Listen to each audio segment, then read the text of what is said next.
Welcome to baseball here at Rogers High School in a critical matchup between the Heritage War Eagles and your home Rogers Mounties. First place is on the line tonight, as we're going to play two tonight. We got a doubleheader set with weather coming in tomorrow.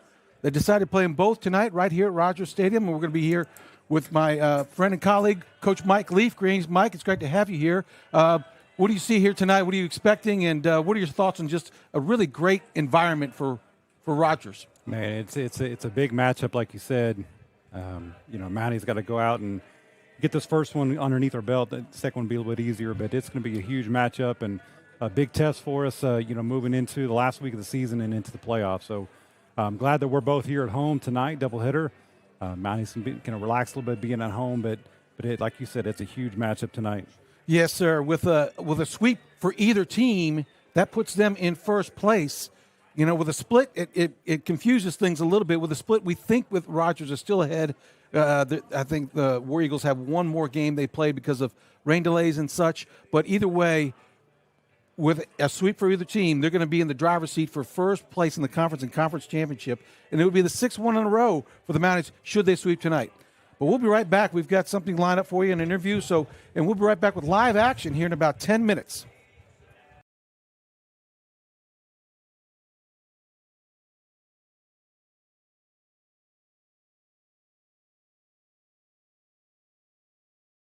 Hello everybody watching RHS TV. I'm Mason Humphrey, and this is my special guest, Jake Taylor. Glad to be here, Mace. Jake, we're happy to have you. Let me tell you that. You have a big-time showdown tonight, a doubleheader against the crosstown rivals, the Heritage War Eagles. Talk me through that game. You win the first one, you win the conference. How's that feel? It feels great to be in that type of position. You know, pressure is a privilege. And, you can either let it crush you or you can embrace it and kind of see it as an opportunity rather than an obstacle. But definitely kind of make your mark tonight. You hate to end the streak of the conference wins. But the most important deal is probably just sticking to our process, playing our brand of baseball. Strikes, routine plays, and just putting the ball in play. Just not really making it bigger than what it is.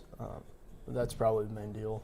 This would be your 6th year in a row winning conference, the Rogers Mounties. Yep. And this is your 3rd year as a starting pitcher. So what I want to ask you is, how does this year compare to years past? How have the first 2 years of your pitching helped you get ready for this moment? And then what's kind of different about this year compared to those two in the past? I would say definitely the jump from underclassmen to upperclassmen. Underclassmen, you're the youngster. You got big bad seniors and stuff. But I think the culture that we have is kind of the seniors help the younger guys. And I think, I know for sure my freshman year and definitely last year, the seniors really helped me and kind of took me under their wing and kind of taught me how to be a leader and what that looks like by like helping and serving others, not really boasting yourself. But I would say that's probably the biggest difference is that kind of moving from not as big of a leader to trying to make the step up and kind of lead others. So a step forward in the leadership role. Yeah, fantastic. Yeah, that makes a lot of sense. To those of you watching at home, if this is your first time tuning into RHS TV, this is the only way you don't know this. This young man right here is quite the Swiss Army knife on and off the field, but I'm talking specifically on the baseball field. He's a pitcher, outfielder, pinch hitter, first baseman. Wherever you need him to be, that's where he's going to be to help the Big Blue win right here. And basically, Jake, what I have for you is what does that take? What does it take to just be a servant in any way that you can and help this team? You got to think of it like it's a lot bigger than yourself, It's a legacy here. Six conference championships in a row. That doesn't come by very easy. And I think it's just back to our culture of selflessness, and you're just trying to do whatever you can to help the team win. And I mean, my whole life I've played baseball, so I mean, travel ball, you have the million games a weekend, and so I mean, you gotta pick up a bat, you gotta go play the outfield. So I mean, I'm used to those positions, but definitely exciting and privileged to have that opportunity to have those roles. Opportunity is the key word tonight. Yeah. Looking to take the game against the War Eagles, win the conference. For sure. Jake, I really appreciate Thank you, Mace. you coming on here. Yeah. You have yourself a good rest of your day. Get your mind right. We'll ship it to the field. Hopefully you're ready. All right. See ya. Sounds good.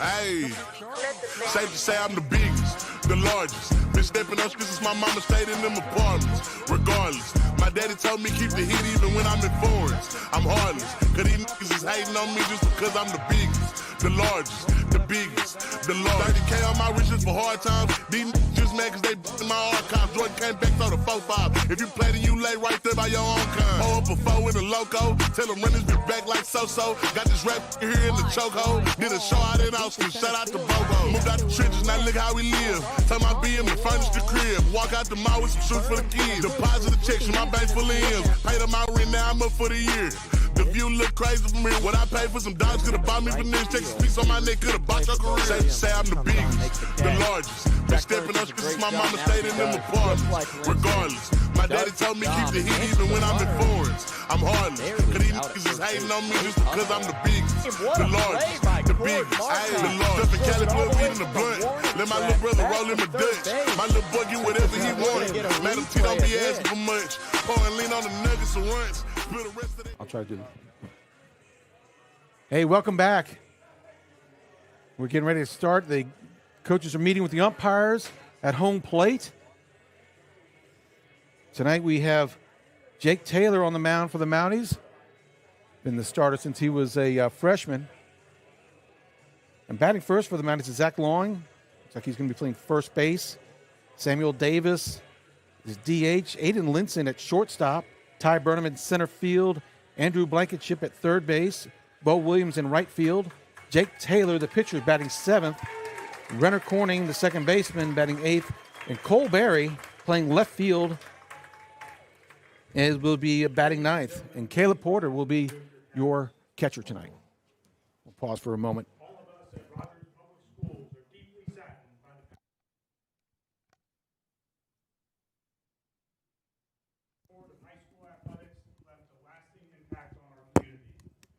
Through selfless dedication, Whitey enriched the lives of countless student athletes in the Rogers community and helped build a stronger, more spirited athletic program. His legacy of service and commitment will be remembered with great respect and appreciation. Please join us in a moment of silence in honor of Whitey.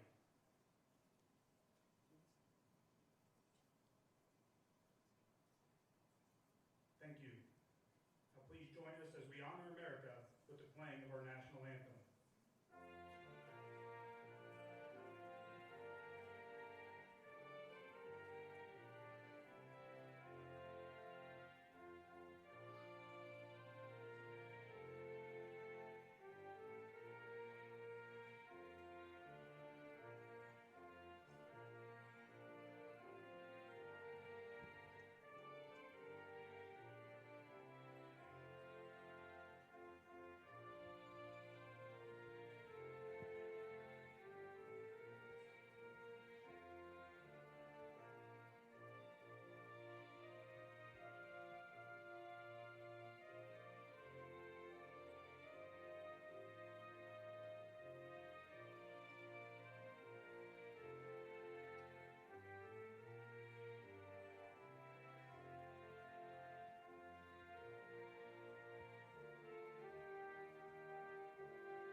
All right, let's play ball.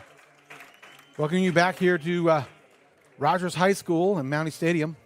I'm Dave Regan along with Coach Mike Leafgreen. There's some very big implications here tonight, Coach Leafgreen, with first place at hand. We talked a little bit with the pre-game before those interviews. Why don't you walk us through the standings here real quick and tell us what's exactly at stake? Well, right now, Rogers does have a game advantage on Heritage, so they have one less loss, which, kind of gives us a little bit of breathing room tonight just to, if there was something to happen, but we do have that one extra game. But like you said earlier, if one team can get a sweep tonight, that puts them in the driver's seat heading into the playoffs. If Rogers can split tonight, get 2 next week with Northside, worst case scenario, that again puts them in a good spot. But we just need to go out tonight and take care of business. You go 18-4, that puts Heritage 17-7. 10-5 in conference. We're 12-2, and we're in a great spot there. And also, a lot of folks that might be paying attention is the Fayetteville Bulldogs. They're sitting at 18-4. If we sweep the Rogers Mounties, they would jump up into second place with the head-to-head battles, from what I hear, and that would put so they're going to be rooting for the Mounties tonight, along with most everyone here and listening to the broadcast. Yeah, they'd have the tiebreaker on Heritage and on Harbor. That's right. Yeah. That's right. So, as we mentioned before, we are playing a doubleheader tonight. First game and the first pitch is here at 5 o'clock. And here in just a moment, as you can see, we don't have to clear the stands, do we, for the second game? No, sir. Okay. Not double the money tonight. We're not going to double the money. Okay. All right, for Heritage, you got Cooper Mann, the center fielder, leading off.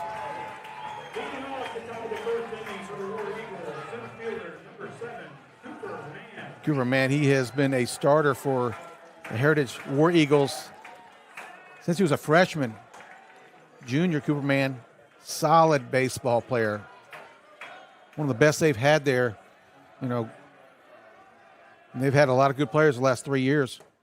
He's trying to get as much as he can. He's as far back in the batter's box as he can, trying to wait on Jake's pitch. His late breakers. Mm-hmm. Jake Taylor starts him off with a strike. Porter sets up outside and gets the strike call on the outside corner. Goes 0-2.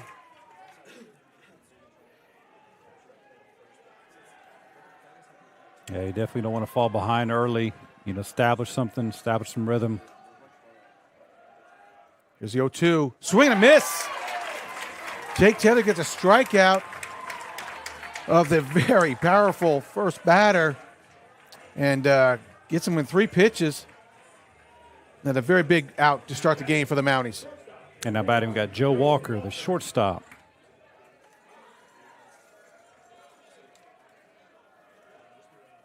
Lefty Joe Walker.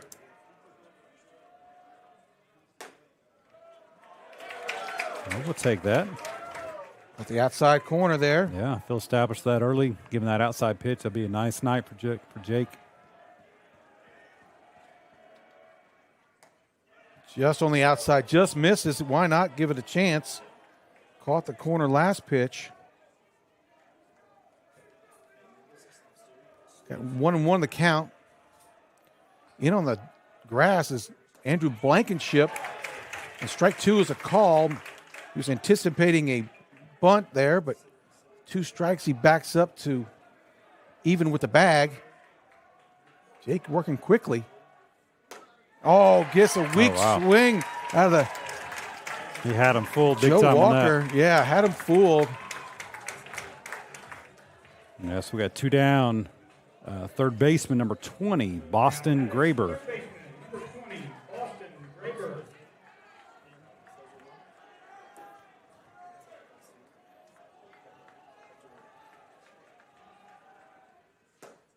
Boy, Jake working the zone early.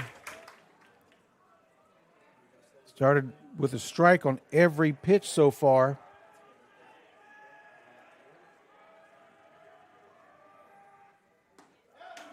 Oh, my goodness. Must have been low. Tough one there. Looked like there's a changeup on that one. 1-1 the count. 2 outs. strike is the call. And Mounties have freshman Caleb Porter behind the plate. He's done a great job. He's thrown into the fire early in the season, and he's done a great job of maturing and handling the pitchers throughout the year. But how that kind of pressure on you as a freshman is huge. High and in. No, I agree. Having a freshman back there allows you to put your upperclassmen out in the field, too, as well. Aiden Linson would have been catcher this year, but he's now at shortstop. Yeah, that shored up our defense, allowing Aiden to go to short, moving. That was a close pitch there. Moving Zach to first, and our defense behind our pitchers has gotten so much more solid since we made that switch. 3-2. Foul ball.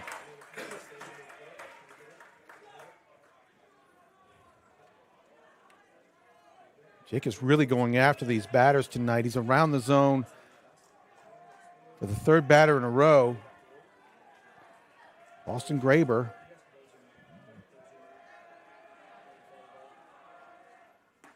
Strike three. Gets him looking as Jake Taylor strikes out the side, and he is fired up. My goodness. 3 up, 3 down for the Mounties. At the top of the order will be Zach Lawing, Sam Davis, and Aiden Linson. Coach, what'd you see there out of Jake Taylor? Man, he definitely wasn't fooling around. He went right after all 3 batters. Like we said, establishing something early, establishing that dominance early. You definitely don't want to give an inch, let them think that they have any momentum going on. So that was a huge first inning, very efficient. 15 pitches, first inning, so very efficient to get him going here. No, I couldn't agree more. Jake looked very strong there.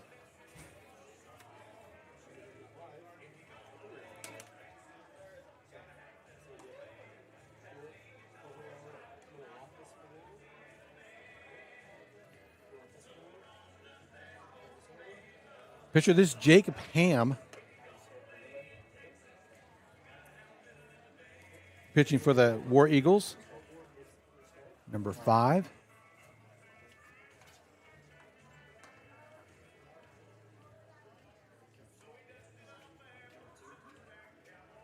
Out there, and at catcher is Thatch Dover for the War Eagles. Third base is Boston Graber. Shortstop is Joe Walker. Second base, Wyatt Easley. And at first base is Jojo Martinez. Rounding out the outfield is Braxton Graber in left field, Jacob Lease in right field, and Cooper Mann in center field. Here we go. Leadoff man Zach Long having a fantastic season so far. First baseman, number 11, Zach Long.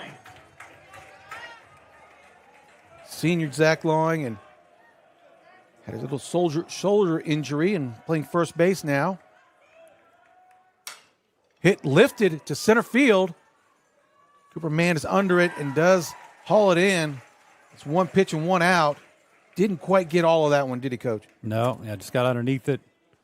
Cooper just able to settle under it pretty easy. I do like the aggressiveness, though. Be aggressive early. This is Samuel Davis. Foul tip. Yeah, like you said, being aggressive. 2 pitches, 2 swings for the Mounties. Mm-hmm. Sam comes in tonight batting .310 on the season with a .474 on base average. So he's on base almost every other time at bat. Wow. Ham gets him for 2 strikes now. Ham is working quickly as well. 0-2 is outside. My goodness, it was. Maybe some of the folks over there to our right didn't like that call, but you can tell from back here, way out. 1-2 the count. Lifted to, broke the bat. Balls. Oh, my gosh. You don't see that very often. No. The handle was in. Way down on the barrel, on the handle. Between the handle and the bat just came separated. He's been hitting the ball too hard this year and just broke the bat. Yeah, you don't see that every day, do you?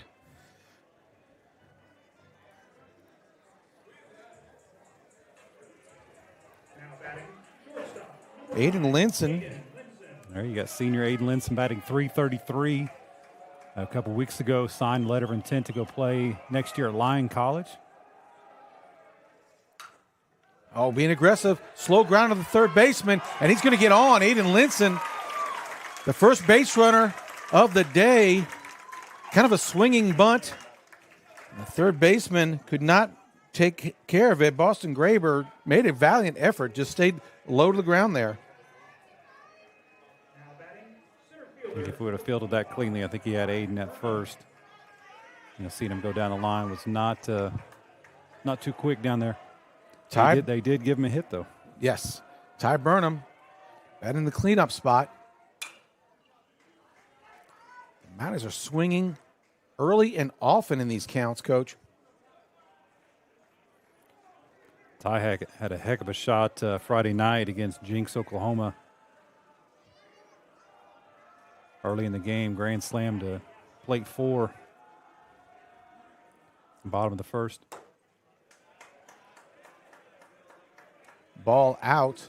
Yeah, I heard that was a big lift for them in the first inning. Mm-hmm. Get 4 runs. Ty's been on a tear in the last several games.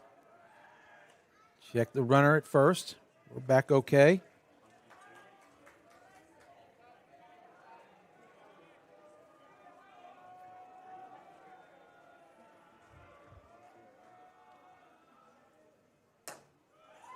Catches the top part of the plate.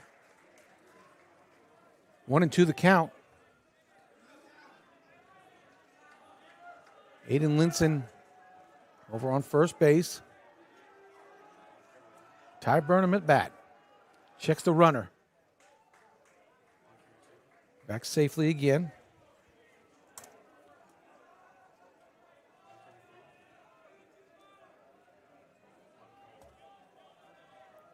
See if Ty can move the runner over here.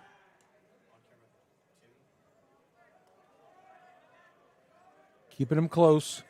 They want to try to keep him close in case he gets a single. Keep it from first and second base, not let that runner get to third. Ball out.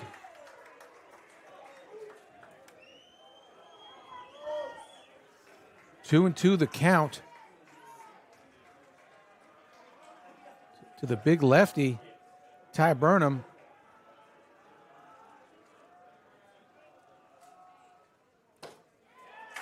Three and two the count.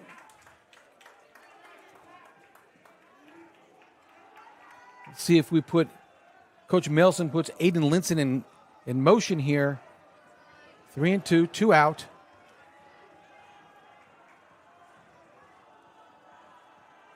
He does go. Strike 3 is a call on an inside fastball.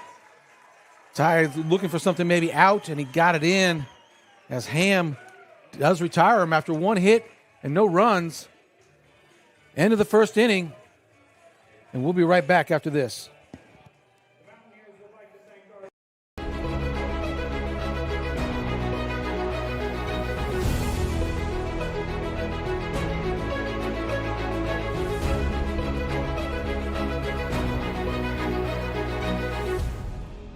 The roof is a home's main defense against the elements, so services like upkeep, repairs, and upgrades are vital. David's Roofing is the only roofing contractor in Northwest Arkansas that has a prestigious Select Shingle Master rating from Certainty. With David's Roofing, your roof is in good hands.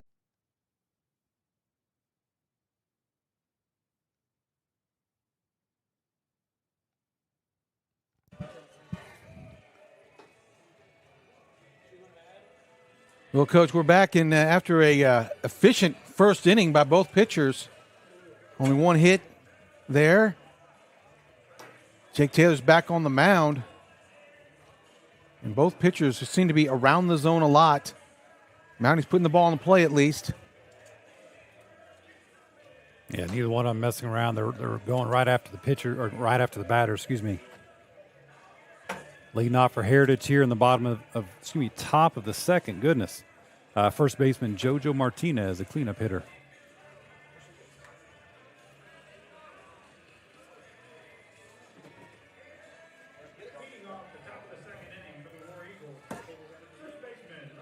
Got a couple of really big players coming up here in the number 4 hole and 5 hole.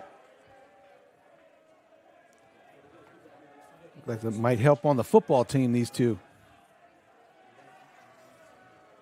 Martinez up to bat. Jake starts him off with a strike.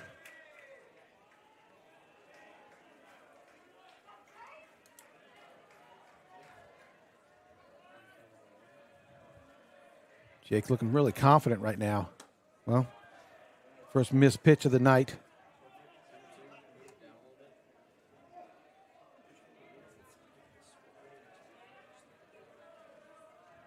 Looks like they're playing him straight away. The wind is moving out to left field, and it's in a hurry. It's a really windy night tonight. We're expecting some storms tomorrow. It may even come in later this evening. I'm not sure, but yeah, we definitely don't want to see Heritage get anything lifted going up towards left or left center because it's going to carry. All is lifted to the right field fence. Looking over there is Zach Lawing.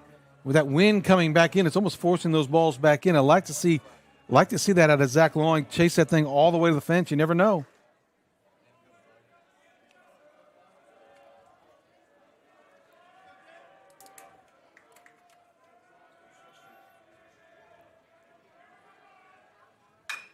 Curveball lifted to center field. It's dying.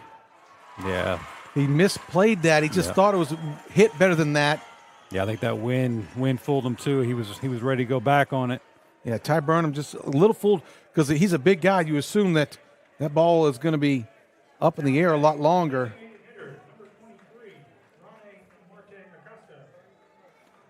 So they got the first batter on base now. First hit of the ball game for the War Eagles. And we got the designated hitter, Rane Marte Acosta. He had a big hit against Fayetteville the other night in walk-off fashion to win that ball game 4-3.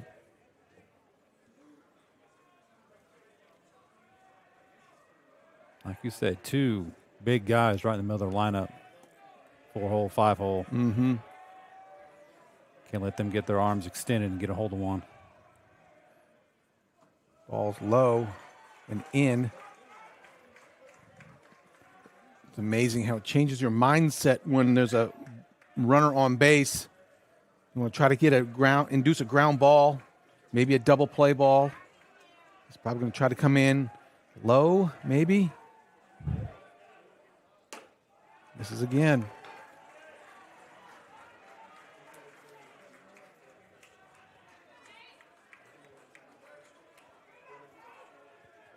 3-0 the count. Runner on first base.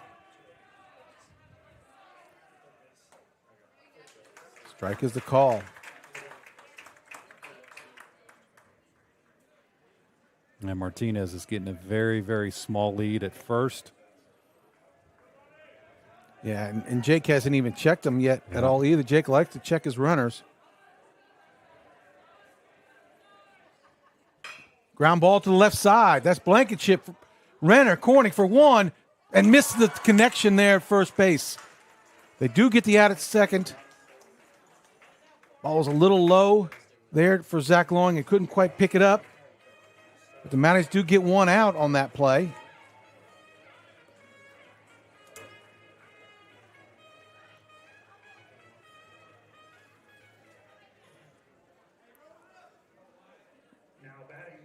Who's this? Coach Wyatt Easley, the second baseman.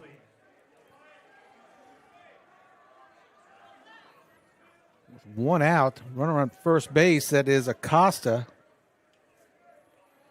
That's what you're kind of looking for, really, as a pitcher, is a ground ball to your third baseman with a run on first. Get that double play.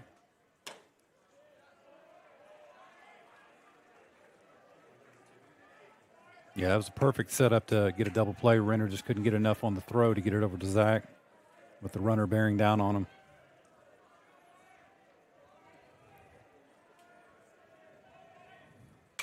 Ball is lifted in the air. Looks like toward Renner. Renner cannot see it. Oh, my goodness. He fooled me. I thought it was going to be a short infield fly ball. And it was lifted all the way to center field over there, Ty Burnham. That's 2 outs in the inning now. Going to bring up the pitcher, Jacob Ham.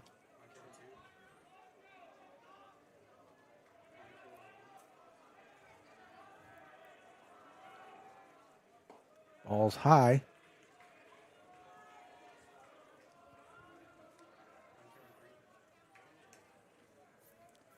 So both pitchers are hitting tonight. You don't see that all the time. A lot of times the pitcher gets DH for, not at the high school level. A lot of times your pitcher is one of your best athletes. Oh, yeah, that's a heck of a swing. 1 ball, 1 strike. Jake really kind of put a little extra on that one. 2 outs in the inning for the Mounties. Big hole on the left side. We're going to check the runner.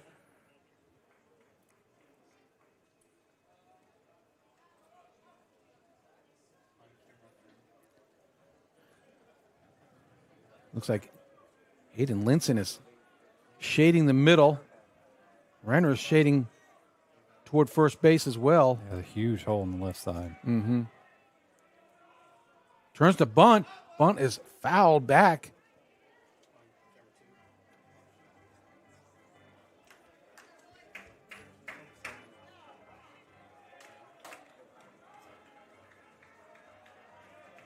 One-two count. Anything on the ground in the infield, we got to force out at second. I think we can go there pretty easily with Acosta at first.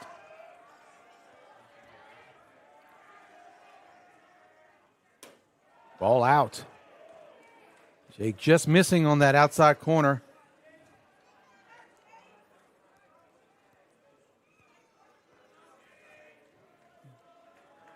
It's amazing what a leadoff hit does to the pressure of the pitcher and how many more pitches he has to pitch.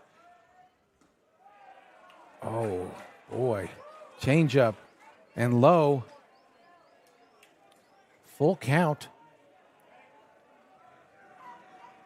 Jacob Ham.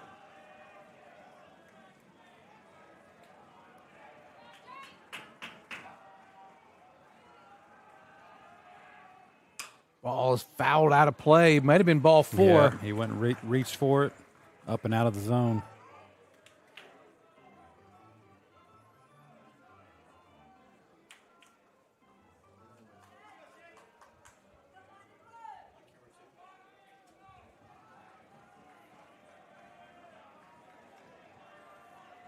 Three and two. 2 outs. Payoff pitch here. Fouled off once again.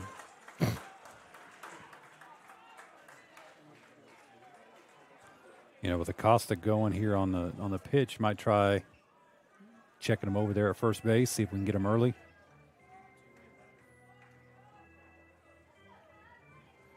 Yeah, it looks like Zach Long's playing off the bag right now.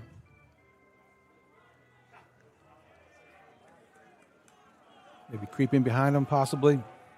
The Mounties are very good at picking off runners. Here it is again.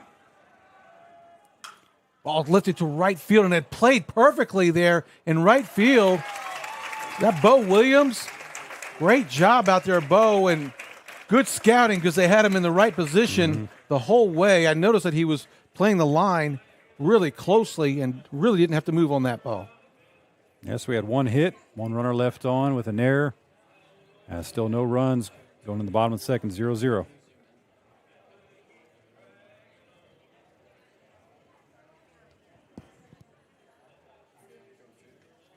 Well, we're almost a capacity crowd here tonight. We got a few empty seats. Yeah, you're looking out to our left. There's not much empty on the Rogers side. Here's a coach. You got this. Yep, fly out back out to right field. Like you said, Bo just positioned perfectly. Had to take 2 steps. Can of corn. Get the changeover. Yeah, but like you were saying, I mean, you look out to our left side, which is the Rogers side, and there's not very many seats. There's a few more on our right to the War Eagles stands, but great atmosphere for some baseball here today at the Palace.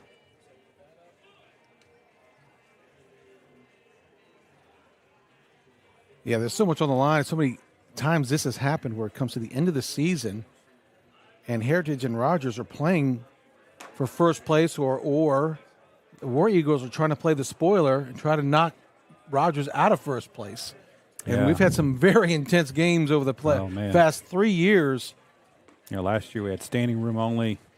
Both nights were crazy. Came down to the end of the game.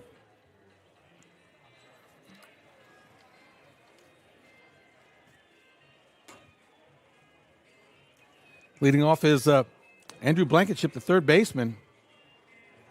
Ham looks really good on the mound. He's a longer kid, so as he takes that stride, he's coming on you quick. Mm-hmm.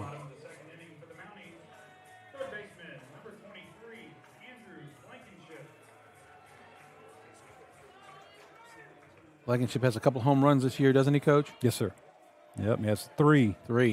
Yep, 3 on the season, 4 doubles and a triple. So he's got 8 extra base hits.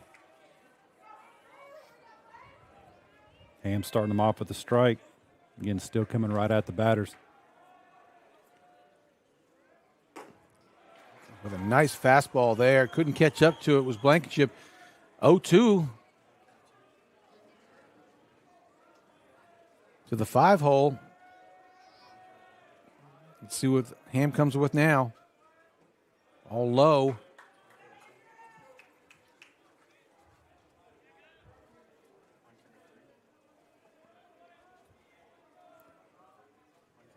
One and 2 the count. That's a good pitch. That's a hard one to lay off of. It certainly is. That could have gone either way. Just went the Mounties' way right there. It happens in the course of the game. Usually evens out throughout the game. Well, reaches for it, grounds it to third base. Garber goes across a diamond and does get Blankenship for the first out of the inning. Kind of a defensive swing. He was 0-2 early, Coach, and just had to put something in play because that ball was going to be a little bit too close to let go. Yeah, it was a nice play by the third baseman, by Garber. Charging on that, took one step on the run, made a bullet throw to first base. There's Bo Williams. He made that final out in the last inning, playing right field tonight. Lifted to the gap. That's out in right field, taken in. And Mounties being aggressive early in the count. That's Jacob Lease there in right field.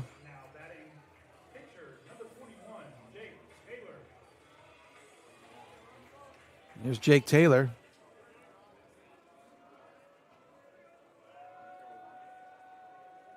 Batting in the 7-hole. High strike is called. Yeah, Jake comes in leading the team. He's batting .340 on the season. No kidding. That's fantastic.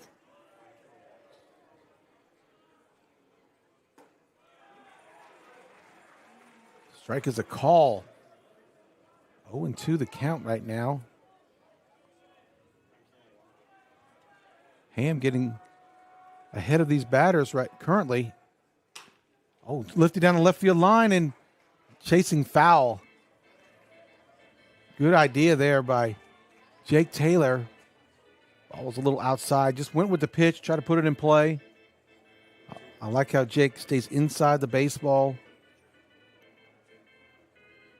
Yeah, I mean, Ham's, like you said, has been ahead of every batter. Ty able to get to a full count the first inning, but he was down 0-2 early.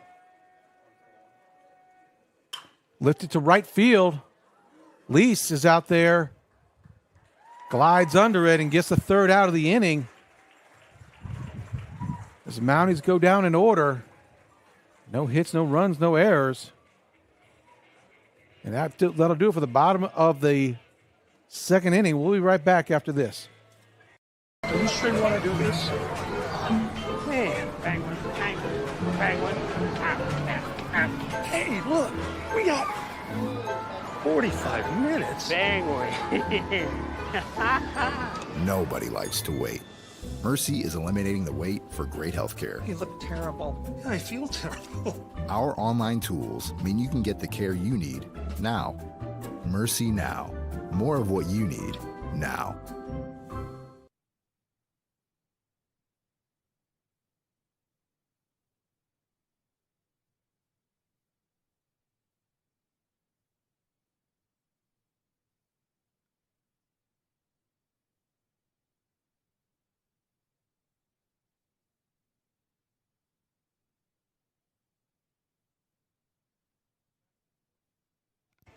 Welcome back, folks.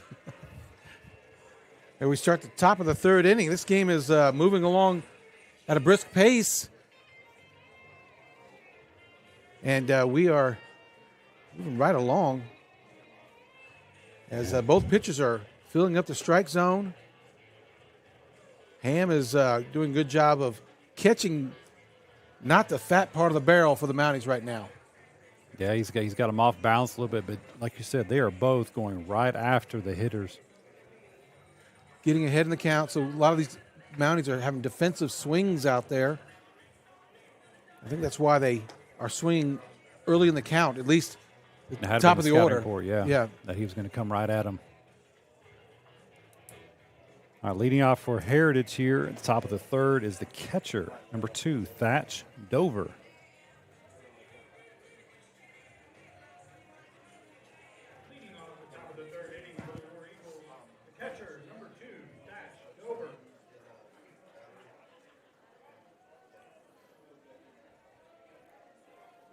Dover's an 8-hole here.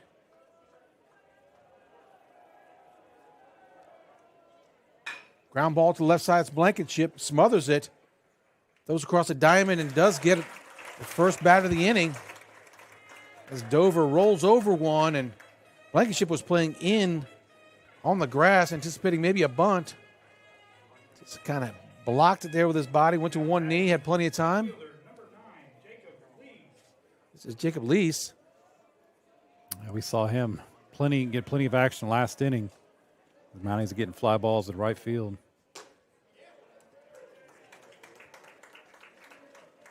Blankenship in on the grass again for this batter.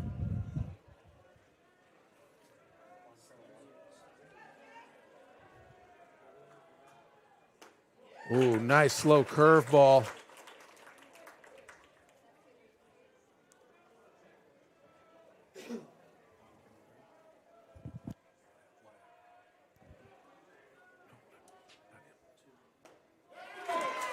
Strike 3 is a call.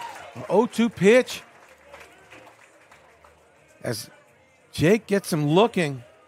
Strike right down the middle. Oh, they got it. Yep, they got it. This brings up the leadoff batter, Cooper Mann. Struck out his first time at bat. Yeah, 3 pitches. 3 up, 3 down on him.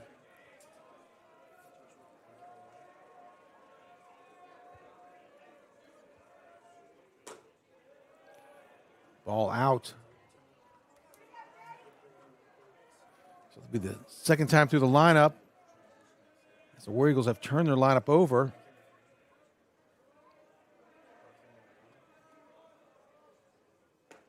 Whoa. Heck of a cut. Yeah, big swing.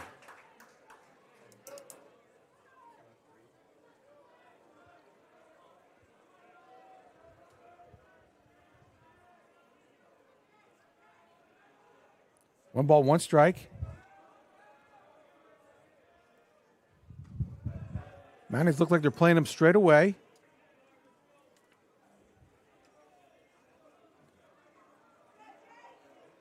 Yeah, Andrews in almost even with the bag just in case. The 1-1 count. Excuse me, 2-1 count.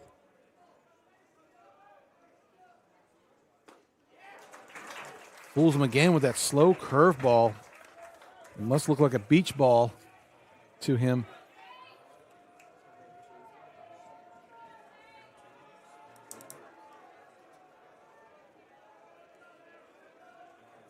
Porter sets up outside. Strike 3. Second time through the lineup, and Jake Taylor strikes out Cooper Mann to end the inning. No runs, no hits, no errors. And that was a huge inning for Jake and the Mounties. 9-pitch inning. Get him back on track after that second. That was huge. As the Mounties will come with their 8, 9, and top of the order. So it'll be Corning Berry and Zach Lawing to lead off the bottom of the third inning for the Mounties.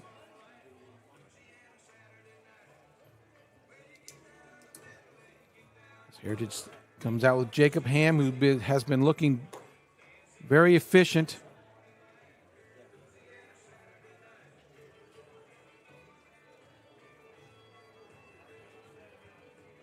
Ham is on the 22 pitches so far, it looks like. Yeah, War Eagles defense a little slow on that changeover, getting back out. Well, I wonder how, I mean, you coach all sorts of sports. I mean, how would Brian Walker fire these guys up saying, okay, we're going to play 2 games tonight at their place? They're not going to, I mean, I imagine Brian Walker, a great motivator of kids, is trying to motivate them to say, hey, listen, they're not even going to allow us to play over here. I mean, so how would you think he's using that as motivation to help maybe spoil this for the Mounties? Oh, I'm sure he would spin it some way to make it positive, for his team. But this, if you have to motivate your team whenever you're playing the first place team in conference and you're playing your rival, then you got bigger fish to fry, bigger problems if you're having to motivate your team to get up and play your crosstown rival, who's right now sitting in first place. Renner Corning. Curveball, man. In for strike. Came out of his hand, looked like it was going to hit Renner in the back.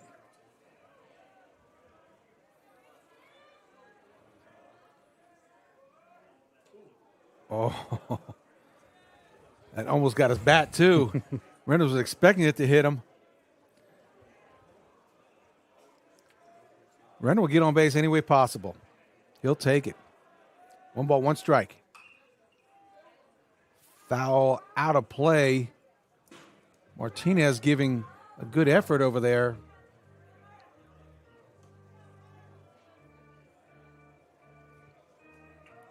Yeah, Renner's one of, I think, 4 or 5 batters that have double-digit walks, in the season. Done a good job, like I said, of getting on base any way he can. Fouls off a lot of pitches.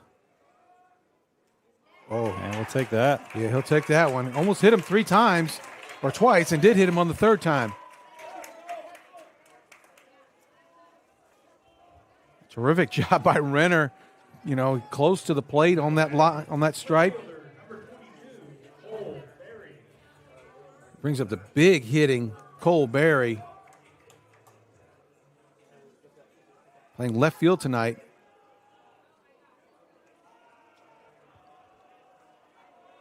Great to have Cole in the lineup tonight, the senior. Ball low.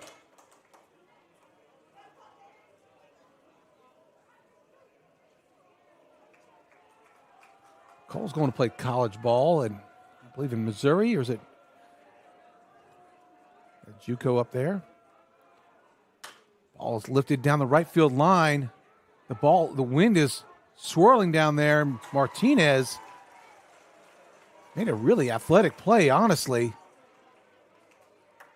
Turning his body the correct way so he could see that ball come back into play. Yeah, like you said earlier, that wind's pushing it back into the infield. So him chasing that down, that was huge for the War Eagles.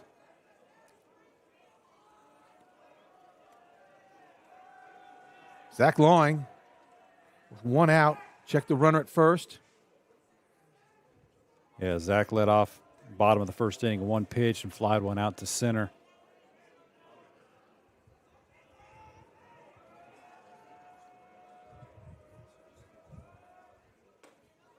Big sweeping curveball high.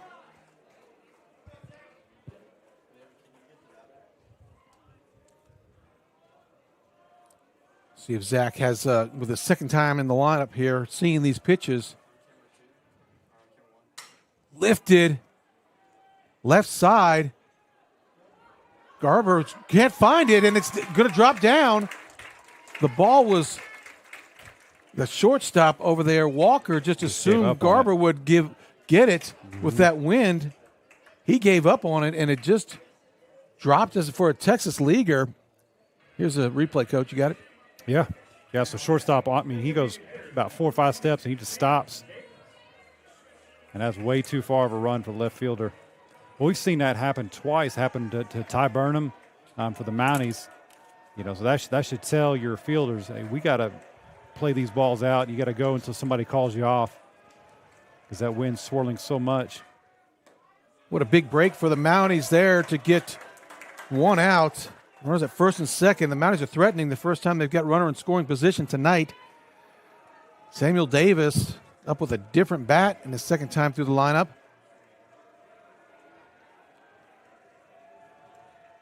Keeping Renner at close to second base is Walker. Curveball. Just misses. Yeah, just couldn't get on top of it. Stayed up too high in the zone.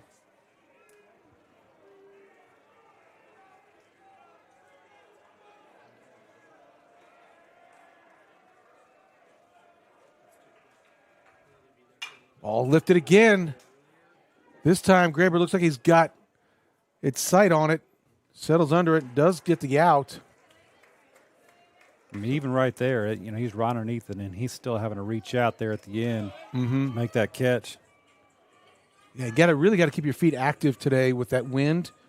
You guys assume that it's always going to be moving all the way until it gets into your glove. Manager just missing the barrel tonight, just barely. What the Mounties need is a timely hit here. Hopefully get a run or two in. Here's Aiden Linson. Ball in the dirt. Good stop by Dover. Slide over. We get two on the smaller side catchers, but very active, very athletic catchers. One ball to Linson. Two balls.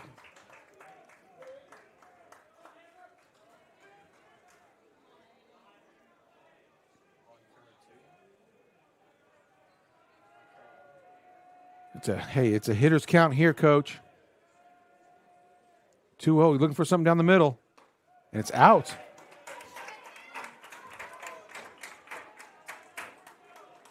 Yeah, Ham's control not quite pinpoint like it was the first two innings. It is amazing once runners get on base, the distraction that is there. You wouldn't think it would be that much, but it really is. 3-0. Let's see if it's an automatic take. Looks like it. 3-1. With Ty coming up, you might see if he makes him take another one, get to a full count. It's got to be a perfect pitch here. Yeah, you're looking for something right in your wheelhouse. He doesn't want to load the bases for sure. There it is. Oh, that's all right. That definitely wasn't what he wanted. That's another one. It's a close call. Yep. Go either way. Full count here. Runner's going to be in motion. See if Linson can drive in Renner Corning, put something in the hole here. Payoff pitch. Runners go. And it's down the line. That's going to drop. Down the line. It's going to drop. Renner Corning's going to come around and score. Zach Long is going to be held. No, he's going to send him home. Got it. Safe at home, Zach Long. He was held up at first, but he's in to score. And the Mounties go up 2-0 on a critical line drive by Aiden Linson to score two. All right, here we go on the replay. Tailing away from the right fielder. That was huge. Zach's going. He hesitated a little bit coming around third. But with that throw going to second. Coach Melson send him. Yeah. Great speed by Zach Long there. That's a timely hit the Mounties are looking for, up 2-0. I'm asking you, Coach, are you shocked that that throw went into second? You would think it would be something being cut off going home where they can catch it, they can cut it off and then keep Aiden at first. But that throw going into second was huge for the Mounties. It certainly is. It puts Aiden Linson in scoring position again out there at second base. I thought it would have come home as well, or at least to the first base. Oh, another one into the gap. That's going to go, left center. That's going to get to center fielder, and that's going to score another run as Aiden Linson walks home, and Ty Burnham and Aiden Linson trade places, and the Mounties go up 3-0 on an inside-out hit by Ty Burnham.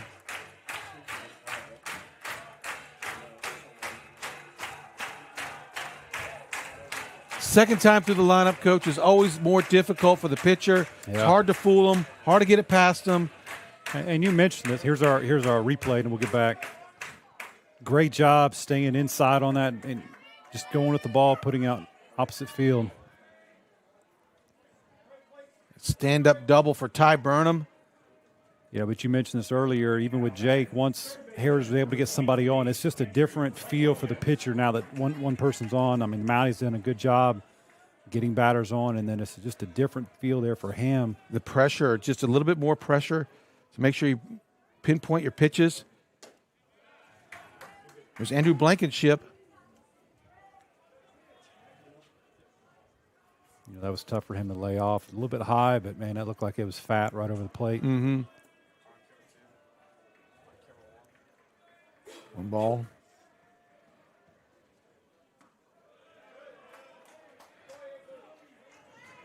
Two balls.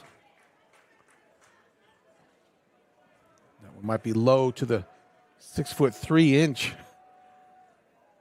Andrew Blankenship. Ty Burnham on second base. Ball in the dirt. Dover with a good stop. Good technique back there behind the plate by Dover.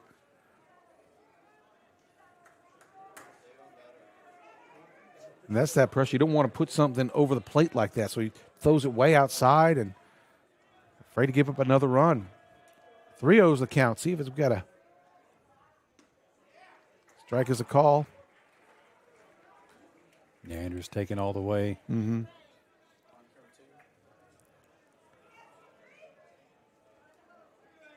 I don't, with first base open, I don't know if Ham wants to challenge him, but Bo Williams on deck. All low. Yeah, I think you're right, Coach. I think he was trying to make him chase one. Wasn't going to give him anything up too much. Rather get him on first, get the force out, and go after Bo. Here comes Coach Walker out here to talk to his pitcher. He's in a tight spot right now, even with 2 outs. A timely hit again here by Bo Williams could put the Mounties up significantly, especially with Jake Taylor on the mound.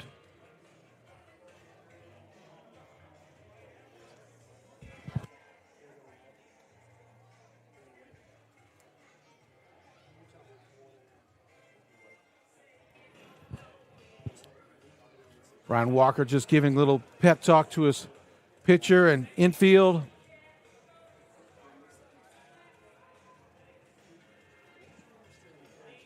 Yeah, just trying to get him back on track. Mm-hmm. Get his mind right and as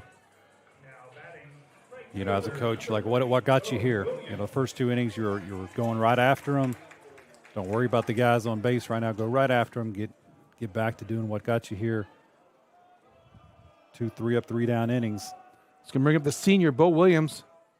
Oh, check swing. Oh, and Ham handles it and is going to get the 3rd out. But now without some damage, the Mounties get 3 hits in the inning and lead now 3-0, and we'll be right back after this. Crafton, President and CEO of Crafton Tull.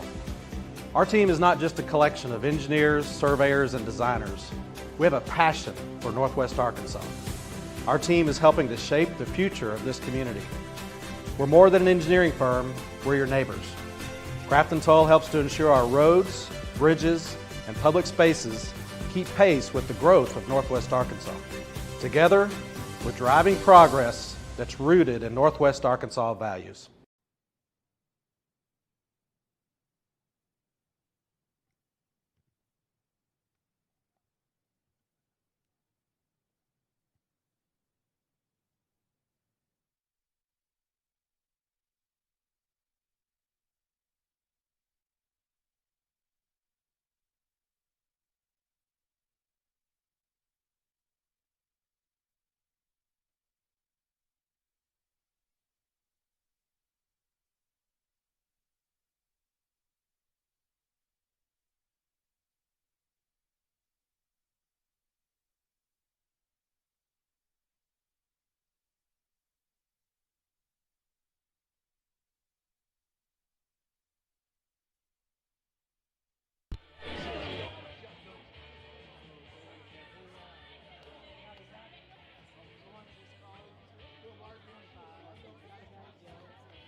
All right, back to the 2-hole shortstop. Number 1, Joe Walker.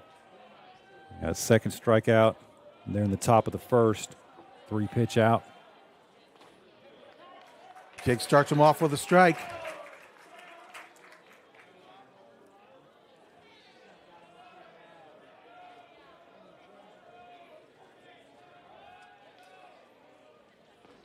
Let's see if Jake stays sharp. He was in the dugout for a little bit longer than he normally is, and sometimes, you know, I'm sure Jake has done this a long time, but it can affect you a little bit if concentration. Doesn't look like it's affected him at all. 1 ball, 2 strikes.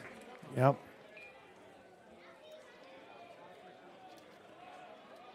Trust your fielders. Just keep going right at the hitters. Ball is fouled out of play. Now 1-2 count on Walker.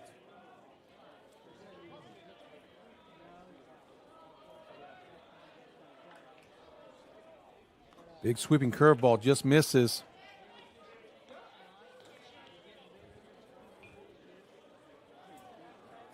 Two balls, 2 strikes. The second batter, 2-hole ground ball. Renner Corning has to charge. He's got to go fast. Oh, gets him out. Good play by Renner Corning. As the speedy Walker is motoring down the line. Renner with a nice athletic play on the move there. Yeah, makes up for play he had last inning, or excuse me, second inning. You know, not able to make that throw. That's a huge play there. And that's why he's in the game. Be a defensive stopper there at second base. Brings a Boston Graber. Fouled out of play. Boston struck out looking to end the first inning.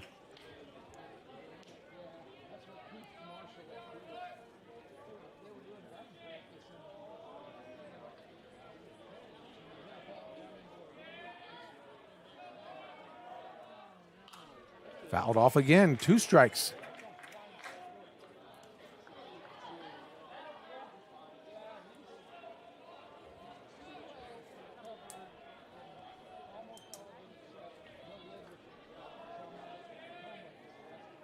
No balls, 2 strikes. And it's high. Changing the eye level a little bit there maybe and coming back with something a little bit lower.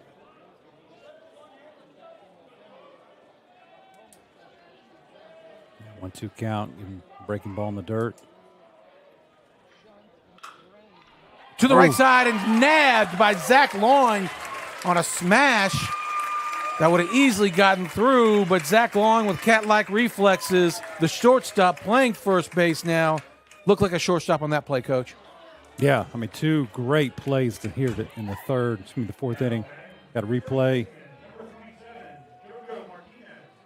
Oh, heck of a first step, like you said. I mean, just playing shortstop for so long, you're used to having those rocket shots. Great reaction at first by Zach. This brings up JoJo Martinez. JoJo was the first base runner for the War Eagles. In the second, he walked, didn't he, Coach? No, he got a hit. He's the 1 hit for Heritage. And then got forced out at second. Mounties unable to make the double play, but he was forced out at second to get the first out in the second inning. 1 ball, 1 strike, 2 outs in the inning here. Top of the 4th. Oh, strike right down the middle. I think JoJo's looking for something different. 1 ball, 2 strikes.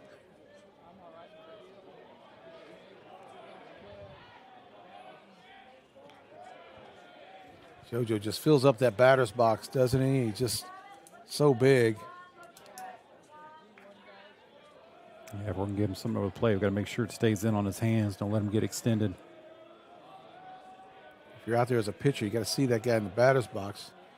It's got to be a little bit intimidating, but 2 strikes. And it gets him on a check swing. So go down in order. Jake Taylor is fired up. No runs, no hits, no errors, and a good defensive play there at first base. Keep the War Eagles off the base paths as they go into the bottom of the fourth inning, up 3-0. The way Jake is pitching, that looks like a pretty good lead for now, but see if the Mounties can build on that here in the bottom of the fourth. And he's going to have a chance to do it. He's leading off here in the bottom of the fourth. Go Jake Taylor, Renner Corning, and Cole Berry. 7, 8, 9 batters.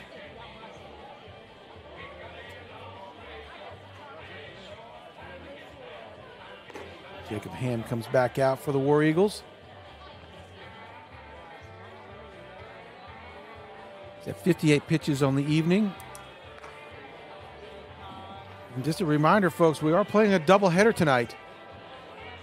Trying to get this in before this series in before the rain tomorrow or potential rain.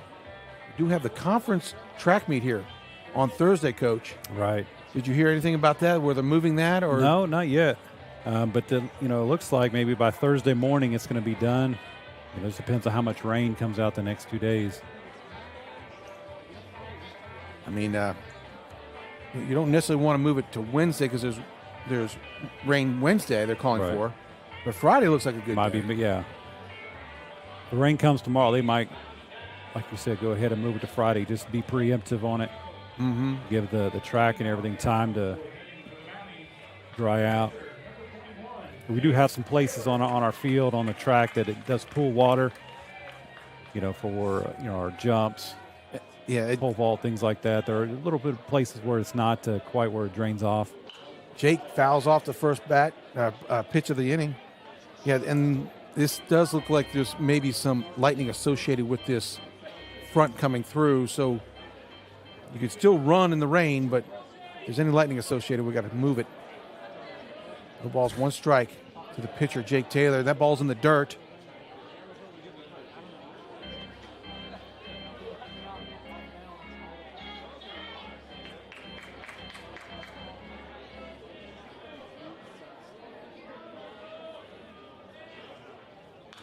Fouled straight back.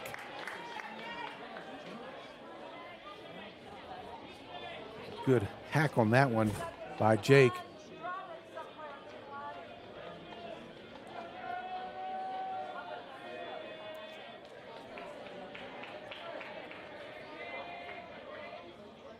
Sweeping curveball stays out.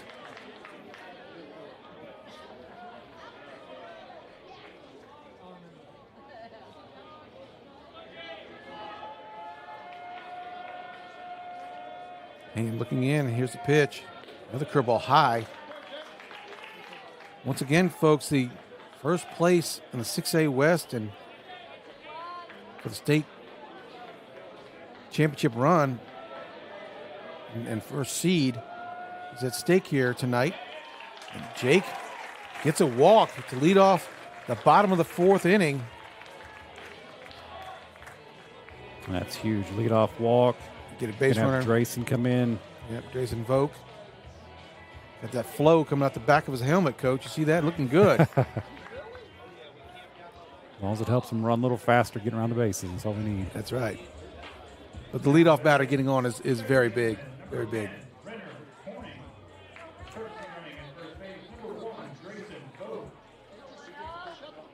So in answer to your question, Coach, we're getting word that the meet was moved to Friday. Trying to get double confirmation on that, but okay. They, like you said, they might have been preemptive, just getting it there. Yeah, wait for this front to go through all the way through because it looks pretty like an active week here. And in Oklahoma, where you're from, you have family right there in Oklahoma. Yes, sir. They're calling for some big time stuff. Did you see that today? Yeah, and they just came off of getting some flooding down there too this last weekend. Strike. 1 ball, 1 strike. Yeah, I texted my sister who lives in Oklahoma City, just south of it in Norman, and I was like, oh boy, you guys need to hunker down tonight. Yeah, we lived in that same area for 4 years, right off of Moore, Del City, Norman area, and it's right in Tornado Alley. You saw some gruesome ones. Well, 1999, remember that one that came through? Were you there then? I was in Tulsa at the time. No, we were still in Lawton, but I had a family that lived in Moore, where it went right through. Yeah, I did too. House destroyed. My sister lived in Norman, and it had to have been so scary. That F5 just and it stayed on the ground for hours and hours. And so let's hope everybody's safe here tonight. 1 ball, 1 strike to Renner Corning. Oh, Drayson almost caught leaning there, doing the UCLA base running technique. We try to hop and manage it. Ball's fouled. They're trying to time up the runner, UCLA, and so they're hopping back and forth and trying to, they got the new school, which is the UCLA technique, and the old school, which is just get your lead and hold it. Just Jason trying to time up the pitcher, and if he gets the hop,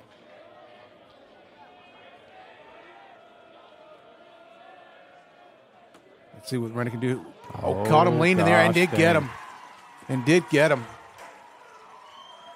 We just talked about it, where he's trying to time up the pitcher.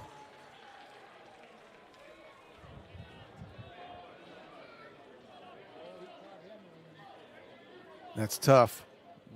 Yeah. As Jake really fought for that base on balls, but a good job there by the War Eagles to cut down the runner. 1 out. Renner fouls it off. Jake gets on next time. Anxious to see. I don't know if folks can be coming back out. Little things like that Coach Melson's expectations are sky high for, that he doesn't have room for error on.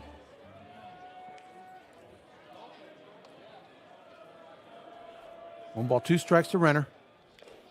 Foul tip and caught for the second out of the inning. Oftentimes it happens like that, doesn't it? Where you cut down the runner, and instead of the batter, moving him over. Now the pitcher is not concerned about the runner. Yep. Now he can go. Again. He can go from the windup, not the stretch. Yeah. And he's much more comfortable out there now. Cole Berry is your batter.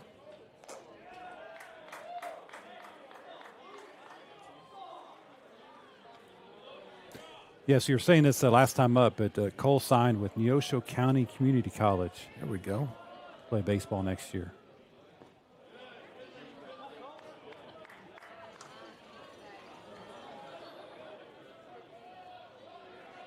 2-0 count. Cole's going to have something. It's up 4-0. That's huge. 2-0 count. He just grooved him one right down the middle of the plate. Oh, he got a hold of that one. And there was a no-doubter with that wind going out as well. Short swing.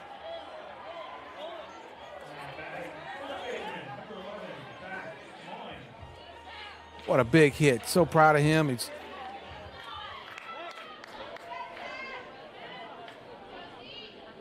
brings off the leadoff batter, Zach Long, up to the plate. That's not a bad thing to have. Your 9-hole batter just absolutely can rip the ball over the left field fence. That's a huge move. Coach Melson getting him in the lineup tonight. It's a great home run. You know what Melson's thinking? Should have been a 2. Should have had 2. Well, Coach, as soon as I'm looking at it, as soon as it goes over the fence, he turns to the dugout, and that's what he said too. Oh, nice bunt, and it is foul. He has a level of expectation of excellence. But when you look out in left field where that home run just went over, there's a reason for why those numbers are out there. Why they're looking at 5 straight from 19 to 24. It's because there's a huge level of excellence, but little things are going to get done the right way. 1 ball, 2 strikes. Rips down the left field line, and it's fair. That ball's going to get almost to the wall. He is going to get 2. It's going to be a stand-up double for Zach Long. The Mounties are still rolling. He has an interesting approach from Ham there. They went after him the first 2 times. Zach jumped on early fastballs. They were going breaking ball, and he was able to really pull that sucker down the line. Mounties have runner in scoring position once again. Here in the bottom of the 4th inning, up 4-0. Sam Davis' 3rd time at bat here. He's flied out to the left both times. Sam's due here to get a hold of one.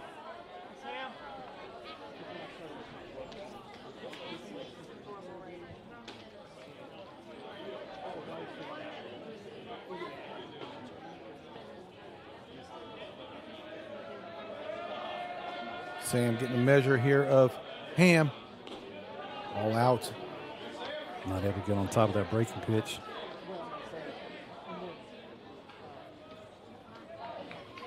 You see the wind is really blowing out there to left center.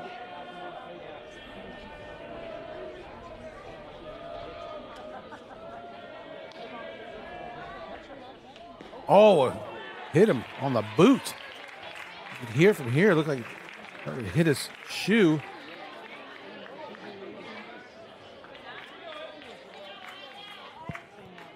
It's going to put runners at first and second. Aiden Linson, who got the scoring started for the Mounties last inning.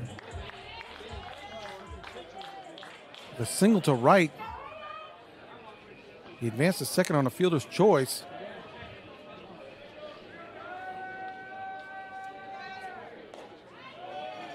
Strike on the outside.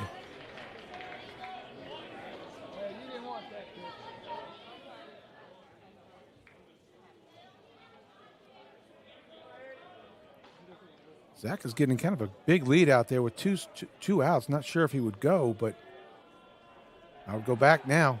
Yeah. As soon as we mentioned that he's getting a big lead, they're like, check him, let's go. They must have a relay system between the pitcher and the catcher. When he breaks, the catcher, we used to have the catcher drop his glove. That would make the break for the pitcher to make the move. Look, yeah. Yep. Ball in.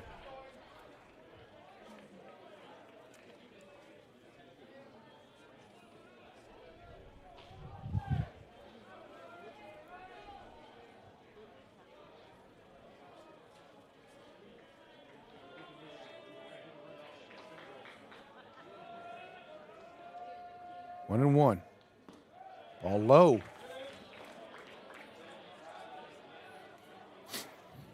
Yeah, see if we can keep this 2-out rally going. Cole hit a home run. Zach a double, hit by pitch. And a lot of the damage last inning was with 2 outs as well. Yep. Yeah, Aiden's hit was with 2 outs. Certainly was. Ball is lifted to right center field. Going back is Cooper Mann, and he does haul it in. Yeah. Boy, that was hit a long way as Aiden Linson just lifted that thing about 360 feet. It didn't quite get to the fence as Mounties get a run and 2 hits in that inning and lead 4-0. And we'll be right back after these messages.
Hey, and welcome back.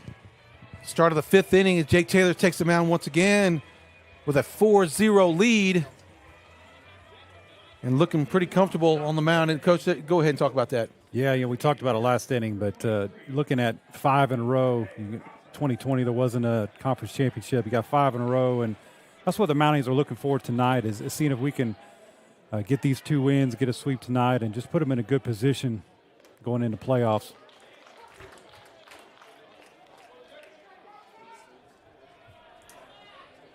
Jake able to start. Acosta here with a strike.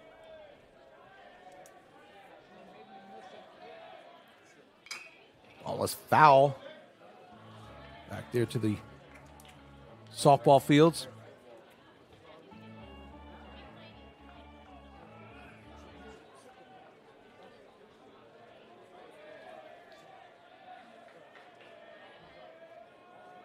Two strikes. Oh, gets him swinging on a curveball, back knee curveball, and he just waved at it. 3 pitches. Strikes him out. And Coach, there's the state finals, state championship in 2021, state finals in 2013. State finals last year against Harbor. Yep. Watching that state championship game, man. Oh, 1-0 game. That's huge. Yeah. Pitcher's game. Mm-hmm.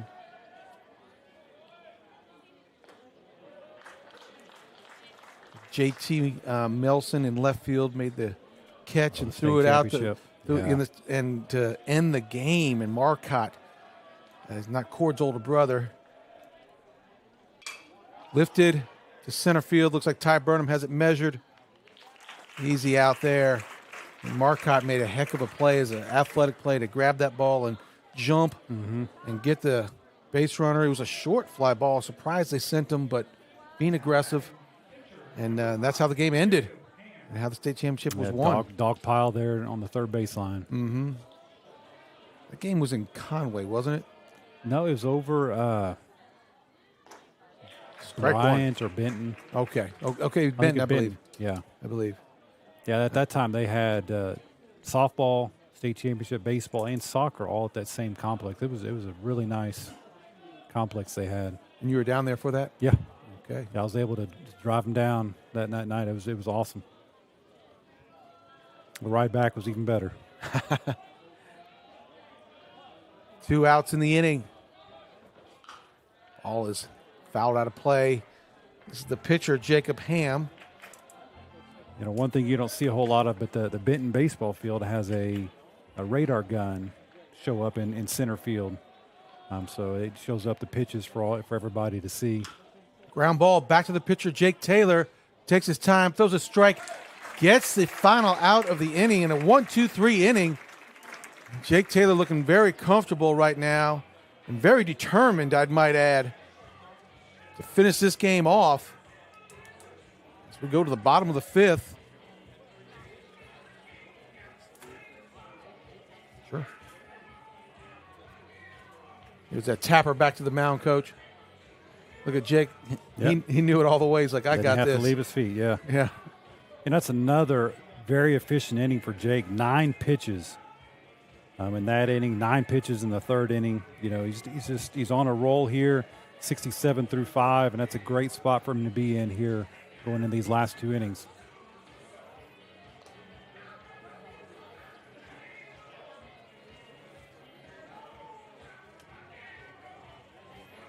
Ham comes out to pitch the bottom of the 5th inning here.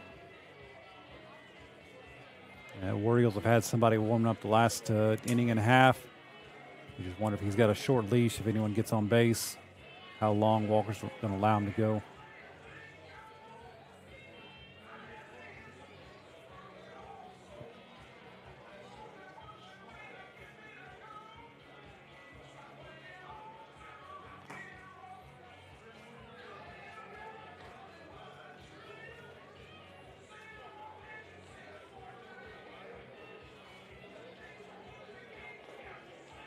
Center fielder Ty Burnham leading off here for the Mounties in the bottom of the 5th.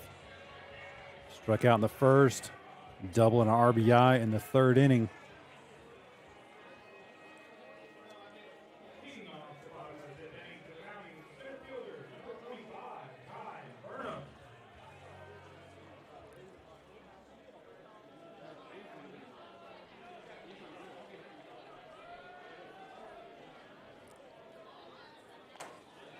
Burnham, he helps out also with the media team in the football games. He's a cameraman, so he helps out Zach Land, the engineer and teacher here, who helps make this all possible. So, Yeah, and I think he was on the mic last week with Mason doing softball. okay, that's right. That's right.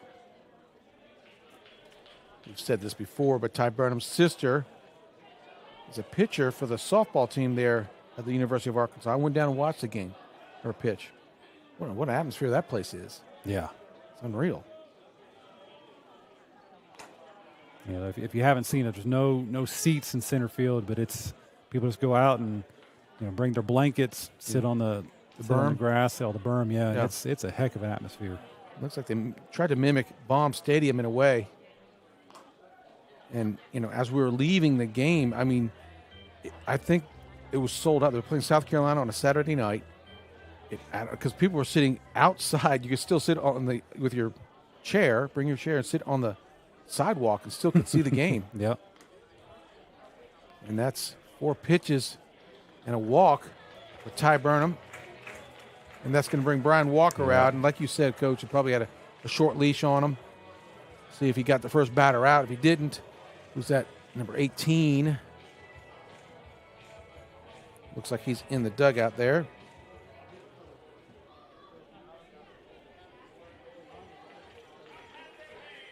Lake Pitcock. If that's who comes out of the bullpen, yeah, it looks like him. Did I say that right? Lake Pitcock.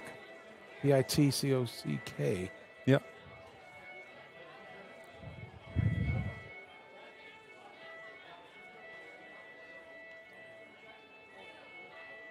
So we do have a break in the action. We're going to take a little break. We'll take a little time out, catch a breather while Lake gets warmed up. We'll be right back after this, folks.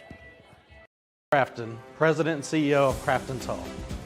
Our team is not just a collection of engineers, surveyors, and designers. We have a passion for Northwest Arkansas. Our team is helping to shape the future of this community. We're more than an engineering firm, we're your neighbors. Crafton Tull helps to ensure our roads, bridges, and public spaces keep pace with the growth of Northwest Arkansas. Together, we're driving progress that's rooted in Northwest Arkansas values.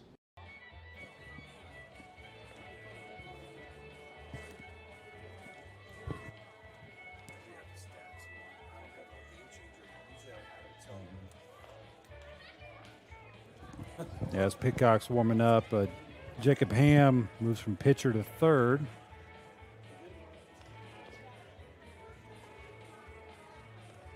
Going to put Graber out of the game for right now.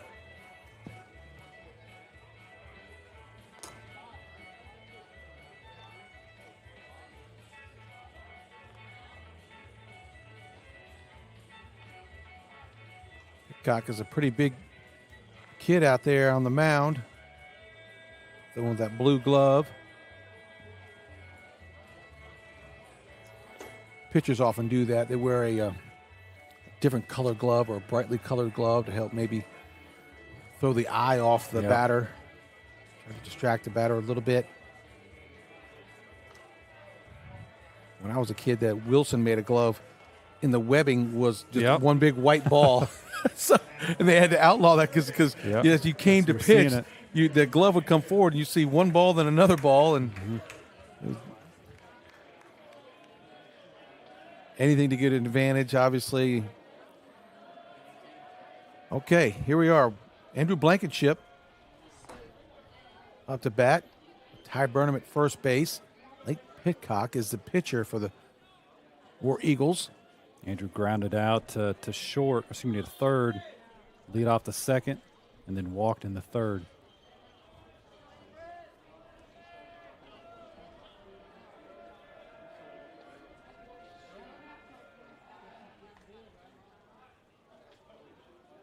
Tie back easily at first base.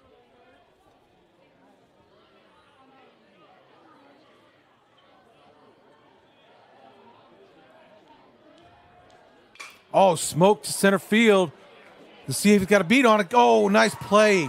That is Cooper Mann ranging to his right. Oh, takes away an easy double of Andrew Blankenship as he smoked that ball to left center.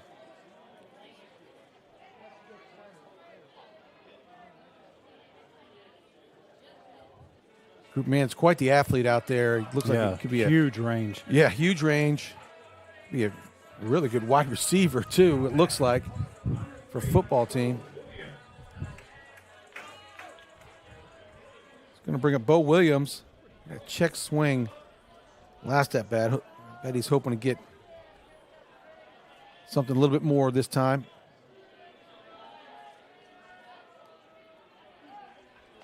Checks the runner first. Yeah, Bo flew out to right, second out in the second inning. And then, like you said, check swing back to him.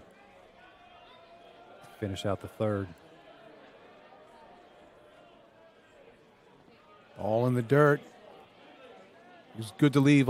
Let that one go and lay off it.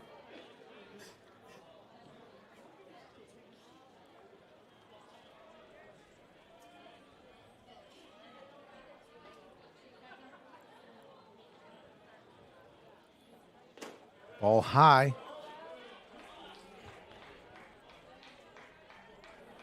Jacob Ham is in on the grass at third base. Toes on the grass at least.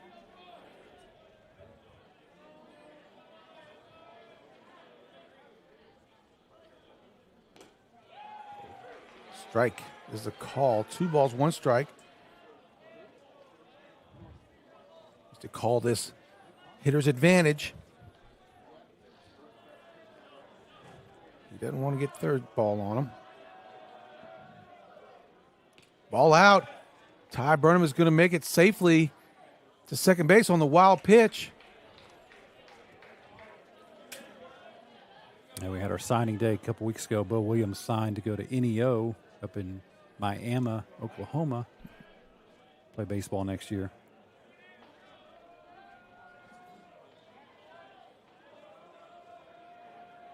Guys with another runner in scoring position. Oh, inside strike. Bo thought it was a ball.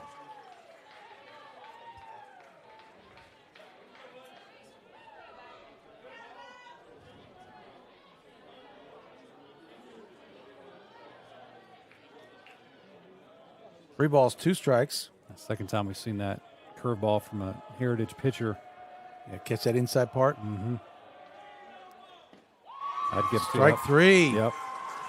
You know he wasn't getting that pitch. Didn't matter if it was a borderline or not. Did it on the pitch right before and then look back at the umpire. You know, anything close, he was going to get a strike call.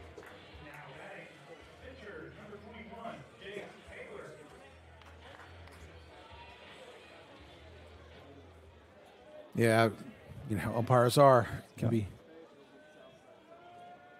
That still was probably a strike anyway. Yeah.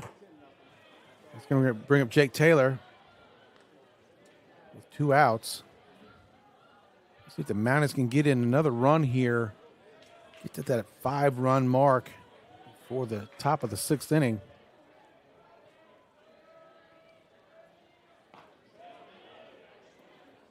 Pretty good curveball. I think if the catcher, Dover, catches that, he may call it a strike.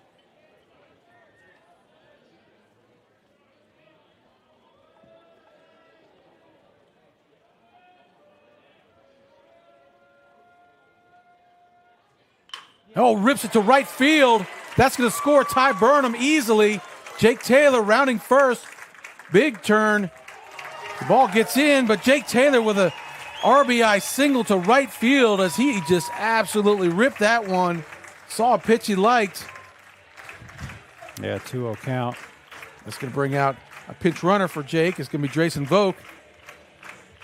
You know that there was a lot of talking in the last inning between Matt and Drayson. His replay of that rip. And he stayed down and threw that thing, you know. Looked like his golf swing there. I played golf with Jake one time, and he can absolutely, hits his 7-iron as far as I hit my 3-wood. There we got pinch hitting for Renner Corning is Tate Watts, number 16. Good to see Tate in the ball game, senior. Tate had a nice hit the other night. Oh, swing and a miss. What do we got here?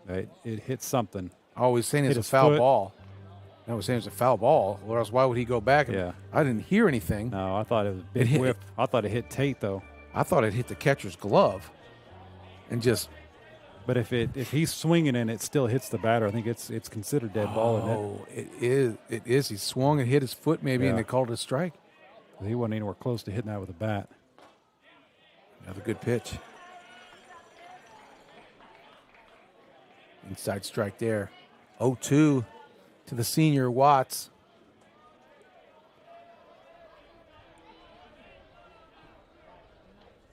Drayson Vogt at first.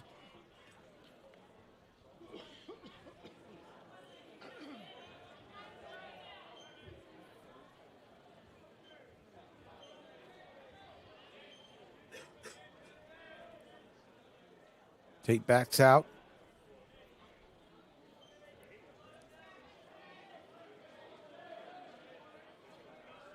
Pitcock in 0-2 to Watts.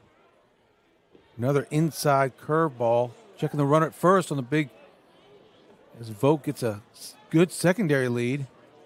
And Dover throws behind the runner. Gets back safely.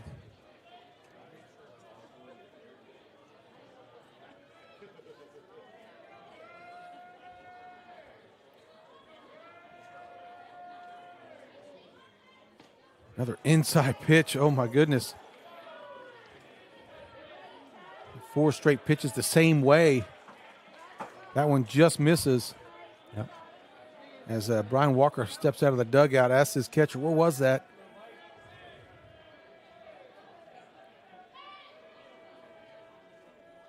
Two and two the count.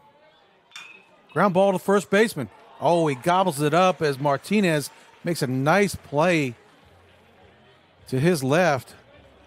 Mounties get 2 hits that inning? Yeah, 2 hits. 2 hits and a run. Mm-hmm. The Mounties are up 5-0 going into the top of the 6th inning. And we'll be right back after these messages from our sponsor.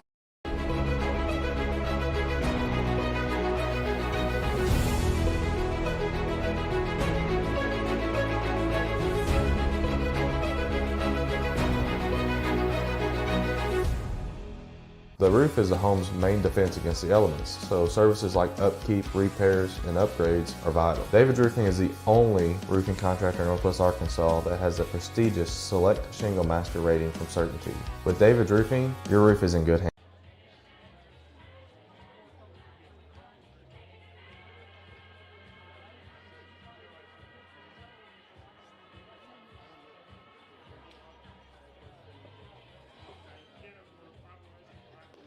Entering the game on left field for the Mounties, number 1, Drayson Vogt. We got Ritter Corning re-enter on second base. And Drayson Vogt now in at left field for Cole Berry.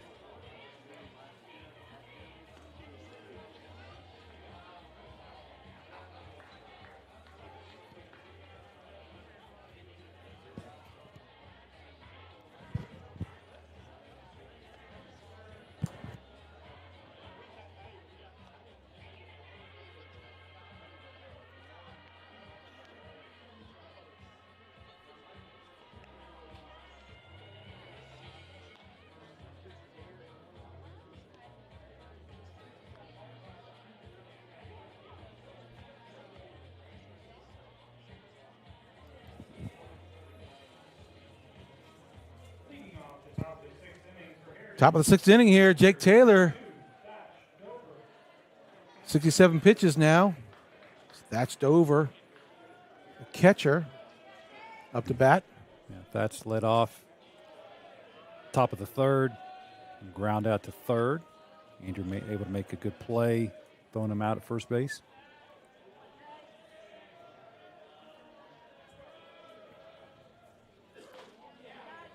Strike there. 1-1 is the count.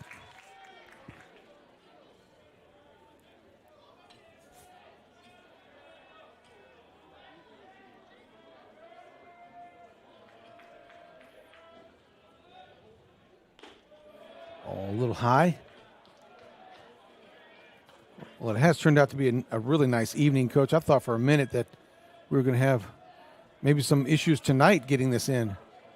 Kind of a weird weather day. Yeah, especially with the wind kicking up. You knew something's blowing in. And it's a lot warmer today, too, than it has been recently. Check the weather. No, but even since we've been at the game here, the wind's died down a little bit. Mm-hmm. It's 76 degrees. Oh, just misses.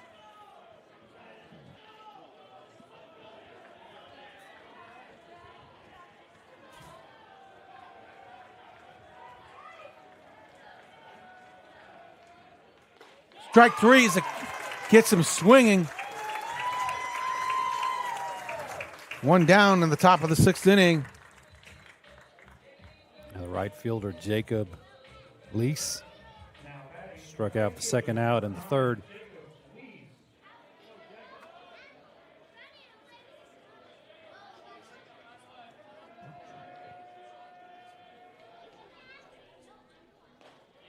Pitch right down the middle, strike 1. Jake's still going at the batters, trying to get ahead in the count.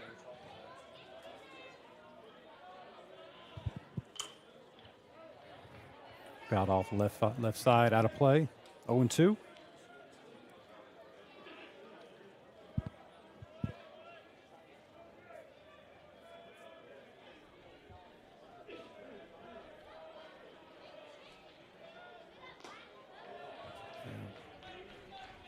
All high. 1-2 the count, 1 out.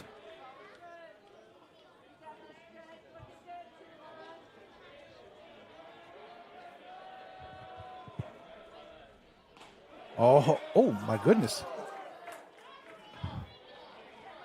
Low, perhaps? Yeah, had to have been. Yeah.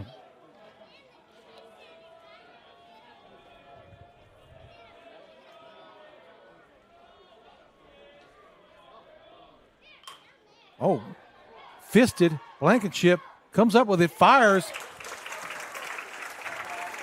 It gets the 2nd out of the inning.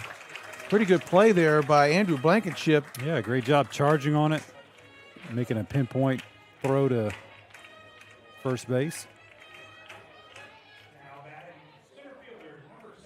Now back to the top of the order. We got Cooper Mann, the center fielder, 0 for 2, 2 strikeouts so far. Held this guy in check tonight has Jake Taylor. And that's huge. You know, you not able to get your leadoff hitter on. And it's just trickled down to the rest of the War Eagle lineup.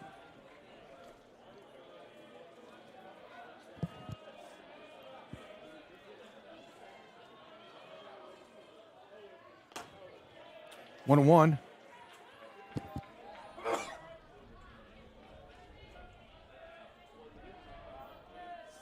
Now the War Eagles have had some incredible lineups in the past couple of years. Coach Walker's had some great talent, along with this Cooper Mann. 1 ball, 2 strikes.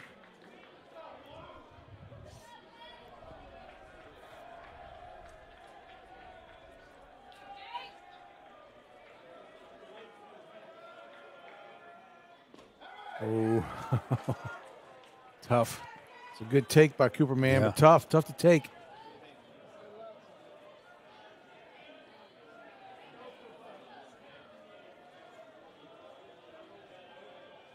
Two and two, 2 outs. Ball is lifted in the gap. Running hard is Ty Burnham. That ball got all the way to the fence. My goodness, what power he had. Ground rule double for Cooper Mann. I thought that thing was just going to be an easy fly ball with that got up swing. There in the wind stream, and it just kept carrying. Burnham had a lot of ground to cover and just couldn't quite get there. He sure did. Here's that swing, Coach, and just kind of threw his hands out there. Mm-hmm. Well, this field is the biggest field in the 6A West Conference, without a doubt. 340 to the lines, 385 to the batter's eye in center field, 365 to the gaps. That's a lot of field out there. Yeah, I mean, the way he swung that, you think if it's a no-win night, Ty gets to track that one down pretty easily. Starts off Joe Walker with a strike. Woodrow struck out in the first and grounded to Renner, lead off the second inning. Renner had to make a good charging play, throw him out at first.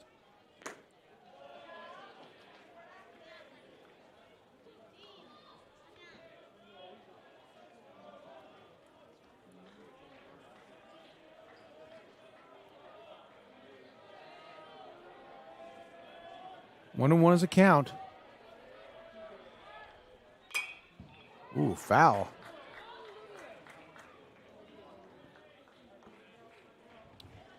Late on that pitch and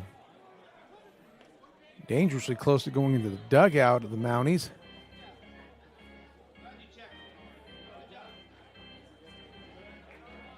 On 2 counts, see if Jake can just finish off Walker here in the 6th. Leave man stranded out at second. Ooh, high pitch. Oh, Renner. Oh, he's got it. Oh. Porta caught the ricochet off the back wall. It's almost like a design play. Really had Cooperman dead to rights, and that ball just sailed on him.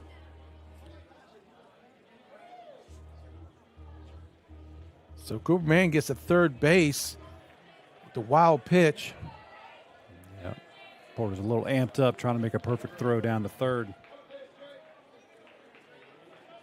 I've often said that you can make actually a play like that. Talk to the umpire, say this one's going past us. We're going to get the ricochet. Oh, strike 3 as he gets him looking and strands the runner at third base. The first runner to get into scoring position for the War Eagles is stranded at third. Yeah, great job by Jake coming back and getting Walker. Had a runner on second, wild pitch to third, but he came back and got him to end the inning. He'll still keep it 5-0.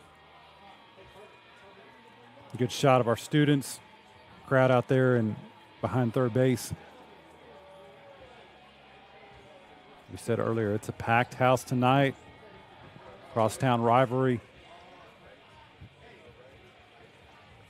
First place on the line here in conference.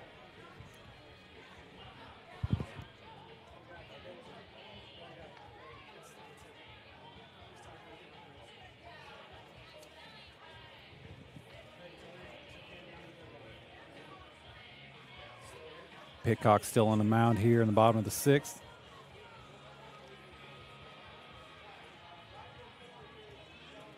Look at all those Mounties up on the front porch of the dugout, engaged as always. Even at the changeover. I think if we win the game tonight, with their 5th consecutive 6A West Conference Championship,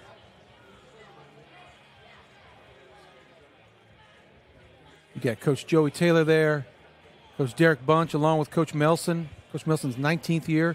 Mike Hummel over there, all the way to the left, just above Joey Taylor. And Jesse Harrington, the trainer, is in the dugout as well. Now leading off here in the 6th, Cole Berry. Cole's 1 for 2 with the shot. He hit in the 4th inning. Went over the left field wall.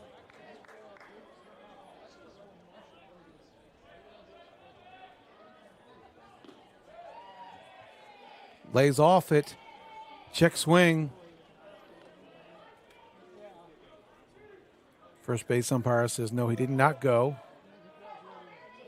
Cole got a 2-0 pitch last inning or last time up. Able to extend his hands and really get a charge into it.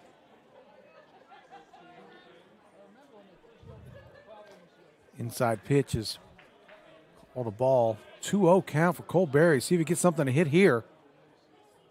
He does. Ground ball to the left side. That's Walker deep in the hole. Fast-moving Cole Berry is safe at first. For a big man, he can really move down the base pass. Yeah, once I got past him, getting to Walker there at short, he had a good chance because Walker was so deep.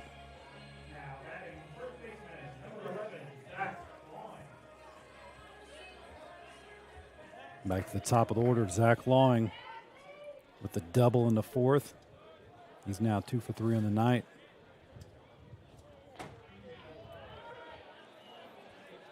Cole Berry's an excellent base runner, actually has pinch run for Coach Melson a handful of times this season.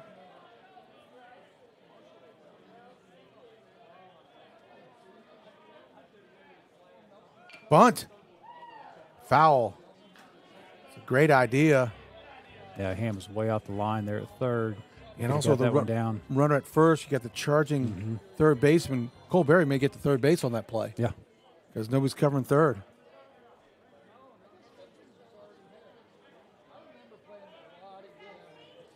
No outs. It's a smart play. 2 strikes, though. Oh, over the head of Zach. And Cole Berry gets to second base. That came close to hitting him in the helmet. Yeah. Zach did a good job of just turning his face away and getting his bat down. Nice. Have runners in scoring position.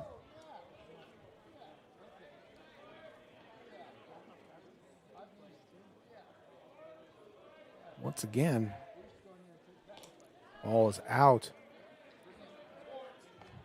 2-2 is the count.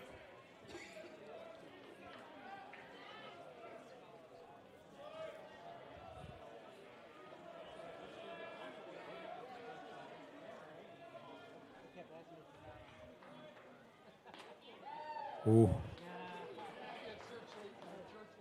Just missed him.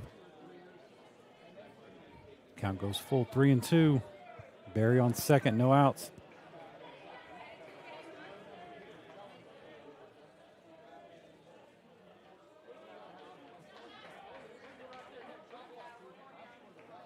Time was called.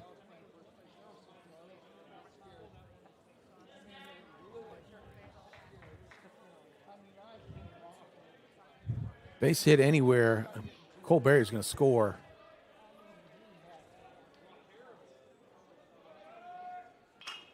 Ball is fouled to the right field side.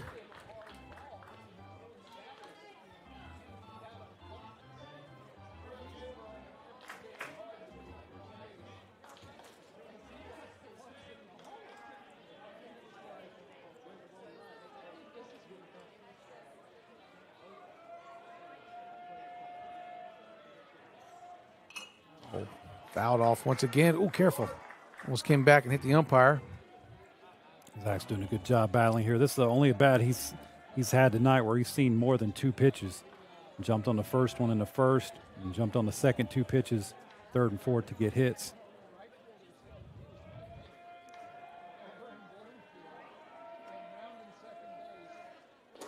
Oh, my goodness, that was close. Thought he was going to pull the trigger. I did too. He kind of did a back step there, and maybe Zach influenced him a little bit. Regardless, he gets the walk.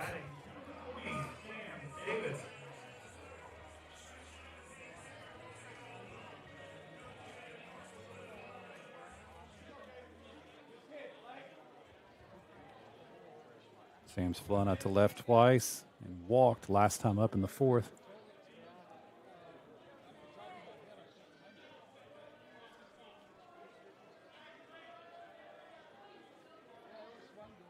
Turns to bunt.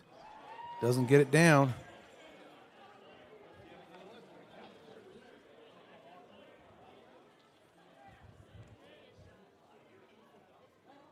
Oh, he's going to talk to Sam. Yeah. Maybe he missed a sign.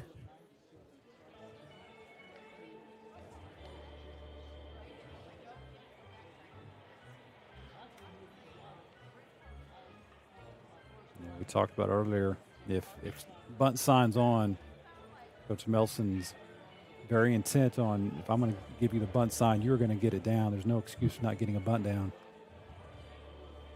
And that's what our Mounties are known for, is playing small ball, hitting runs, bunts, steals. Yeah, I know. It's a little different makeup team this year just with the size of the ball club. Mm-hmm. A lot of times you had to do it with a small ball.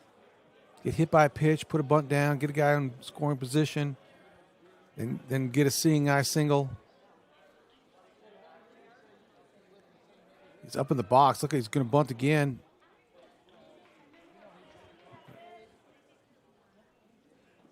Oh, he foul again. Yeah.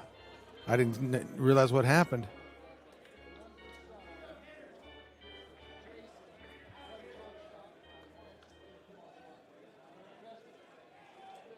He's got to find a way to come through. Yeah, 0-2 now.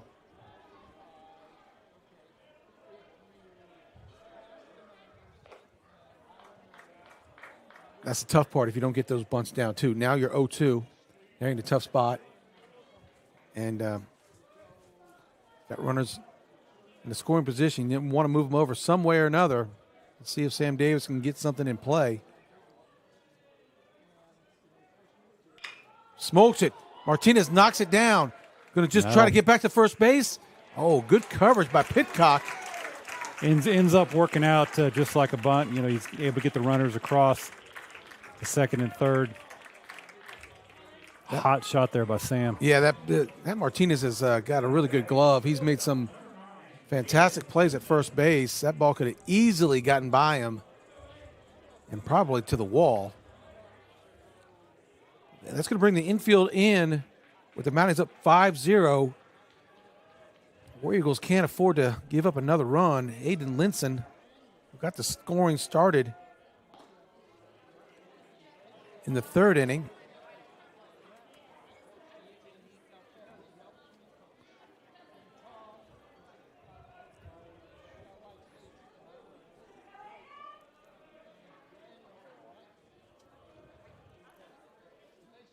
Oh, ground ball to the shortstop. Coming home with it. Cole Berry's safe. Cole Berry aggressive with that. He saw that ball on the ground, and broke on the pitch. Drove in head first and got in there safely. Mounties up 6-0. Yeah, it looked like Walker hesitated just a second getting that catch on the ground ball.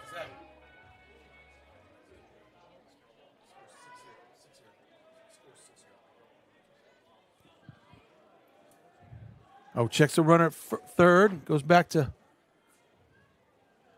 first.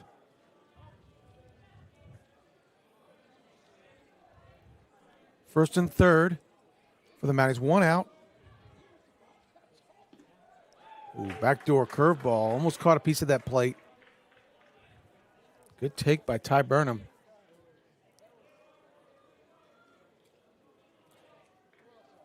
Ty's been on base 2 of his 3 at-bats so far tonight.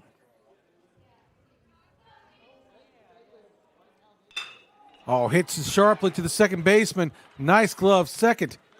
Safe at first. The Mounties going to score another run. Ty Burnham gets the out at second, but scores a run on fielder's choice. Look at this hard smash, Coach, to the second baseman. Makes a good play. So that's what we were talking about earlier. You know, the Mounties have scored 2 runs here in the bottom of the 6th and have not hit a ball out of the infield. Mm-hmm. Brings up Andrew Blankenship. Ball in the dirt. It's a pretty nifty play by the War Eagles there to try to turn 2, but Ty batting from the left side and a really good athlete.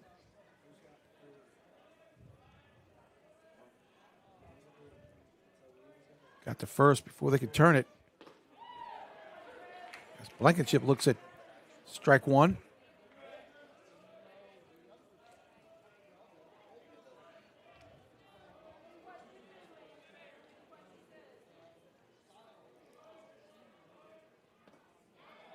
Good pitch by Pitcock. 1 ball, 2 strikes.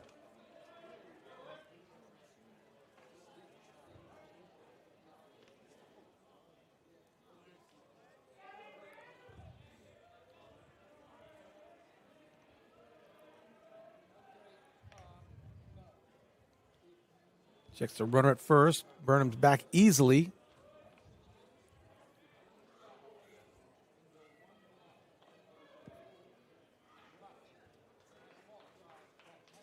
Oh, swing and a miss. It looks like they're going to get to first base on the drop third strike.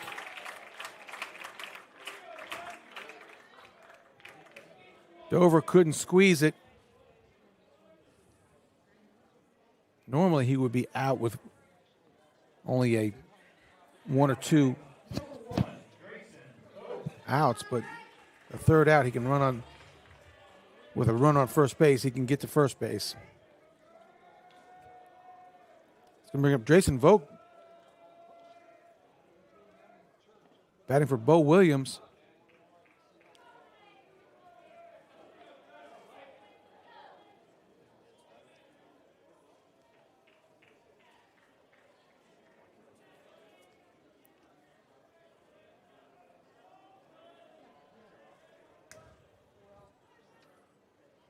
One ball, no strikes to Vogt.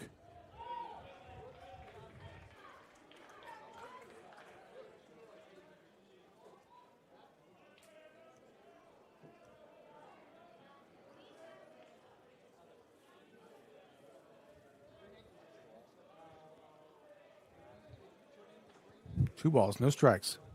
Ball way out.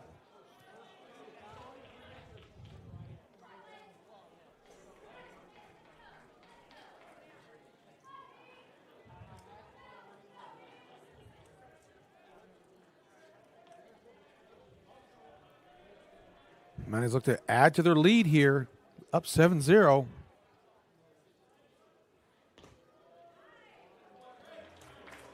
Vogt walks on 4 straight pitches, and it's going to load the bases. That's going to bring up Brian Walker as he does a mound visit.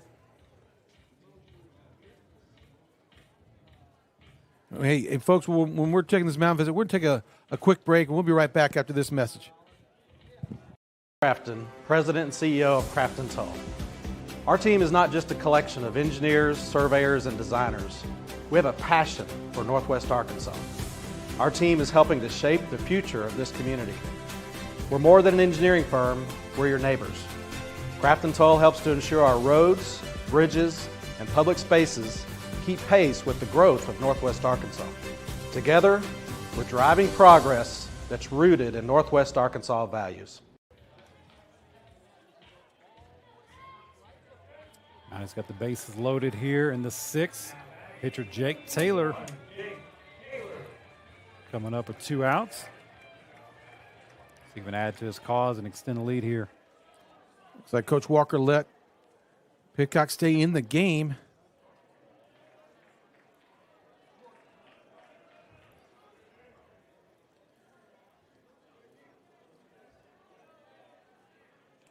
Jake has been hitting well. Yeah, at this point, 7-0, bases loaded. You got 2 outs. Just tell them, just go right at them. You know, you're already down 7. Just get out of this inning, go right at them. No use pitching around them. Yeah, let's go get him in the next game, maybe. Foul ball. Quick 2 strikes after Walker's visit.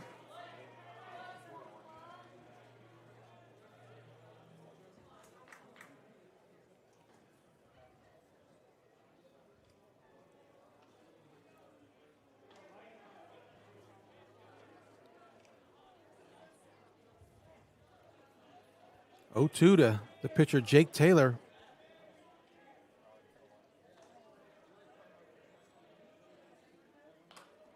Ball is lifted and in foul territory, making a valiant effort is Dover, the catcher. Yeah, that was way in on his hands. Jake able to fight off the 0-2 pitch.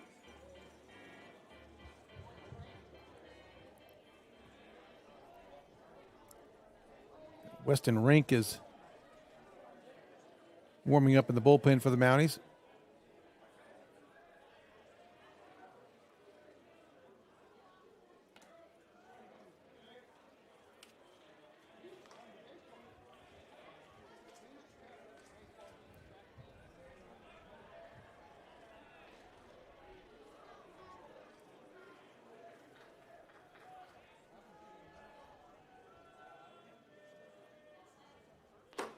All high. 2-2. Infield is back, playing for 1. Burnham at third. Blankenship at second. Volk at first. Ball is out.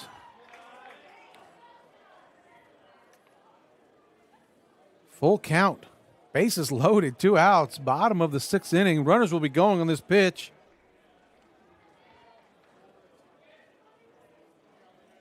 Just got to be careful making sure they don't back pick. Here's the pitch. Outside. He walks in another run. Niners go up 8-0. Courtesy runner for the pitcher. Must be Baylor Morgan. Yep. Sophomore.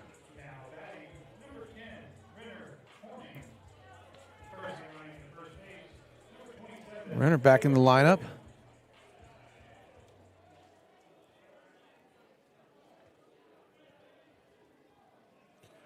If he gets a base hit here and Drayson scores, getting 2 runs on a base hit, Renner could end this game 1 inning early.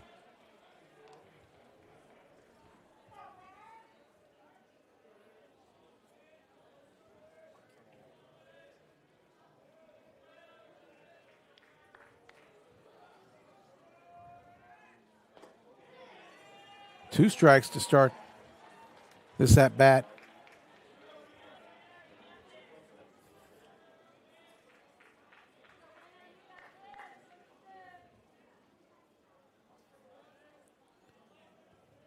Two strikes to Renner. Ball's out.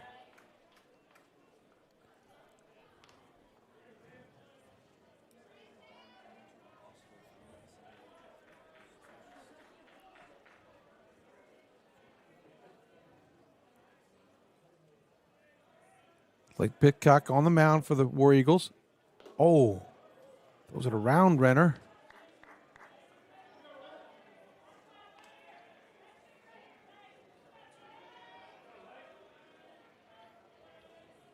Two and two the count.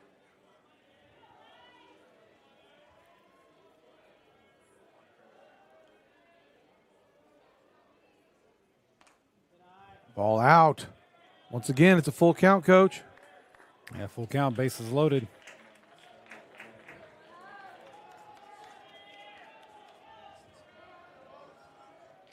I don't think Renner swung the bat this at bat. No. Those first 2 strikes. Head coach Melson, little foul. Get a piece. Had him a little question on why he's not swinging the bat, but now it's full count.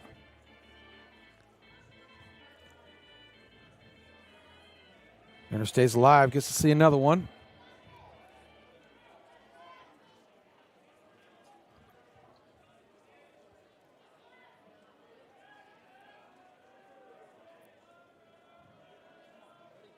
Runners will be in motion here. Strike 3 is a call. Renner goes down looking. But the Mounties do score 3 in the bottom of the 6th and take the 8-0 lead going into the top half of the 7th inning. And we'll be right back after these messages. Are you sure you want to do this? Hey, Penguin, Penguin, Penguin. Hey, look, we got 45 minutes. Penguin. Nobody likes to wait. Mercy is eliminating the wait for great health care. You look terrible. I feel terrible. Our online tools mean you can get the care you need now. Mercy Now. More of what you need now.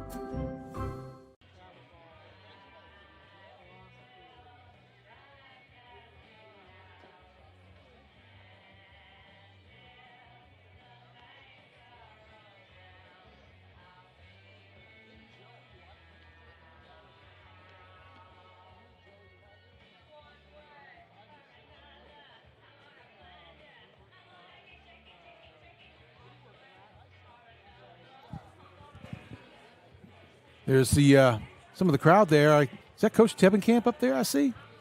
Yeah, it is. Yeah. I see Carson Coleman. I see Noah Carter. A.J. Francisco. And Zach Xander Burke. Yeah, that's Coach Grayson Tevenkamp Bradley. and his 5 kids and wife are up there taking up half the stands. Girls basketball, they're on the front row. They were manning our concession stand tonight. So big thanks to Coach Early and girls basketball for holding down the fort.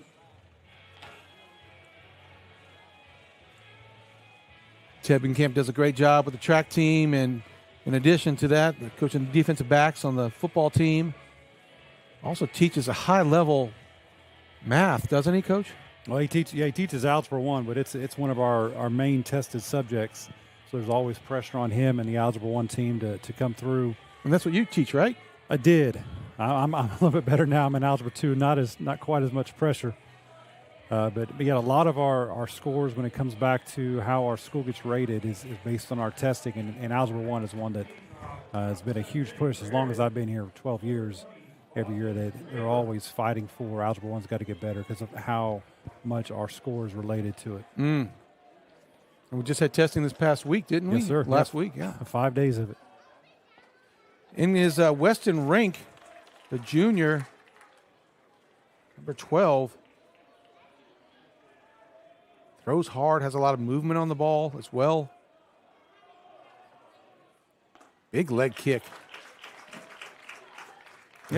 He looks comfortable out there, too. Yeah, great opportunity for him here in a big conference game. Not a whole lot of pressure. 8-0 lead. But just getting him some time getting used to that in the 6A West Conference. Ground ball to the left side, cutting it off is Blankenship on the move. Across the diamond. Blankenship with a nice play. He's done that a couple times today, showing his athleticism. As Rink gets the ground ball, gets the first batter out. The War Eagles are down to the last 2 outs. Cleanup hitter, first baseman Jojo Martinez. Got the first hit of the night for the War Eagles in the second, and then struck out in the fourth inning. Goodness.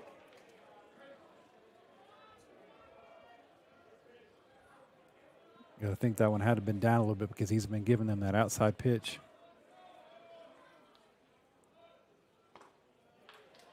That one caught a little bit more of the plate.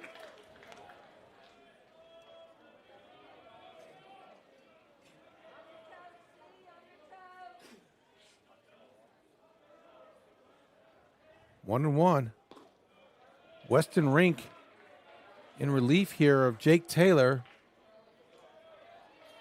Jake Taylor with another terrific outing.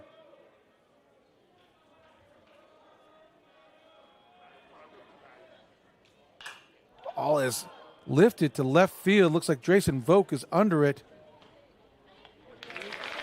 And hauls it in. Yeah, through 6 innings, Jake had 9 strikeouts, let up 2 hits, no runs.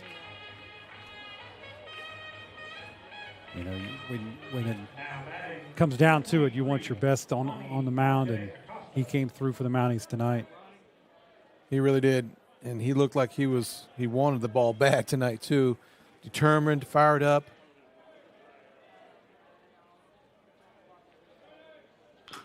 Oh, ground ball. Porter comes out of his crouch. That makes Costa look even bigger. I mean, he's a heck of a guy there to have in your 5-hole coming in as a DH. 2 outs here in the top of the 7th inning. War Eagles now down to their last out. Swing and a miss. A lot of movement on that curveball.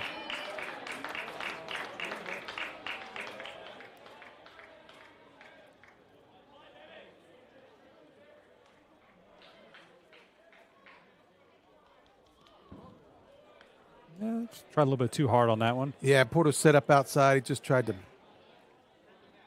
make a perfect pitch, but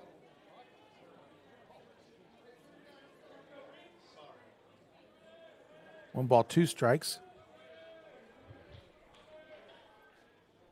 Swing and a miss. And the Mounties win the game 8-0.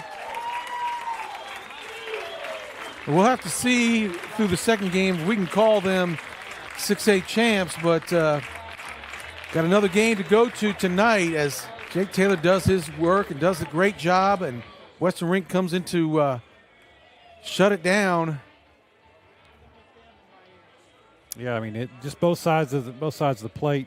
Pitcher Jake came in and pitched to Jim. They had 8 hits, 8 runs. You look at that last inning for the Mounties, and we talked about that was perfect Mountie baseball that we've seen through the years. They score 3 runs, and not one time do they get the ball out of the infield. And that was just, epitome of what we've come to love here at Rogers Mounties fans. No doubt.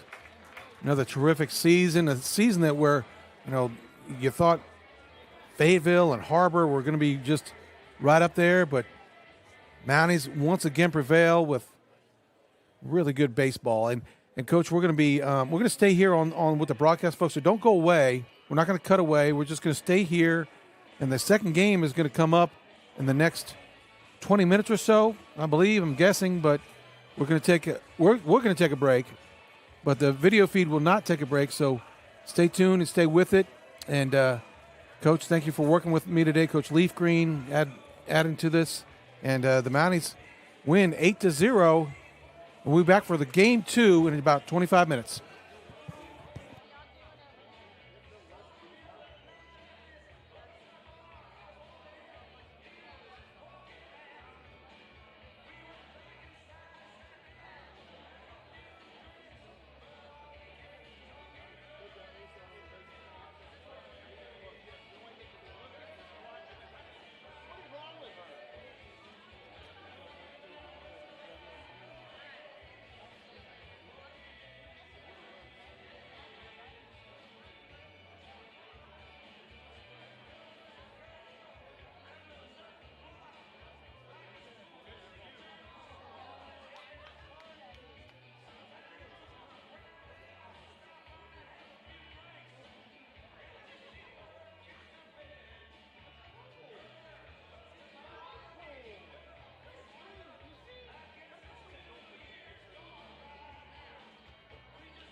Hey, safe to say I'm the biggest, the largest. Been stepping up since my mama stayed in them apartments. Regardless, my daddy told me keep the heat even when I'm in foreigns. I'm heartless, cause these niggas is hating on me just because I'm the biggest, the largest, the biggest, the largest. 30K on my riches for hard times. These niggas just mad cause they in my archives. Jordan came back to the 4-5. If you play then you lay right there by your own kind. Pull up a 4 with a loco. Tell them run this bitch back like so-so. Got this rap here in the chokehold. Did a show out in Austin. Shout out to Bobo. Moved out the trenches, now look how we live. Tell my BM to furnish the crib. Walk out the mall with some shoes for the kids. Deposit the checks from my bank full of M's. Paid on my rent, now I'm up for the year. The view look crazy from here. What I paid for some dogs could've bought me veneers. Take a piece on my neck, could've bought your career. Safe to say I'm the biggest, the largest. Been stepping up since my mama stayed in them apartments. Regardless, my daddy told me keep the heat even when I'm in foreigns. I'm heartless, cause these niggas is hating on me just because I'm the biggest, the largest, the biggest, the largest. Stuffing Cali blood, weed in the blunt. Let my little brother roll in the Dutch. My little boy get whatever he wants. Madam T don't be asking for much. Pouring lean on the nuggets and runs. Build the rest of that.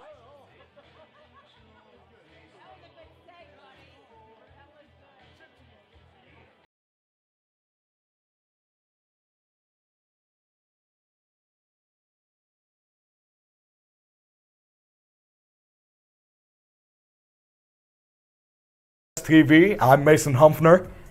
I'm Joe Canzaneri. Hello, Joe. Thank you for joining us. Oh, it's a Joe, pleasure. you have a very eventful day on the mound today. This is a doubleheader coming up. Yep. It's going to be fun. It's going to be exciting. This is your senior year, and dare I say, your best year pitching yet.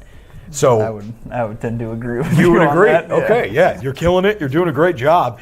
And what I want to ask you basically is prior to this season, so before it even began, what kind of changes mentally and physically did you make to improve?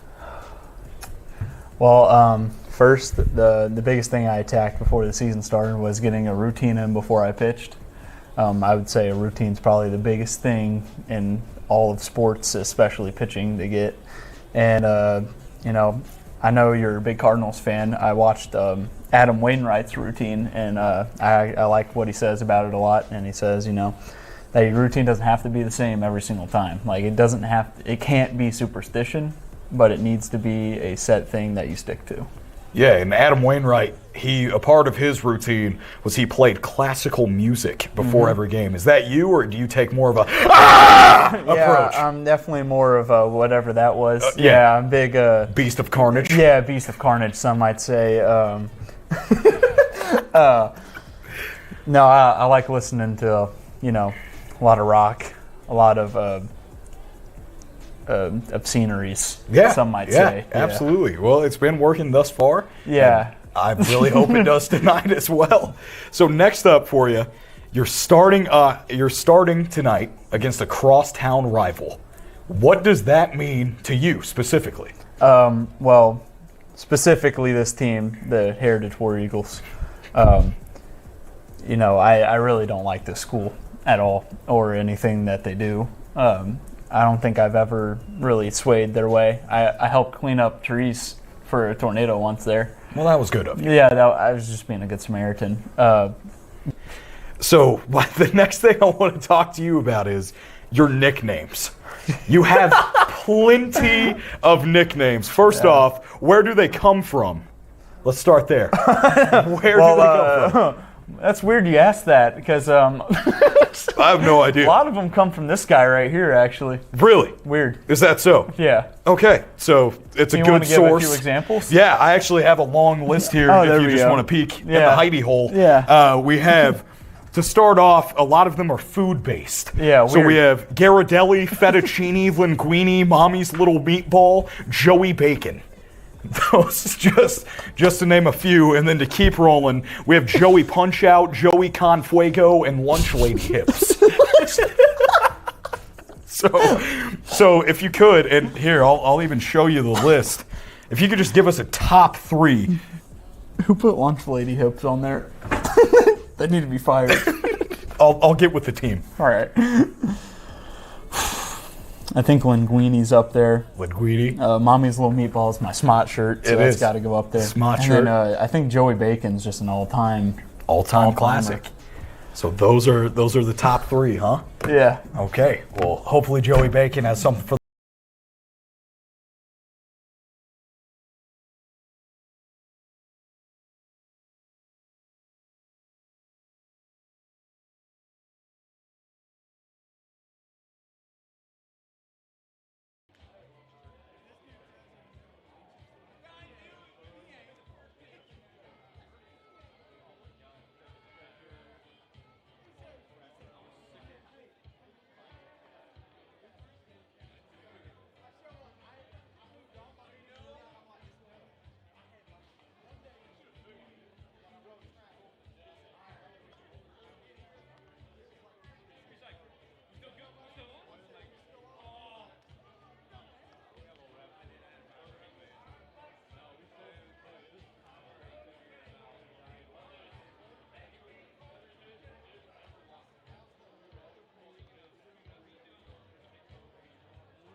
Hey, welcome back, folks, for the second game of the night. A doubleheader action on RHS TV. I'm Dave Regan, along with my partner, Jack Scudder, calling the game for you tonight. Jack, good to have you on board here. You were here for the first game, weren't you? Yes, sir. Okay. We're good to see you here, and we're getting ready to start the second game, as the Mounties are the visitors in tonight's second game. So just keep that in mind as you're watching tonight. And looks like the War Eagles have Carter Muth on the mound to start their game this evening. And the leadoff, once again, is Zach Loing and Sam Davis and Aiden Linson to lead off the game for the Mounties. And we're glad you joined us tonight. Yep, excited to be here. As you saw, Mounties won 8-0 in the first game. So Zach Loing up to hit, leading off. And the pitch is going to be strike one. Good start for Carter Muth. Zach had a couple hits in the first game, a double, scored a couple runs, so looking to continue that. And he takes ball one. Yeah, Carter Muth looks like he has a nice fastball. We'll check that radar here in a minute and see what he's throwing that in here. And the 1-1 pitch is going to catch the outside corner of the plate. Zach falls down in the hole 1-2 early. He gets to see a few pitches here, which is always good as a leadoff. Make him pitch to you. And the 1-2 catches the outside corner again. Zach Long takes strike three looking. Not the start the Mounties wanted. Yeah, but the really good pitching by Carter Muth. He's a big guy. He's throwing hard, and always the toughest as a leadoff batter. I always said that to my leadoff batters, because you're seeing the pitcher's best 3, 4, 5 pitches as he's warmed up and ready to go. Sam Davis hits a hard liner to second base, and it's going to be thrown on over to first base. Jojo Martinez makes the catch, and that'll be the second out for the Mounties. Yeah, Sam Davis going for the first pitch there. Easy ground ball there for Easley, the second baseman.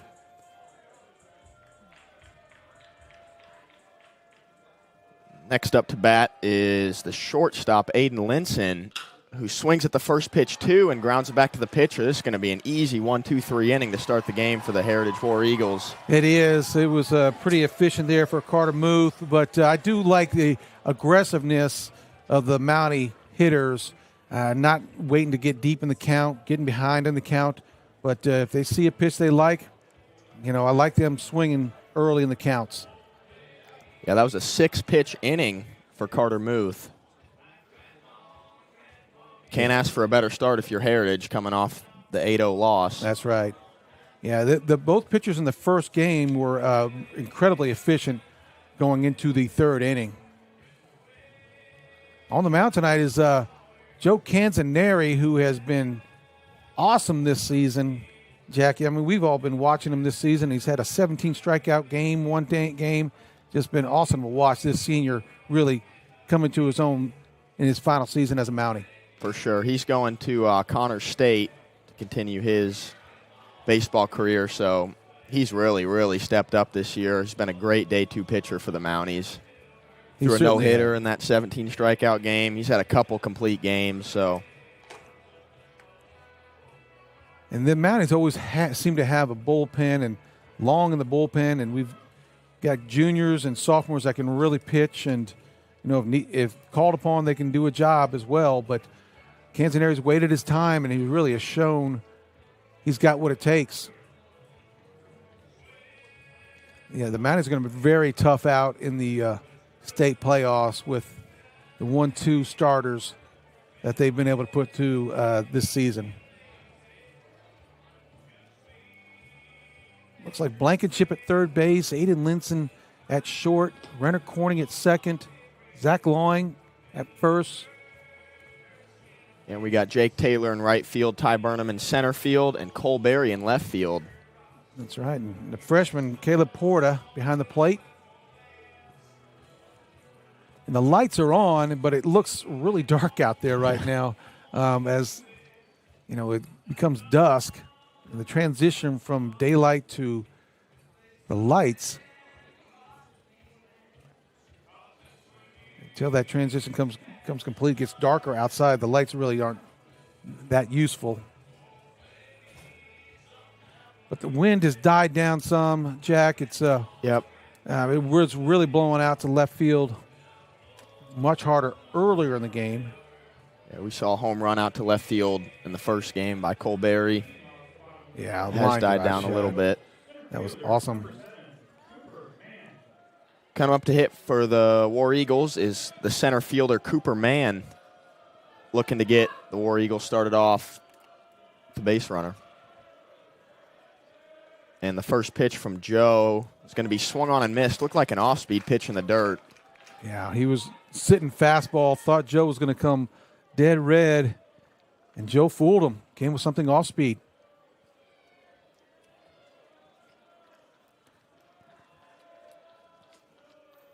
And the 0-1 pitch to Mann is going to be swung on and fouled back. An early 0-2 count for Joe. The thing that makes Joe really good is his variety of pitches. He's got a fastball that he can basically paint anywhere he wants, and then he's got the curveball and the slider and the changeup. Can just really confuse the hitter. Let's see what he comes with here. The 0-2 is going to be an off-speed pitch that missed high. It'll be 1-2. This is a fella in Cooper Mann, the leadoff batter for the War Eagles. You want to keep off the base pass. He can really run.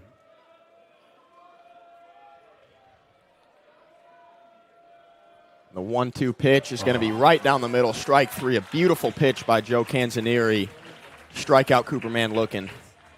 Little off speed. It completely confused Cooper Mann, who's looking for something else, and he just could do nothing else than just stare at it as it goes right down the middle of the plate. Yeah, just froze him. That'll bring up the shortstop, Joe Walker. Lefty. Brian Walker's son, head coach Brian Walker. And the pitch will be high and outside. Count will be 1-0.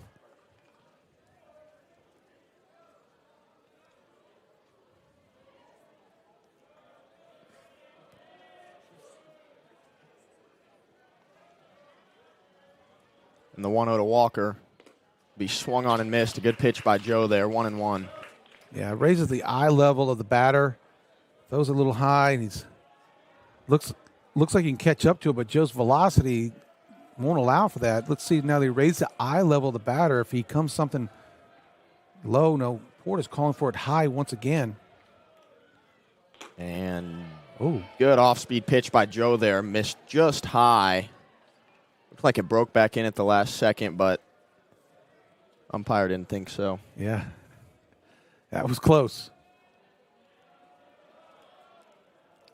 2-1 count. Catches the outside corner of the plate there, bringing it to 2-2. A good pitch. Yeah, that was really painted on the outside. If Walker did anything with it, it wouldn't have been much.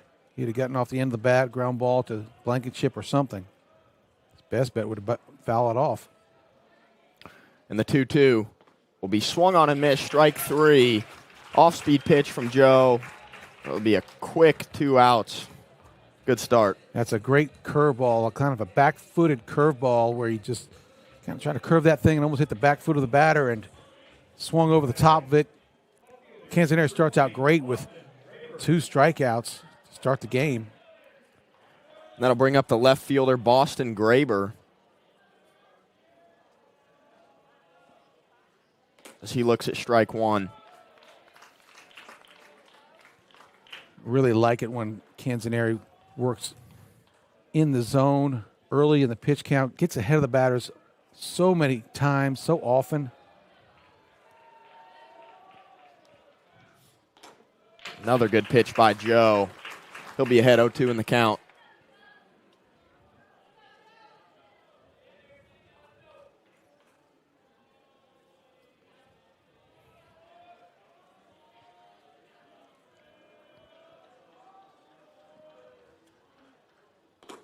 Ooh, that's a good pitch, and see Porter setting up outside, looking for it outside. I tried to paint that outside corner, just missed. but a great pitch nonetheless. And the 1-2 will be strike 3, and Joe goes strikeout, strikeout, strikeout, bottom of the first. Very efficient start. Good start for Joe Canzaneri as the Mounties coming up to bat in the top of the second inning. We'll be right back after this message. Crafton, President and CEO of Crafton Tull. Our team is not just a collection of engineers, surveyors, and designers. We have a passion for Northwest Arkansas. Our team is helping to shape the future of this community. We're more than an engineering firm, we're your neighbors. Crafton Tull helps to ensure our roads, bridges, and public spaces keep pace with the growth of Northwest Arkansas. Together, we're driving progress that's rooted in Northwest Arkansas values.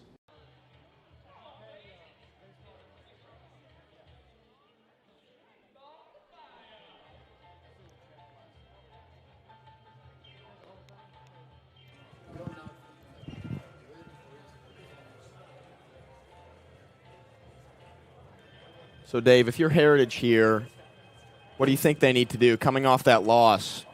Kind of put some pressure on the Mounties, maybe get a win. Well, they're going to have to get base runners. They're going to have to put pressure on Canzaneri. Canzaneri is so good when there's nobody on base, and they're just going to have to try to, one way or another, just get base runners, get hit by a pitch, get a bunt, get a seeing eye single, one way or another, because he has been so effective this season. It's just going to be, it's a tough task for them tonight with Canzaneri, but one way or another, they're going to have to get base runners, because I think the Mounties have been hitting the ball so well lately that we're going to put up some runs. And up to bat to lead off the top of the second inning for the Mounties is Ty Burnham, the center fielder, hitting cleanup. So he looks to be the first base runner of the game for either side. As he takes ball 1. And the 1-0 is going to be a swinging called strike. Looked a little bit high, but I think he went around on it. Mm-hmm. Couldn't make up his mind. And the 1-1 is going to be low and away, working the count to 2-1. Good hitter's pitch here, 2-1 count. Good count to look for something in the middle. And Muth's 2-1 pitch is going to be low in the dirt. It'll be a 3-1 count now.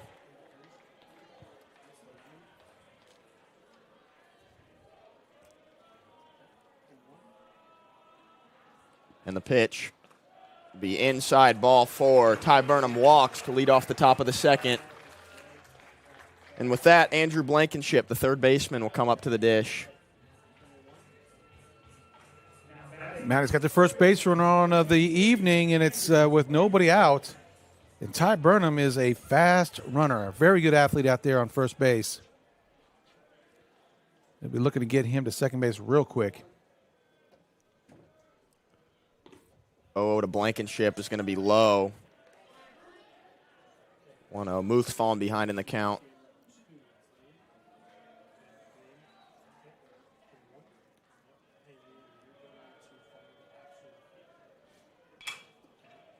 Will be fouled back.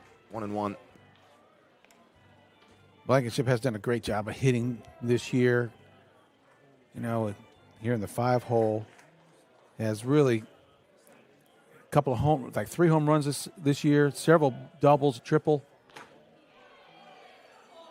1-1 misses outside.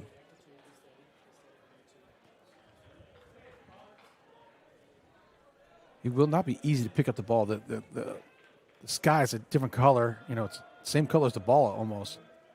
If he hits it high above the lights, it won't be. I've heard it's a very difficult sky here at Rogers Stadium at the Palace. He takes ball 3.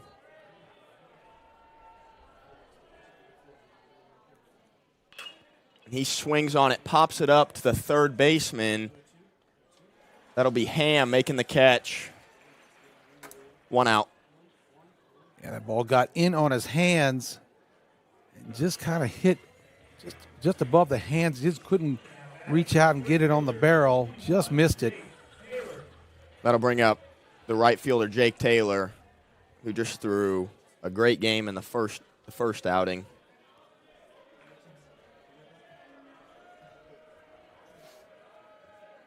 And be a back pick to first. Almost got away from the first baseman, Jojo Martinez, but he's able to corral it well enough.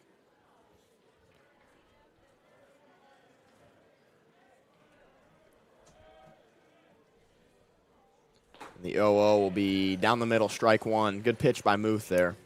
Sure was. Third baseman Ham's toes on the grass. Maybe trying to anticipate a bunt. Jake swings at strike two. And into second base, sliding. And now going to third base is Ty Burnham. As the ball got away from the shortstop there. And Burnham will be into third base standing. A throwing error. Rather a fielding error, maybe. Yeah, it was a delayed steal.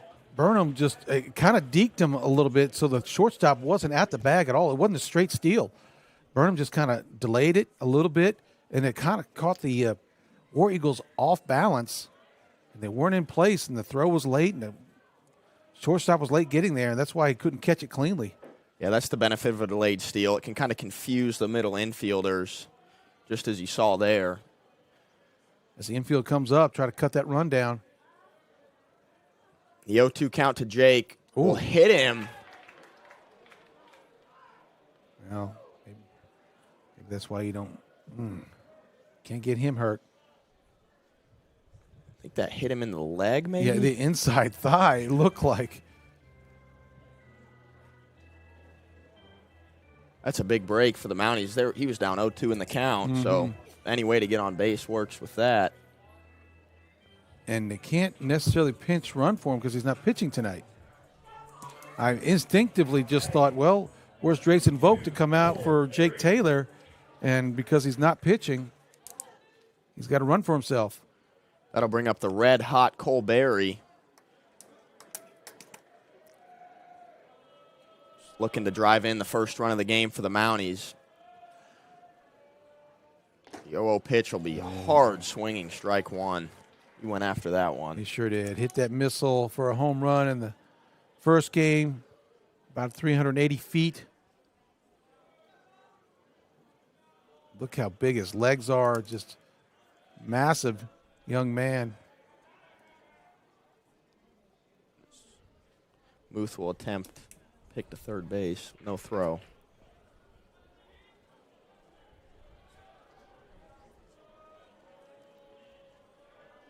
The 0-1 pitch to Cole. Another hard swinging.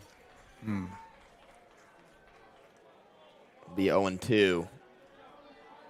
Cole's looking to get him another home run with swinging hard. That ball was up near his eyes.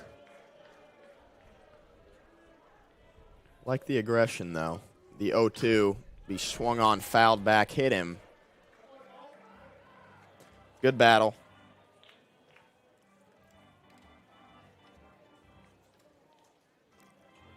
Yeah, you want number 22 here, Cole Berry, to be swinging that bat hard.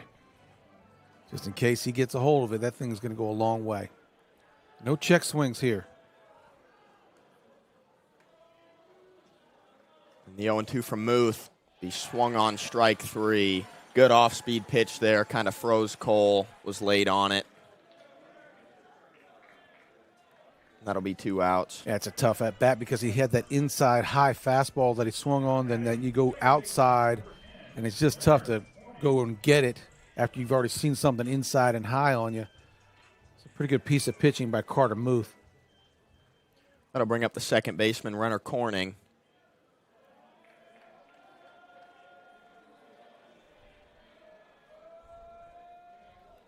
And the 0-0 pitch will be swung on strike one.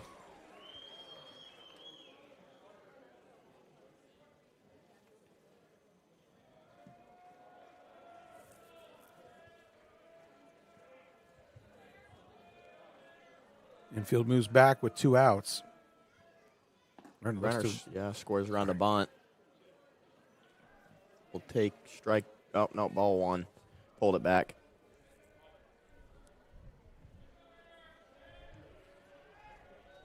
Third baseman moves to on the grass again.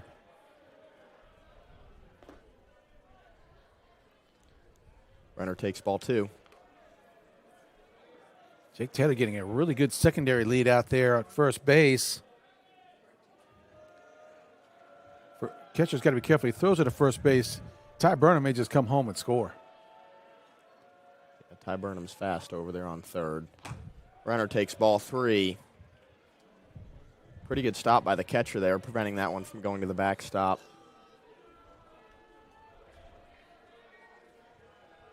That Thatch Dover. He's a pretty good athlete behind the plate here for the War Eagles.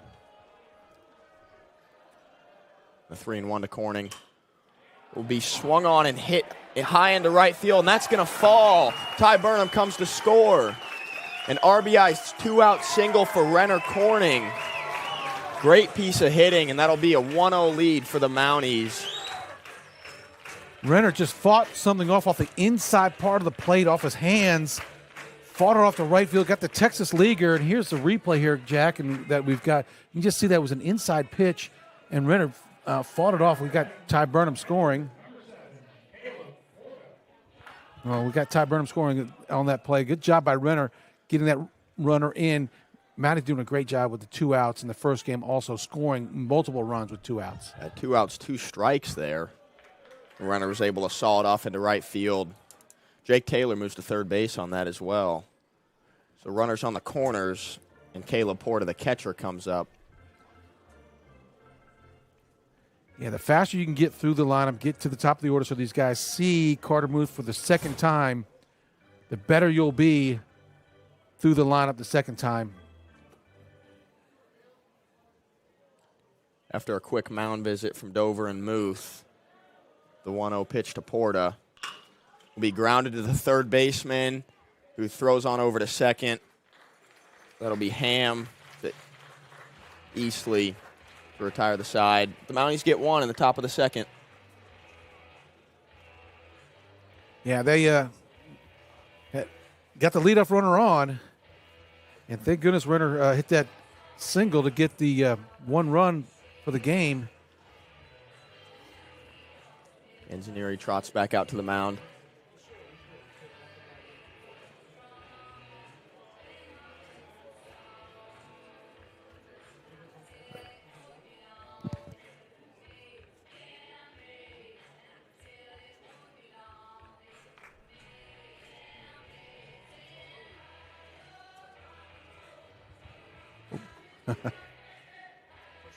Yeah, there you go.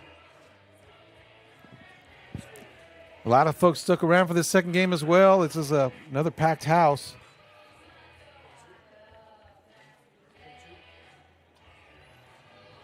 Yeah, you can see the wind out there, Jack. It's just still howling to left field. Looks like it picked up a little bit since the start of the game. Yeah.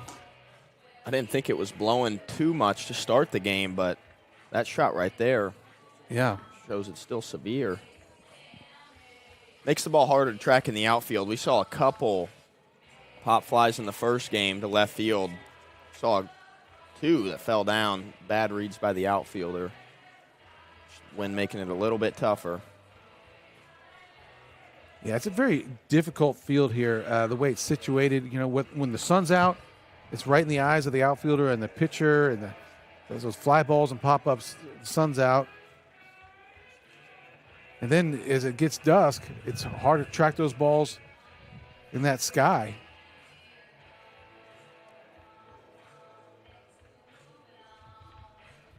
Oh, there's some of the stuck around for the student body there. A.J. Francisco, Xander Burke. Recognize anybody up there, Jack? Yeah, I see Micah Hudgens, Dylan Lawton, Caleb Hudgens as well. Oh, yeah. Oh, there's Marley over there. She's working the camera over there to the far right. Leading off the bottom of the second for the War Eagles is the cleanup hitter and first baseman, JoJo Martinez.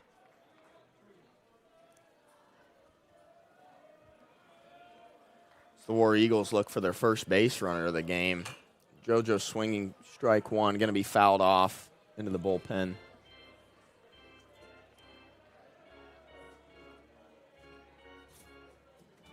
One thing Joe does really well is get ahead in the count. No doubt. He does a fantastic job of getting ahead in the count.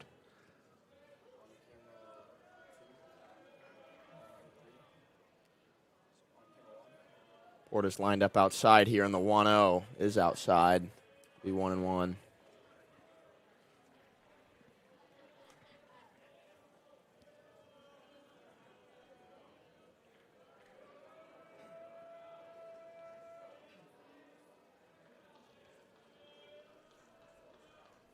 The 1-1 will be in there for strike two. Really good off-speed pitch there. Maybe looked like a changeup. It may have been a little up, but that is a big guy, JoJo Martinez, in the batter's box. That strike zone gets elongated. Oh, great pitch by Joe there. Off speed, outside corner of the plate. JoJo Martinez way ahead of it.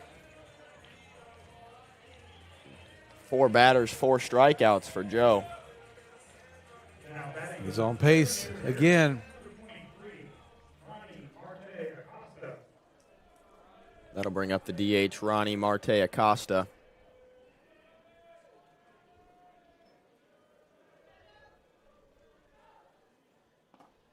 And he looks at strike one. I wonder what, as this game goes along, about the stamina of the kids and the concentration. It is a Monday. Kids are back in school all day. You know, they've had a game. It's now 8 o'clock at night. A lot of these kids have been at school at this facility on campus since 7 or 8 o'clock in the morning, going on 12, 13 hours being here. See if this team can stay sharp, you know, throughout the course of this game. Focus will definitely be a key factor. The outcome of this game. Big swing and a miss from Acosta there.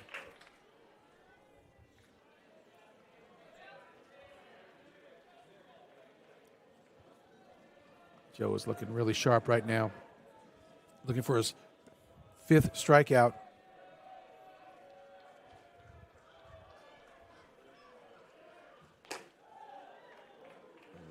Just misses outside there with the fastball. That's a good 1-2 pitch. Get him chasing like he did JoJo Martinez.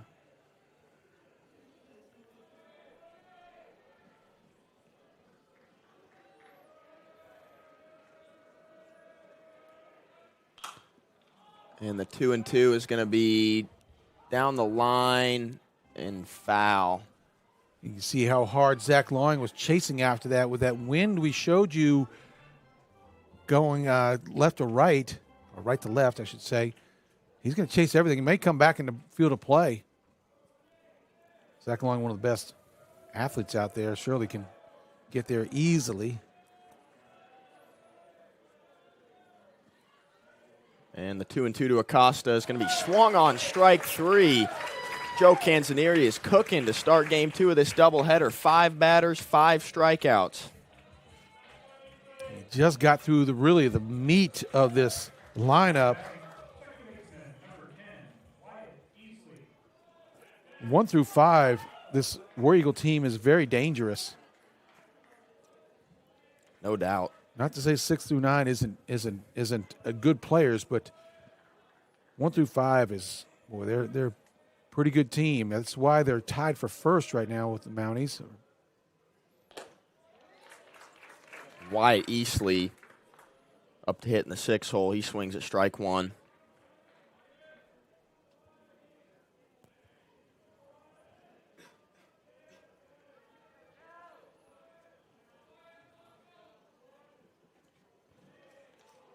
One be 1-1.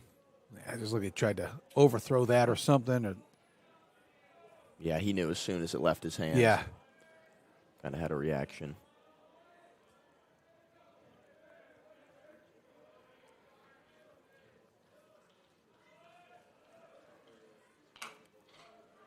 The 1-1 will be fouled back into the net.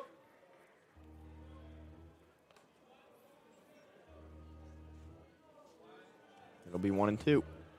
Canzanieri needs one more strike for 6 in a row to start the game.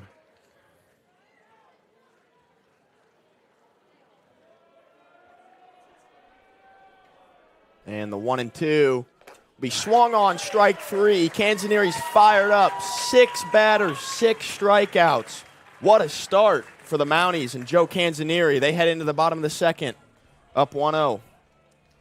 Top of the third, 1-0. We'll be right back after this. Crafton, President and CEO of Crafton Tull. Our team is not just a collection of engineers, surveyors, and designers. We have a passion for Northwest Arkansas. Our team is helping to shape the future of this community. We're more than an engineering firm, we're your neighbors. Crafton Tull helps to ensure our roads, bridges, and public spaces keep pace with the growth of Northwest Arkansas. Together, we're driving progress that's rooted in Northwest Arkansas values.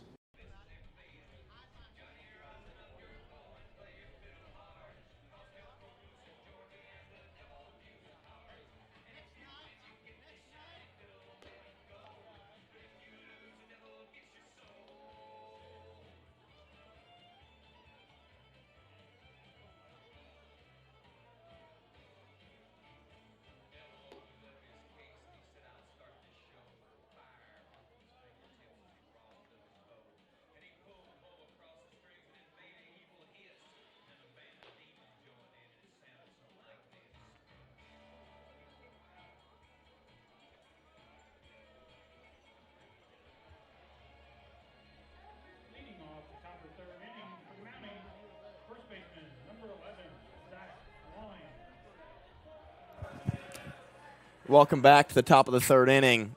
Top of the order comes around. The first baseman, Zach Lawing, up to the dish. Mann still out there throwing for the War Eagles. Zach Lawing takes strike 1. Outside corner of the plate.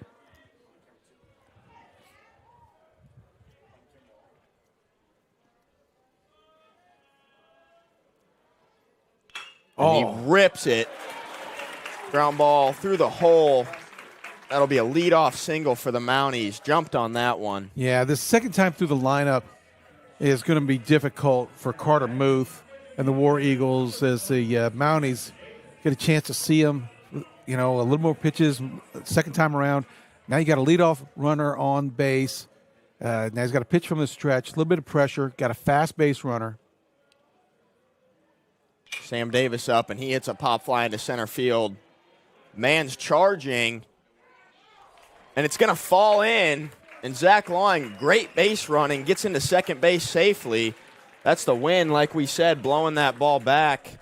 The left fielder, Boston Graber, dove for it, but it just fell in that gap.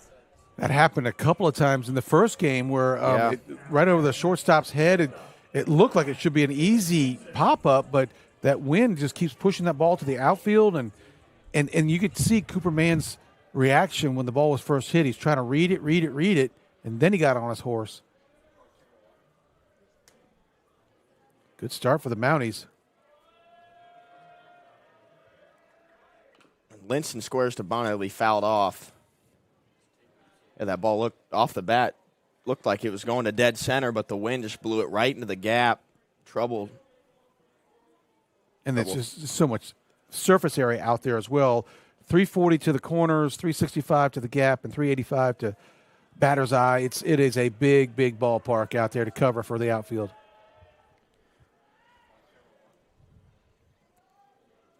Runners on first and second. Linson scores around a bunt again. And it'll be 1-1. Thatched over, calls time. Going to talk to his pitcher.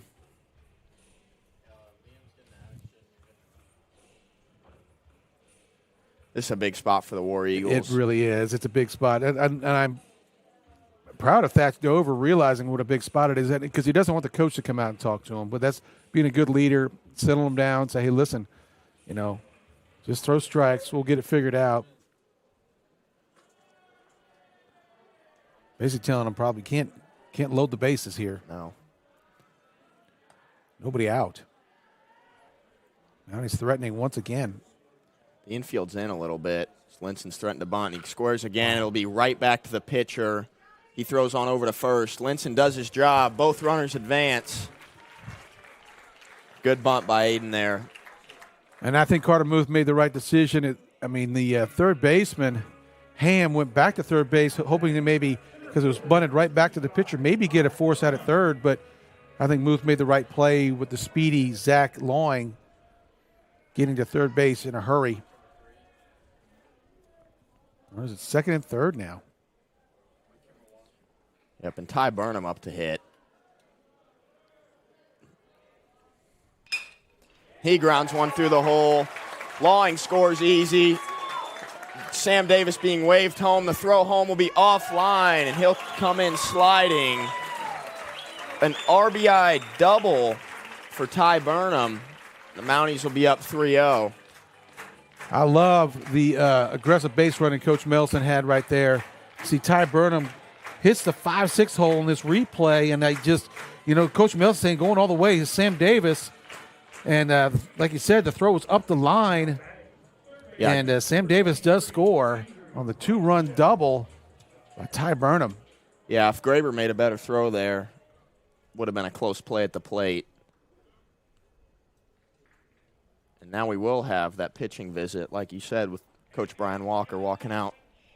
Yeah, but we're going to take a quick break, and we'll be right back after this. Crafton, President and CEO of Crafton Tull.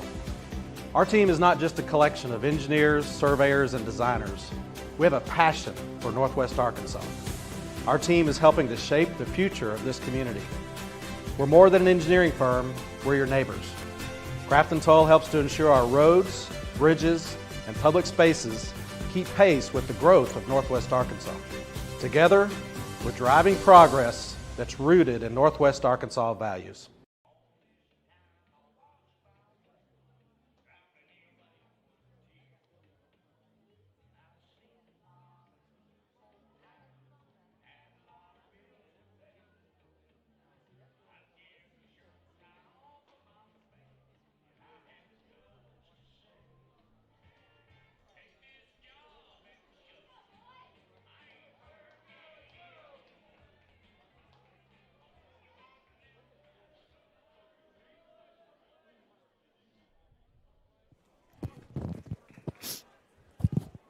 After that visit, Muth stays in the game, looking to maybe get out of this jam. Be one out. Andrew Blankenship at the plate.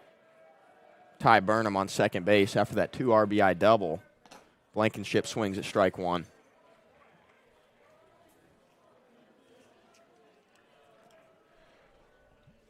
Lots of folks interested in this game here. The Fayetteville Bulldogs are in a kind of a tie with Heritage War Eagle right now. Ooh. And Blankenship hits a high drive to deep left field, and it'll be over the fence, a home run for Blankenship. Burnham scores, and Blankenship scores. That'll be 5-0 Mounties. Jumped on that fastball, smoked it. That was a great hit by Blankenship. He got all of that ball there, just right down the heart, put a charge in it, and with that wind going out, it would have been out in a lot of days. But with that wind helping it get out of the ballpark here, Blankenship, with his 4th home run, I believe, of the season, just having a great season thus far. And with that, we will have a pitching change. Muth exits. 5 earned runs.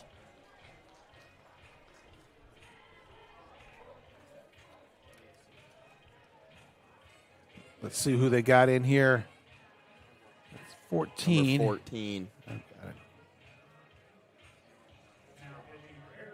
Braxton Graber. Braxton Graber. He's got a live arm.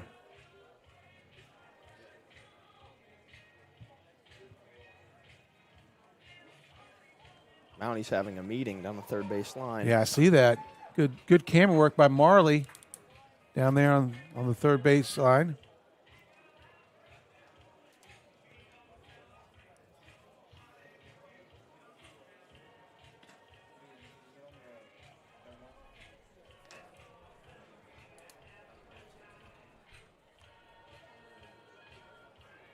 The Mounties there at the in the dugout. A rare nighttime varsity game here at the Palace. Joey Taylor, along with Derek Bunch, Coach Derek Bunch, been with Coach Milson a very, very long time. Back behind Coach Bunch is Hummel, Mike Hummel. Does a great job with the freshman and sophomores team. Appreciate all his hard work. Everybody up on the front porch, right? Nobody sitting back there.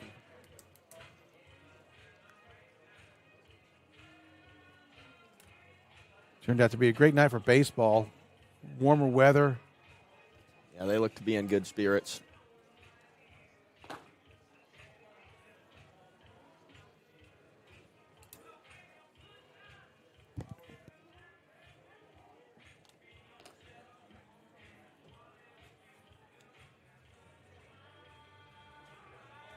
Braxton Graber is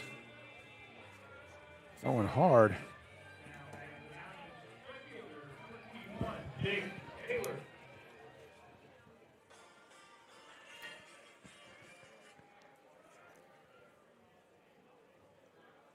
The first hitter that Graber will face will be the designated hitter, Jake Taylor, the right fielder, Jake Taylor.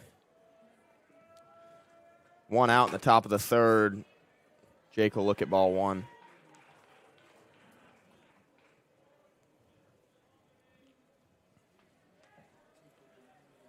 Jake has one of the highest batting averages on the team this year.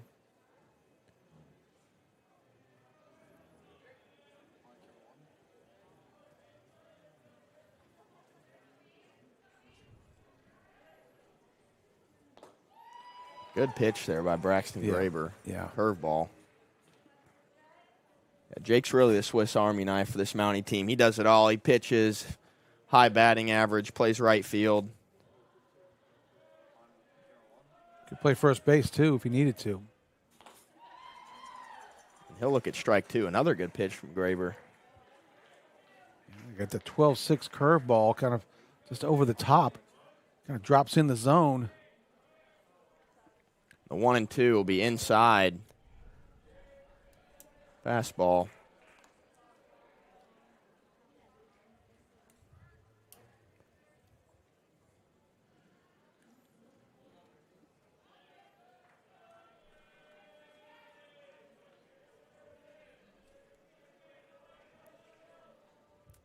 The 2-2. Another 12-6 curveball. Good foul by Jake. Yeah, it was late in the zone, and Jake made his mind up really late, and really good foul ball is right. Yeah, with two strikes, you're really looking for one pitch, and he's able to foul off the pitch that he didn't want. He'll get the pitch he does want there, but it'll be popped up into right field. And the center fielder will actually make the catch. It'll be Cooper Mann. Good job reading the wind. Boy, off the bat, that one looked like it's going to right field. It certainly was, and I would have thought the right fielder would have grabbed it, but Cooper Mann doing a good job and ranging again. He had to run a long way to get that, and that's smart of him, judging the wind and playing the wind as that ball kind of floated in his direction.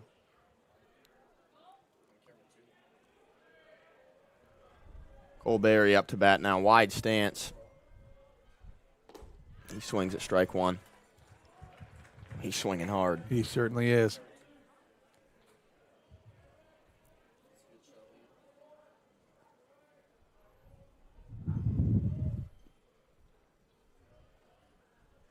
The 0-1 from Graber. Swung on again, strike two.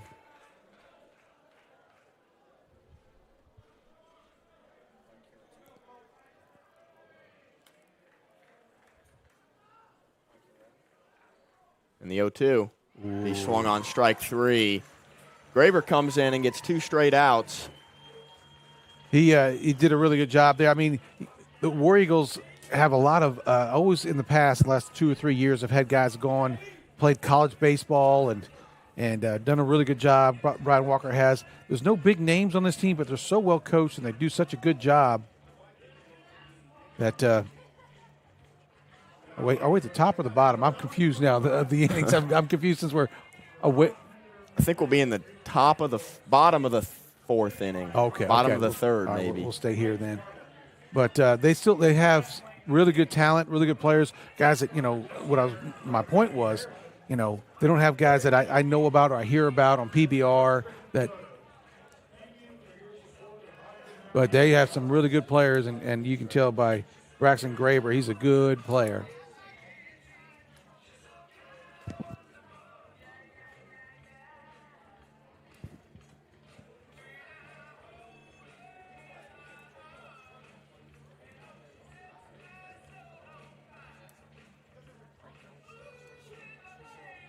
You got the conference track meet here, Jack, on Thursday. And I believe they're going to move it to Friday because of weather. And we're hosting it. And it's an all-day event. It starts at 9 a.m. The conference meet does. So maybe you guys can get out of class and hopefully, come watch, right? I believe the boys have a chance to win, don't they? It's going to be tough. Bentonville just throws so many athletes at these distance events, in the boys' side. But for sure, I think they've shown they've got the moxie, the fight, and the numbers to really compete in a lot of events. Really good in the relays, and done a good job in the sprints. But girls have a good team as well. Oh my goodness, yes. You know anything about those triplets? I heard they're really good. What are their names again? Anna, Kate, and Elizabeth. Oh, my goodness. Yeah, they're sophomores, ladies and gentlemen. They're just unbelievable athletes. Jack's younger sisters, triplets, and along with a couple other athletes, Eggers and Malaya Johnson, Lily B. Shears. Oh, my goodness. It's just... They have a strong team. Yeah, it's very, very talented, strong team.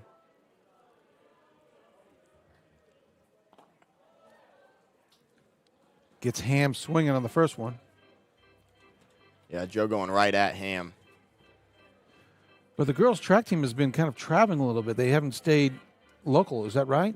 Yeah, they ran in Dallas this weekend, last weekend, Kansas City a couple times. So, yeah, they've been all over. I've noticed that because because Jeff has been going to some of these track meets for the high school, but I've noticed that it hasn't had all the best runners. I'm like, where is everybody? And I haven't seen the triplets or anybody at any of these track meets, and I see on their Insta page that they've been at some very, very competitive races. Yeah, and Ham rips it into left field, left center gap, and he'll come in the second, sliding.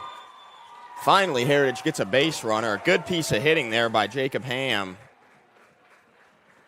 Heritage looking to maybe build some momentum on that, cut into this 5-0 Mountie lead. Yeah, Ham got something he could handle and did something with it. I know Canzoneri's probably upset that he had that 6 strikeout start is over, but and the no-hitter, he was probably thinking no-hitter again, I'd imagine. Comes right at Thatched over here with an off-speed pitch that catches the outside corner of the plate.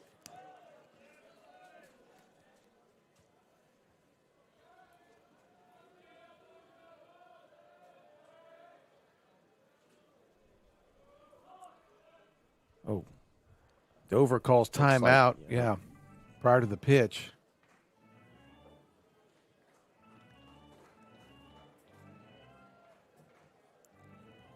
Sometimes the umpire doesn't grant time to the hitter that late, but he got one there. I agree. Normally, if he starts his motion, you can't give it. That was close.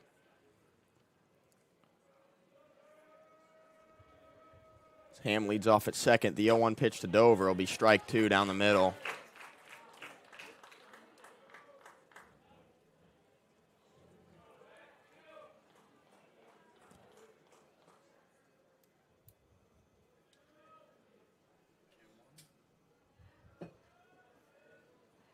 Now the 0-2 to Dover. He swung on strike 3. He was working that outside all that bat against Dover. And Dover had to swing at something out there because he was painting that outside corner for 2 strikes and couldn't let that one go. 3 strike at bat there for Dover. He goes down swinging. With that, Jacob Lays is up. Joe steps off. Holdham at second.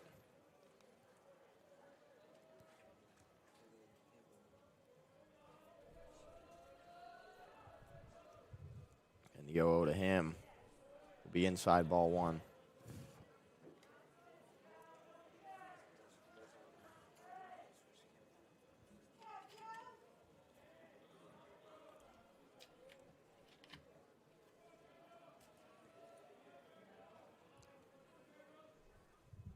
Will be high, 2-0.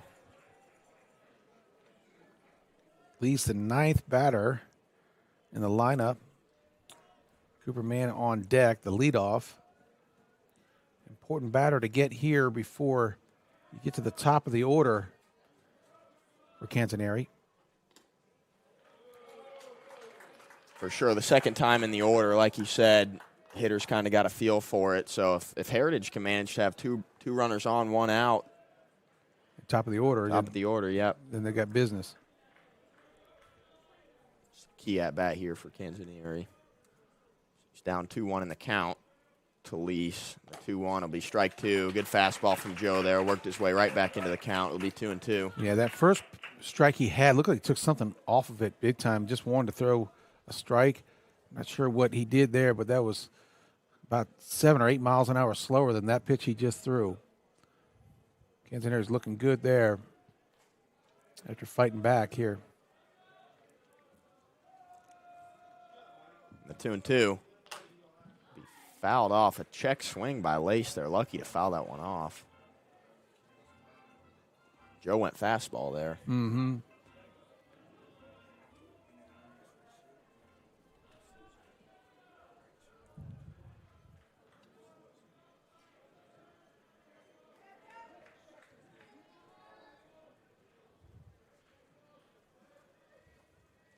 Another 2-2 will be grounded kind of in the hole. Nobody's covering first. Lease is going to get into first safely.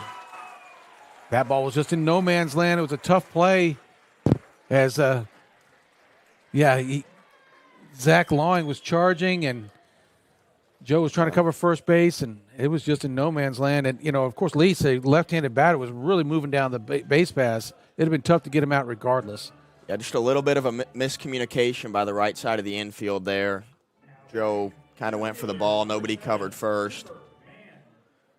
So like we said, that'll bring up the top of the order. Cooper Mann with runners on the corners and 1 out. Heritage looking for any kind of momentum that they can get. Rogers keeps the infield back for the moment, looking for the double play ball. And the 0-0 to Mann. Be down the middle, strike 1.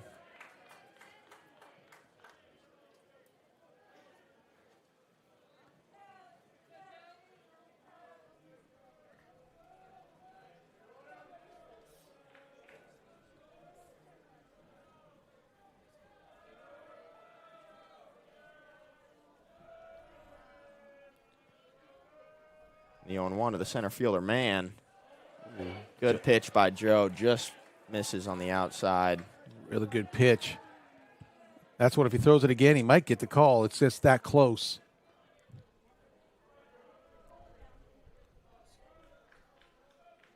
Yeah, that pitch didn't miss by much. It certainly didn't.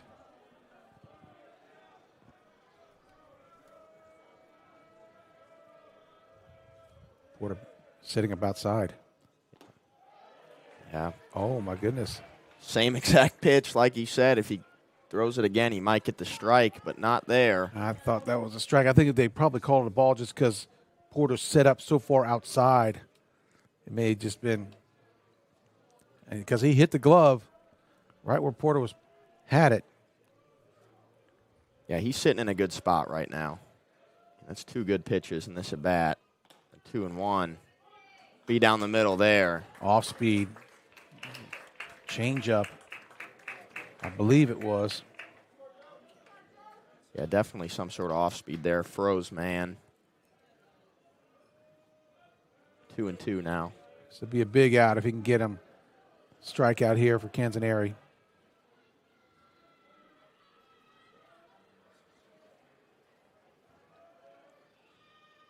Porter set up way outside.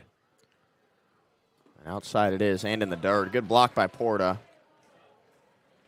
Count goes to 3-2. Full. This is a big pitch here. Coming up.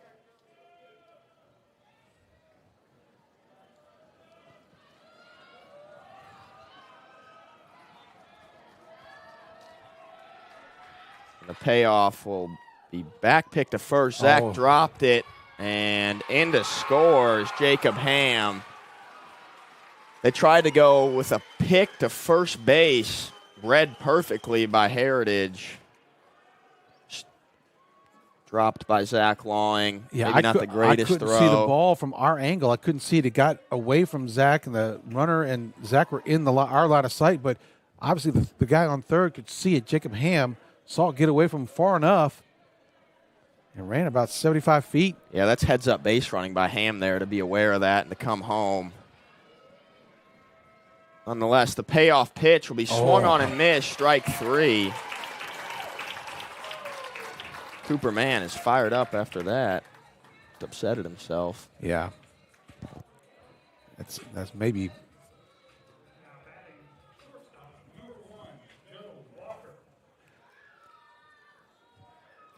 That'll bring up Joe Walker, the shortstop.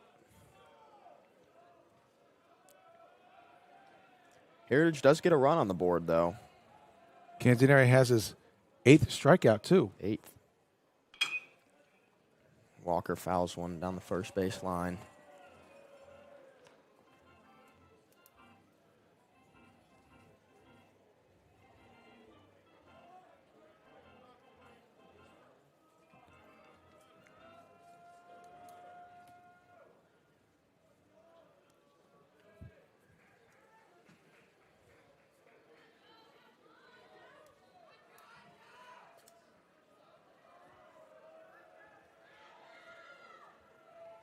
The 0-1 pitch to Walker. He swung on and missed, strike 2. Yeah, Joe looks like he's got Walker outmatched so far in these 2 at-bats.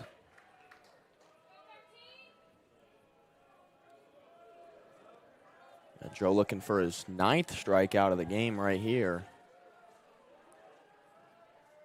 Oh, he got it. Right down the middle, off-speed pitch. Yeah, I think Walker was looking for something different there. He came with the off-speed.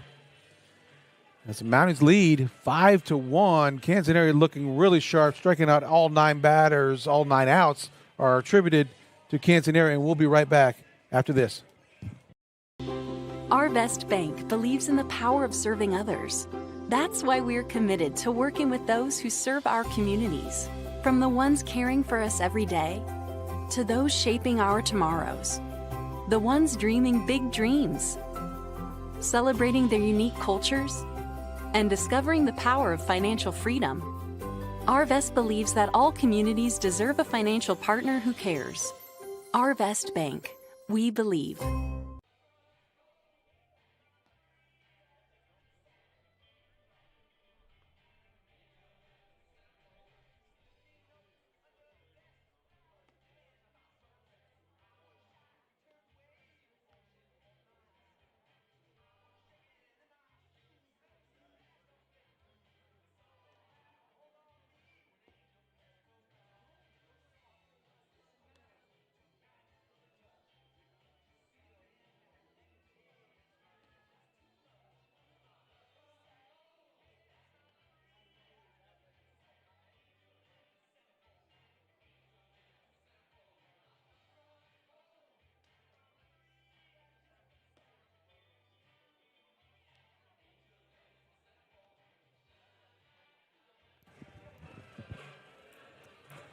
Braxton Graber still on the bump for Heritage.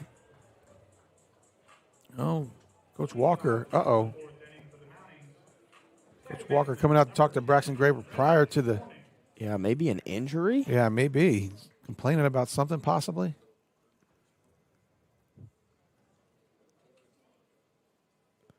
Looks like they're getting it all sorted out.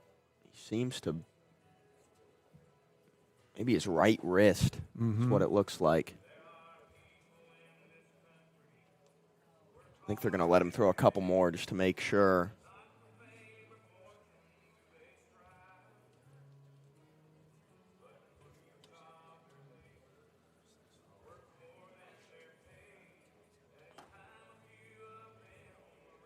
He throws hard.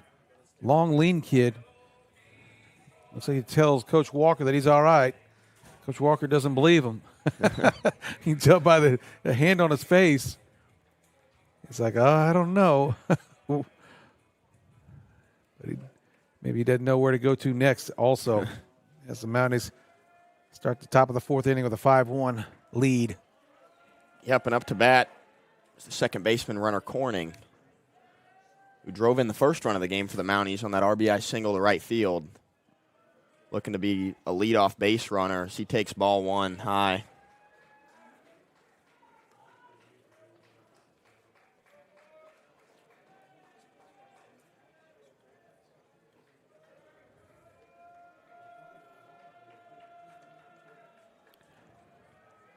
The 1-0 pitch will be squaring the bunt. A really good bump by Renner. Back to the pitcher who bobbles it, makes a terrible throw over to first base.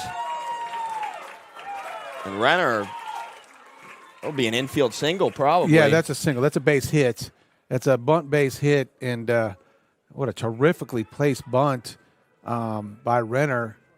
And good backup, actually, by the second baseman over there. Or else that thing may have gotten wide easily. Yeah. That thing may have gone to right field. And Renner could have gotten to third, maybe. Possibly. Yeah. Right fielder did a good job. I think he may have stopped it from, but looks like we are going to have a pitching change here. Yeah. Graber kind of bobbled that bunt and made a really hard throw over to first. Probably didn't help his wrist. Yeah, it looks like he's, I don't know if he's pointing his elbow or his wrist, but regardless, we're going to see a new pitcher here.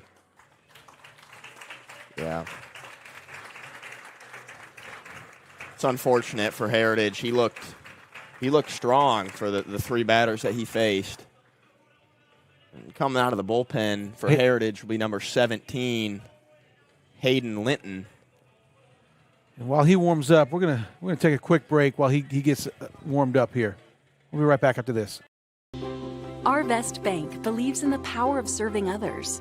That's why we're committed to working with those who serve our communities, from the ones caring for us every day to those shaping our tomorrows, the ones dreaming big dreams, celebrating their unique cultures, and discovering the power of financial freedom.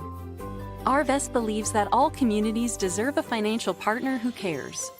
Arvest Bank, we believe. You sure you want to do this? Man, penguin, penguin, penguin. Hey, look, we got 45 minutes. Penguin. Nobody likes to wait. Mercy is eliminating the wait for great health care. You look terrible. I feel terrible. Our online tools mean you can get the care you need now. Mercy Now. More of what you need now.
Welcome back to the top of the fourth.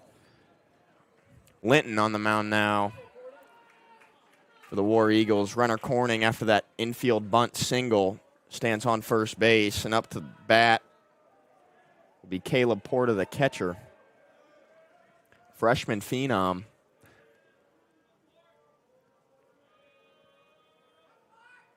And he takes ball one inside. Could have warned that one. Yeah, that's what he's upset about. How, man, coach is going to be mad at me for not taking that, getting out of the way. But that's got to be, your instinct is to get out of the way, you know, and it's so hard to just sit there and take that. It's difficult. How important has he been to the team this year? I mean, stepping up as a freshman, catching, hitting. Yeah, because he looks good at the plate too. He's small in stature, but he's got a lot of fight. Got a lot of moxie, a lot of grit. Yeah, very talented. Doesn't shy away from anything. Count is 1-1. He squares the bunt also, and he's going to get it down. Third baseman charging, makes the throw on over to first to retire him. A good play by Jacob Ham. But Renner moves over to second, and Caleb Porta does his job, advances the runner, lays down a good bunt. He certainly did. Great job by Porta on that bunt. That was a heck of a play by Ham to get him out. A really good athlete over there at third base. Jacob Ham throwing off that 1 foot there across his body, or else Porter be on first. But that gets to the top of the lineup once again. Zach DeLong's third at bat tonight. Yep, and a key one at that. The runner in scoring position. He checks, swings, and he falls down. The catcher hit him there? He tripped over the catcher. I don't know what the rule is. I don't know what the ruling is there. Apparently not.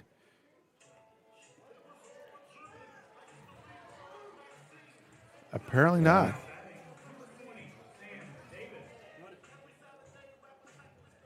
Yeah, let's watch the replay there. Here. He checks swings. The catcher gets out, and then he tripped over his bat. Oh, did he? Had the bat in his hand, yeah. Oh. He dropped the bat and kind of got caught between his legs. The catcher was right there, too, though. Oh. Ball gets by the catcher, and he's going to be in to score. Renner Corning heads up base running. That'll make the lead 6-1 in favor of the Mounties. Wild pitch there by Linton. Dover had no chance to stop that one. He didn't, and that was, really good base running there by Renner. It's always dangerous to come home from third because that backstop is so close. And that ball can come right off the backstop, and if it comes off and ricochets right to the catcher, you can get out at home. So I love the aggressive base running by Renner, especially with 2 outs. 100%. And he's up 6-1 now. Yeah, and with that, Sam Davis comes up to hit, and he check swings as well. Looks like they're going to say he did not go on that. Yeah, and they can't appeal it because they don't have a trial. They did. They did appeal. Excuse me. I stand corrected. They appealed to the first base umpire. He said, yes, he did go. Yeah, I'm not sure how good of an angle he has on that, right. But nonetheless, it'll be 1-1 to Sam Davis. He'll foul ball down the right field line. Be 1-2. See if the Mounties can muster another 2-out rally like they did in the first game.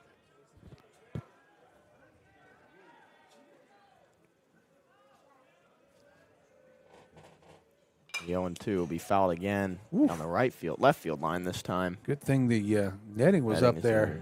My goodness. A couple of the fellow students there would probably have been in trouble if the net wasn't there. No doubt.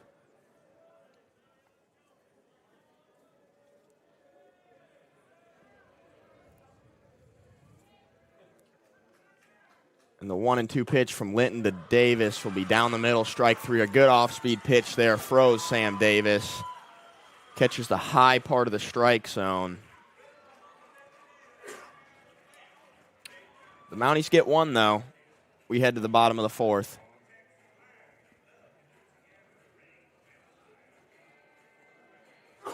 So what is DECA doing these days? Is it finished? Is it complete, or do you already have do you have a tournament? What is that? Well, we had DECA State a couple months ago where we Right. all went down to Hot Springs and competed. That was a lot of fun. We had a lot of people placing that. Dr. Woodruff does a great job.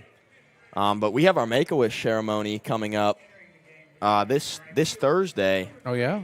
Yeah, What's so that, we're what's that about? We're granting a wish to a child who has been through it. I mean, she's 11 years old. Her name's Lily, and she's had a rough life. She was abused. She's legally blind. Wow. She has an illness. So we're granting her wish. She's going to go to Disney World. No kidding. So we raised, around $10,000. DECA raised $10,000. Yes. Holy cow. And, it'll be at 10 a.m. on Thursday. Come join us in the new arena. It'll be an awesome ceremony. We have a bunch of gifts to give her. She's coming under the impression that she won an art contest. Oh, no kidding. So it'll be a lot of fun to surprise her. Did you say she's blind? Yeah, she's legally blind. I think she can still see a little bit. Okay, I see. Okay. But, yeah, she's just had a really rough 11 years to start her life. But it'll be. We are going to be live streaming the Make-A-Wish. Oh, we are? Yes. Okay, awesome. On Thursday morning at 10 o'clock. Zach Land just told us that we are doing that. So, folks, if you want to see what Jack Scudder's talking about in that Make-A-Wish ceremony, we will have it live for you on Thursday morning, and tune in. Yeah, I've been blessed to be a part of it for the last 3 years. I mean, it's one of the best days of the year. I mean, the whole student body comes and just makes it incredibly special for Lily and her family. So That's fantastic. Are they Rogers folks, Bentonville folks, or do you know it all? I'm not sure. I'm pretty sure she's from Rogers. Her sister was a big donor. Okay. She works at Sports Clips. Sports Clips was our biggest donor. Oh, wow. To the program. So yeah, it'll be a lot of fun. That's fantastic. I may have to come out for that and come watch you guys. That's for sure. It's a great deal. It'll be a lot of fun. The bottom of the fourth, Canzonieri pitching to, I believe that is Boston Graber up to hit Heritage War Eagles as they look to gain some kind of momentum, maybe cut into this 5-run Mountie lead. Got a couple base runners last inning, scored one, but we need a lot more than that to get back into this one as he looks at strike one and now swings at strike two. Good off-speed pitch there by Joe. Joe's still looking sharp.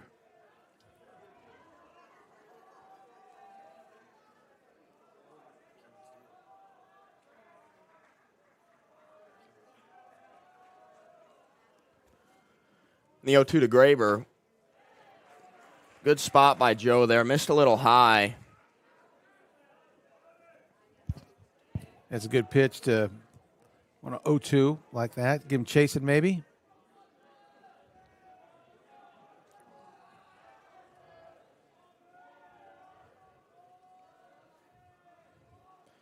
The 1-2 will be in there. Strike three. That's 10 strikeouts for Joe. And he's going for all 27 here. 20, 21, 20, 24, 21. 21, yeah. 21. First baseman, number 27, JoJo Martinez. That'll bring up the cleanup hitter, JoJo Martinez. Plays first base for the War Eagles. He's a good athlete.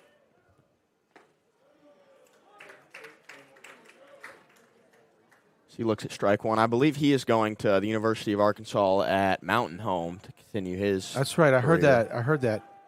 That's good for him. I would take him in a heartbeat. A big kid like that. Yeah, he's a great player.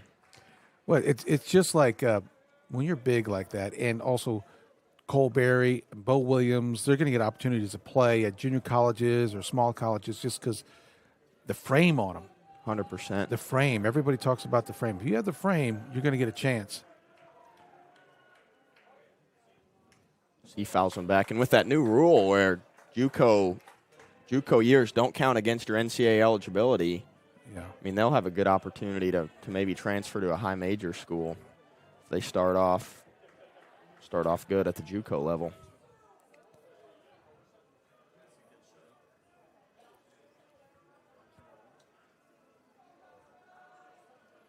Joe ahead on JoJo here.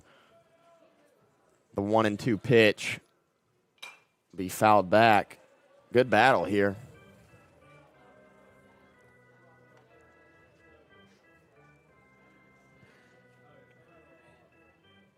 Yeah, Martinez, I mean, he looks at the plate very comfortable, very confident, takes big hacks. Yeah, you can tell he's definitely been around the baseball field for a long time. Mm-hmm. Takes ball 2 in the dirt. Be the 7th pitch of the at-bat coming up here.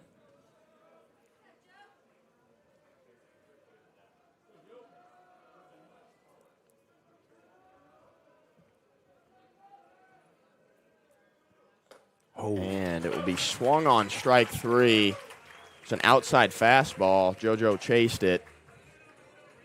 11 Ks. 11 Ks. I said this last time I was here when he had 17 and when I did the broadcast. We need a K counter out there. Somebody flipping the Ks over there in the outfield fence or something. It's a good idea. Especially when he pitches. That's what I mean. That's what I mean. He piles them up. Every game he's got double-digit strikeouts. And that'll bring up the designated hitter, Ronnie Marte Acosta.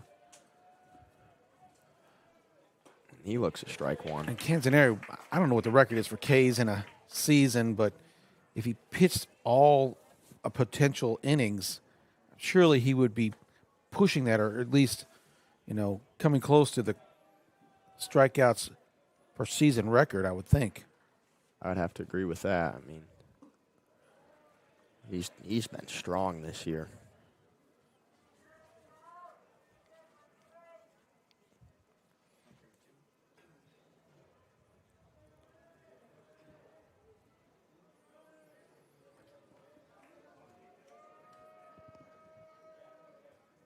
One to Acosta. Hard swinging. Strike 2. Good off-speed pitch there by Joe.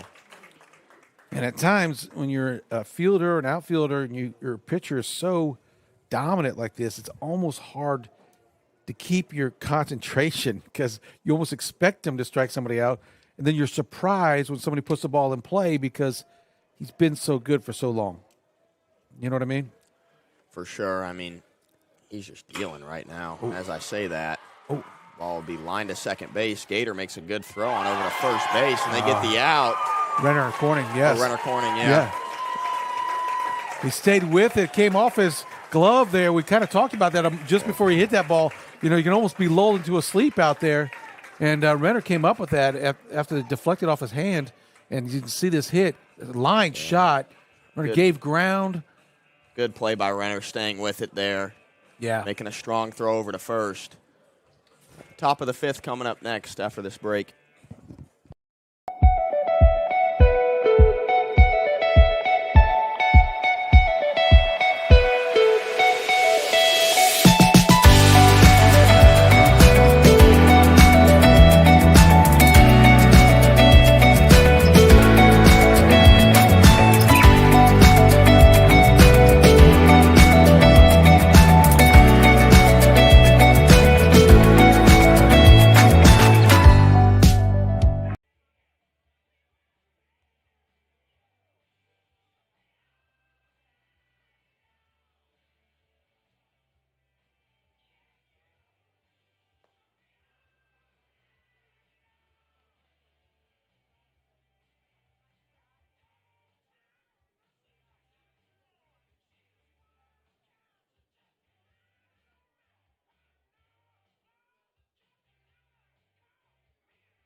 Aiden Linson leads off the top of the fifth for the Mounties. They cling on to a 6-1 lead. He swings at strike one. Linton still on the mound for the War Eagles.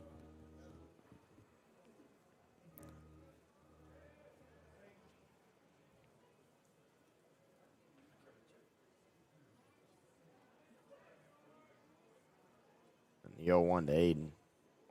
Behind him. Don't see that often. No, that one got away from him. Like a fastball, too. Mm-hmm. Just released it too early.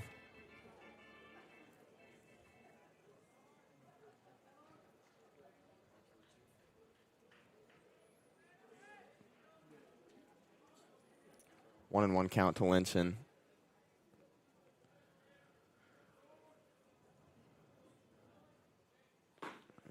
He check swing did not go.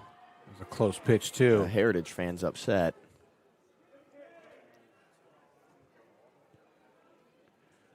I was talking to Coach Melson earlier, and he talked about this team. This team is different.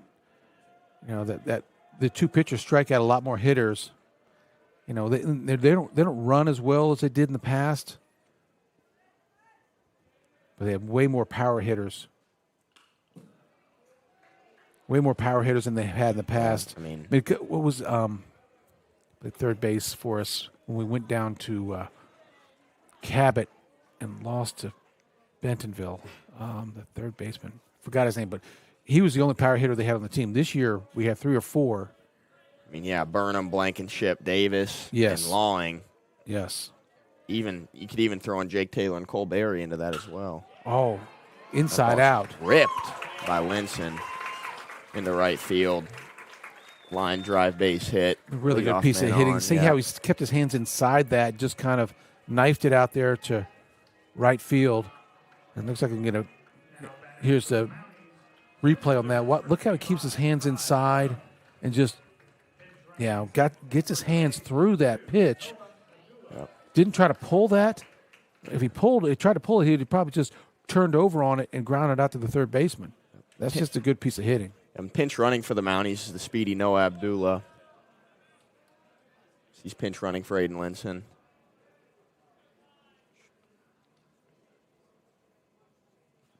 Could mean Aiden's coming up to pitch. Could be. Pinch runner. Oh, yeah, he's going into the bullpen. You're right, Jack.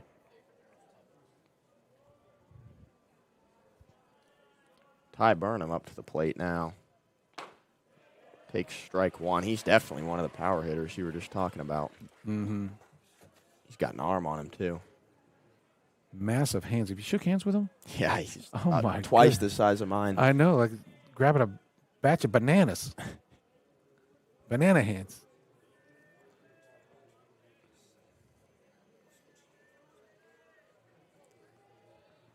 Noah's got a sizable lead over there at first. Gets picked.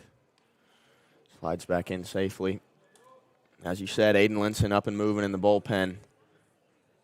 Maybe coming in to relieve Joe. You see Quinn Engling in there as well. Oh, good. Talking to Aiden.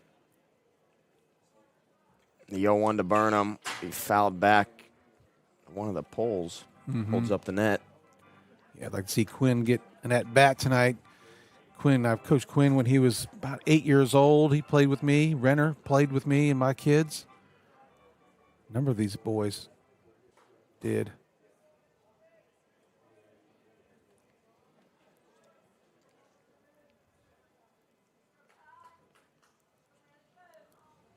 Six-1 lead for the Mounties. Yeah, and they're looking to add on to that here in the fifth. Burnham looking at an 0-2 count. That ball hits him again. That's the second time an 0-2 pitch has hit a Mountie. Put runners on first and second, bringing up Andrew Blankenship, who's already hit a home run in this game. They got a chance to really blow this thing open.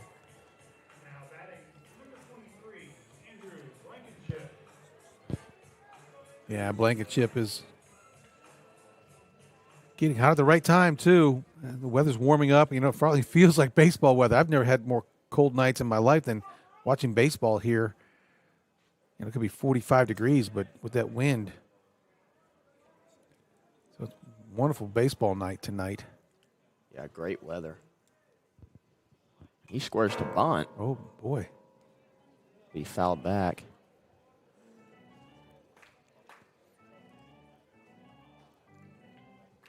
Maybe looking to move the runners over to second and third. Jake Taylor on deck.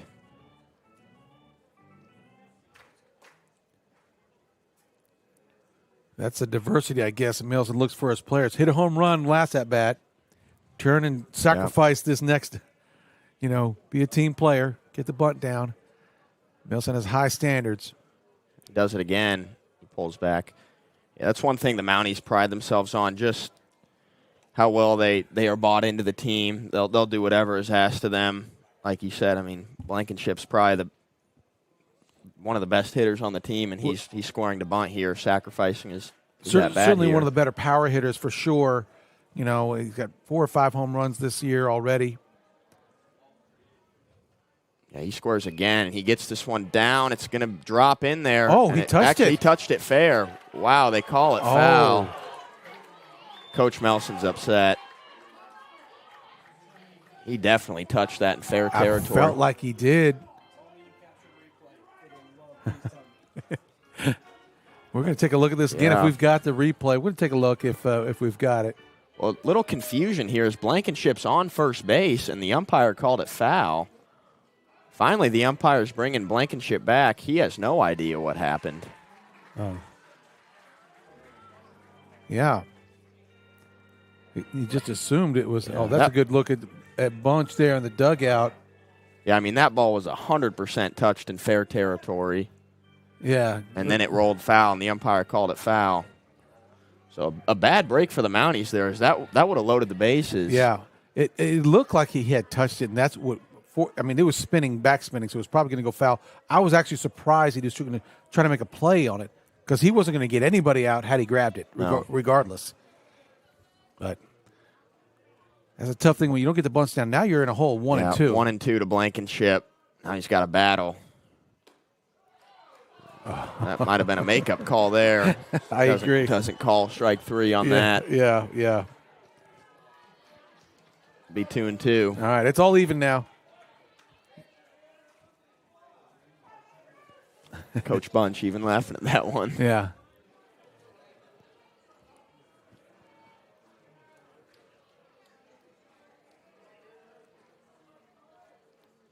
The 2 and 2. He swung on and fouled back. Abdullah still on second. Ty Burnham still on first.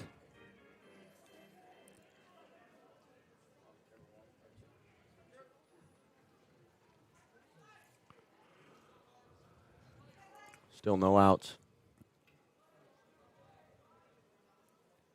The 2 and 2 will hit him. And that will load the bases.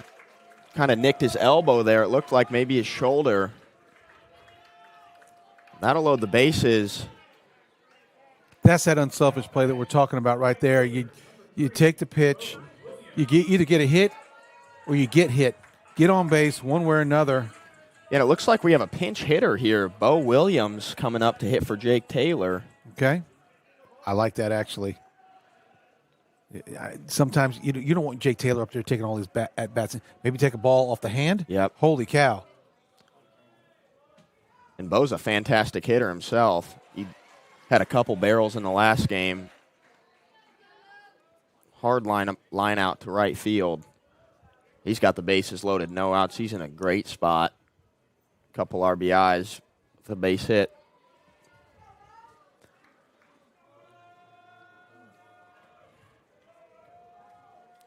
The 0-1. He swung on and ripped into the gap. And no. Ball's dropped. It'll be dropped. No, they won't. Dropped it at second base, too. Looked like a for sure double play if he caught that. That's going to be an error by the second baseman easily. And everybody's safe. Boy, off the bat, I thought that was for sure into the outfield, but Yeah, from our angle, it looked like he got a better piece of it, but it just didn't quite get all of it. Second baseman's there. Could have easily had almost a triple play, honestly. they might have. I mean, they definitely would have got the force out back at first, and maybe at second, Yeah, too. that's what I mean. If he went to after he caught it, went to second, got the second out, and then they went to first, it could have gotten a triple play. Instead, they get a run. It'll be 7-1, no outs. Bases still loaded for the right-handed power-hitting Cole Berry. That's just a bad break for the War Eagles on a, could have gotten out of that inning and or at least be 2 outs right now.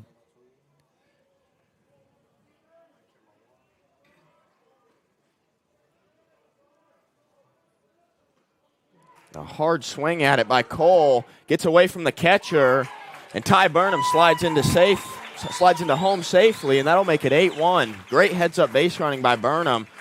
Reading that off the bat.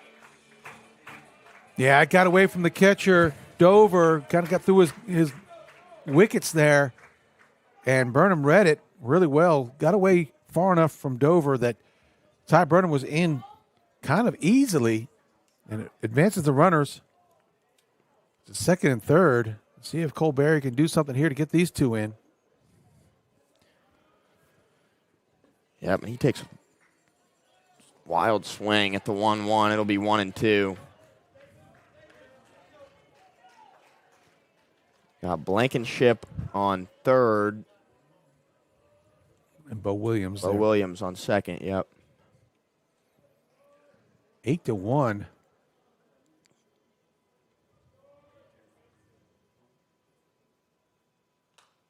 Cole swings hard at that. Yeah, if he gets something middle in, he's dangerous. For sure. That's why you see a lot of these pitchers staying away from his middle end. They're going to try to pitch him outside. I was kind of surprised with 2 strikes that he came with something middle in. I would stay away from Cole Berry here. With the first base open. Oh, for sure. Definitely pitch to him outside. And that he does. That pitch will be down the middle for strike 3. That'll be out number 2. Actually, out number 1 for the War Eagles. That'll bring up Renner Corning. He's had a solid outing so far. Yeah, he Made certainly a has. Great play at second base. Hit by pitch. Hit by pitch and the RBI single. He'll come up with a good opportunity to add to this game. Thatched over calls time. Yeah, he called time, and as he was walking out, Renner took a look at a practice swing and almost got Thatch as he was walking out to the mound.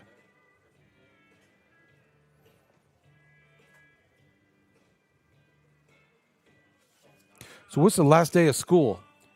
So for the seniors, we're done next Friday. You're kidding me. Yeah, it's May 9th. May 9th is the last day of school. Yep, and then we graduate on the 16th.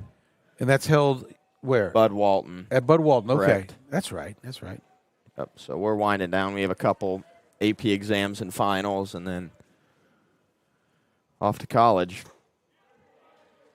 Runner looks at strike 1. Now, it's not, for those listening, Jack Scudder's going to, it used to be called IUPUI. Correct. To play golf. It's now called what? It's just IUI now, Indiana University at Indianapolis. Okay. So we wish you the best of luck out there. I appreciate it. I'm really looking forward to it. I bet you are. Runner takes strike 2. When do you have to report? Is there a report date or anything that they've told you got to? Yeah, so I go like a week before school starts. Okay. So it's nothing crazy. We just have to start practicing qualifying because the season starts in early September. So, yeah, it should be a lot of fun. Renner. 3 pitches, 3 strikes for Linton. He gets Renner down swinging. Back-to-back strikeouts. A little fight back from the Heritage pitcher. Looks like we're going to have a pinch hitter for Caleb Port. It'll be Tate Watts. This will be his second at-bat of the evening. Yeah. Good to see Tate get some opportunity here. Yeah, senior. He had a hard hit ball in the first game down the right field line. Just first baseman made a good play on it. But no outs, runner on second and third. Now it's 2 outs, runner on second and third. So the Mounties looking to get these runners in.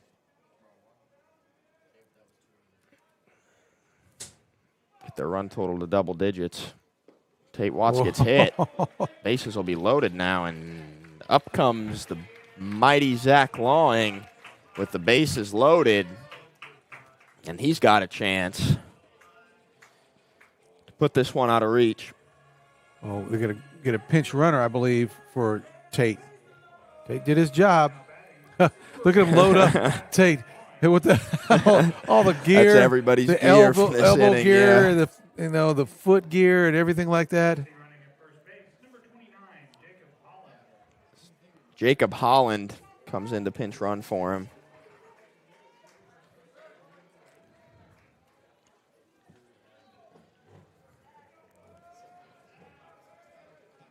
Zach Lawing comes up. He's had a great evening as well. Multiple hits, multiple runs, some good plays over at first base.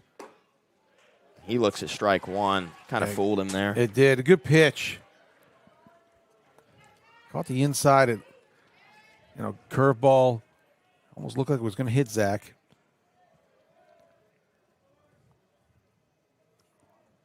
One of the best players at Rogers history, I think, in getting hit by pitch was J.T. Milson. He was. Yeah. Oh. Zach smokes one of the shortstop. A phenomenal play by the shortstop Walker and guns down Lawing at first. Wow. What a great play by Walker. Joe Walker at short. Certainly did make a fantastic play on a smash over there to shortstop. Heritage gets out of that, only giving up 2, which could have been way worse after the start of that. Let's see if we can get that again.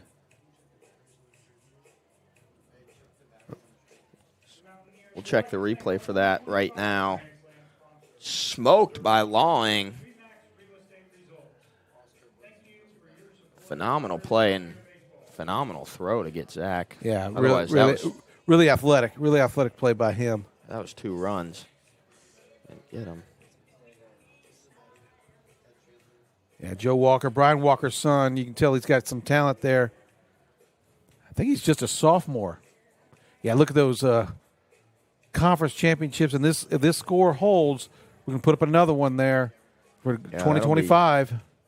That'll be 5 in a row, or 6 in a row, maybe. Yeah, because 2020 they didn't have a set season. Yeah. And then I heard that we were absolutely loaded, and that was like a no question, no doubter we were going to win the conference championship that year. Yeah. So, so you can say 6 in a row. It's really unreal because I talked to Coach Melson about that, and in some ways it's harder to win the conference championship than it is to win the state championship because the state championship, I mean, especially if you get a bye, you only have to win 3 games. Yep. You get 2 really good pitchers like we have here. Now we have a bye. You have to play. You win one, then you're in the semifinal. Then you're in the semifinals. Then you're in the quarterfinals, whatever it is. Anyway, you only need 3 wins to win the state championship. Whereas you got to run the gauntlet in the conference championship. Different teams, different pitchers. Yeah, and not to mention that you got to play away too in the conference. I mean, that's true. In the state championship, it's neutral, but yeah, anybody can get hot down there, and we saw that. Went down there in Cabot a couple of years ago to watch, and we were in the semifinals against Bentonville, and Bentonville just got hot, made a couple of plays here or there, had a timely hit, and we ended up coming short in that game, and it's just how baseball goes. It's the rub of the green. Same with last year. They lost to Harbor in the championship. And they'd been solid all season. I think they only lost 1 conference game all year. Right. And then went down to UCA at their field. No, they got no hit in that game. They did, yeah. Cornelison and I forget who it was for Harbor. They pitched a fantastic game to shut us down. Mounties looking for revenge this year. Mm-hmm. Get the conference championship and the state championship. State championship is going to be held at North Little Rock this year, which will be a little bit different because, we play on turf all year long, and that's a natural field. So ground balls will, I'm not saying they're going to be trouble, but it will be different. Yeah, they'll take a couple maybe weird hops. Definitely be tougher. Up to hit for the War Eagles is second baseman Wyatt Easley.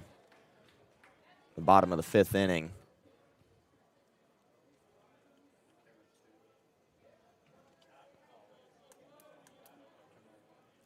Heritage looking for any kind of momentum.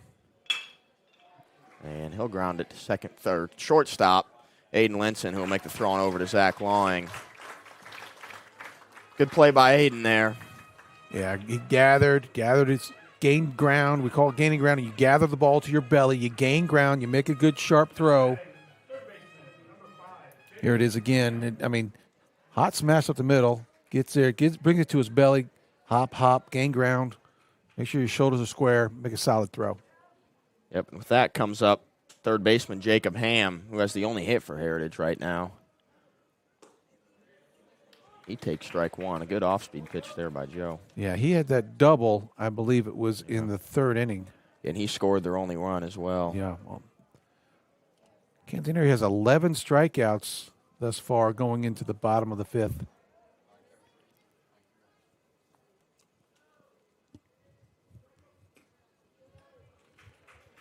Oh, 1 will be low and away. Be 1-1.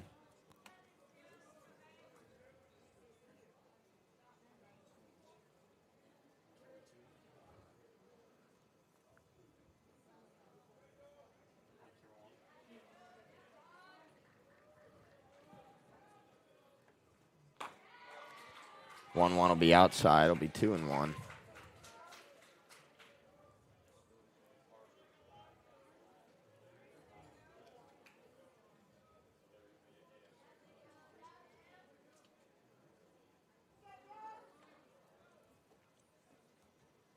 And now the 2-1 be a curveball by Joe that could not have missed by much. That'll work the count to 3-1.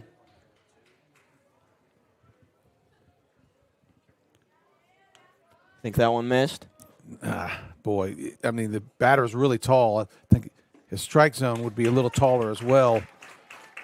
But it was close, very close. Got 3-2 on him now, though. See if Cantineri can concentrate, throw a good one here, get his 12th strikeout of the game. Yeah, and the payoff pitch. Got him. Will be the 12th strikeout of the game for Joe. A phenomenal outing so far. There'll be 2 outs in the bottom of the 5th. That'll bring up the catcher, Thatch Dover.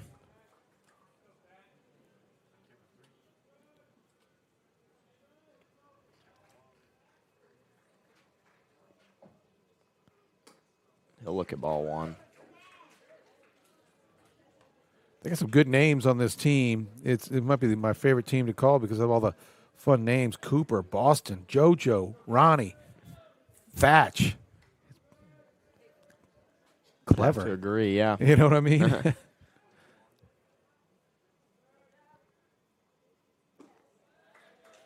Thatch will take ball 2. Rare for Joe to fall behind. Yeah, he thought that was a strike.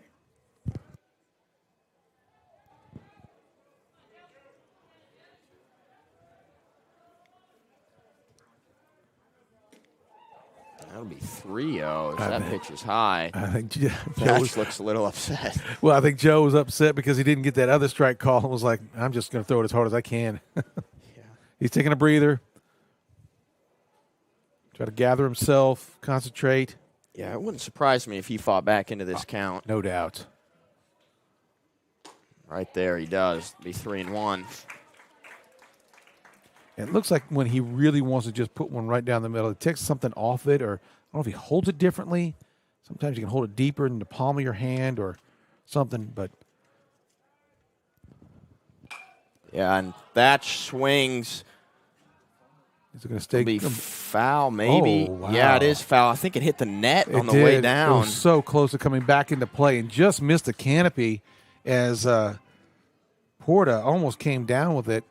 Yeah, really good effort by Porta and Zach Long running over. Yeah. attempting to make a play Look on at Canzoneri walking back to them, and he's like, well, I'm glad he dropped that. Now I'm going to get my 13th strikeout. Yeah. He's dealing. Yeah, he wants to get another strikeout, another opportunity here.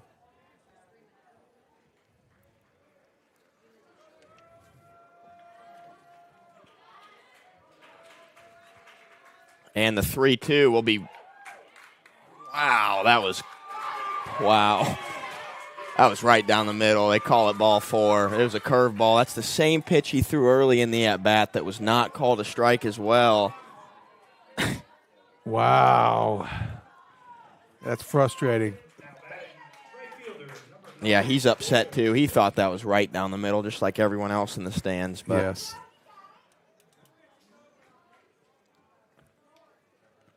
Boy, he did, like you said, he did fight back, and I believe that was the 3rd strike, but my opinion doesn't matter now. And then he calls that one a strike. Yep. Can't be easy. You've rest basketball before? I have, yeah. Yeah, it's not so simple, is it? Not. Or even umpiring, Umpiring's got to be hard. Yeah, behind the plate especially. Another one, staying pitch, yep. The 0-2. He's got a chance to get that 13th strikeout right here. Yeah.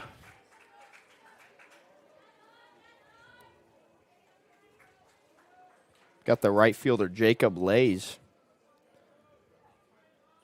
at the dish. Looking to maybe second base runner for the War Eagles. Takes ball 1. Just trying to pump it down the middle, just a little bit of an overthrow maybe.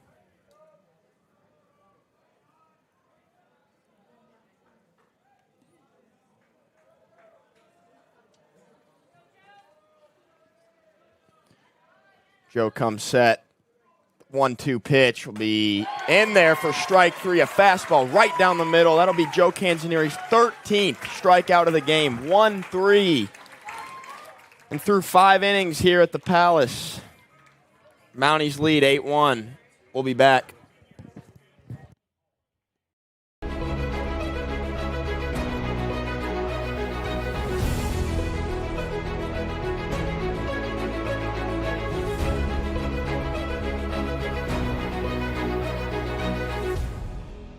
The roof is the home's main defense against the elements, so services like upkeep, repairs, and upgrades are vital. David's Roofing is the only roofing contractor in Northwest Arkansas that has the prestigious Select Shingle Master rating from Certainty. With David's Roofing, your roof is in good hands.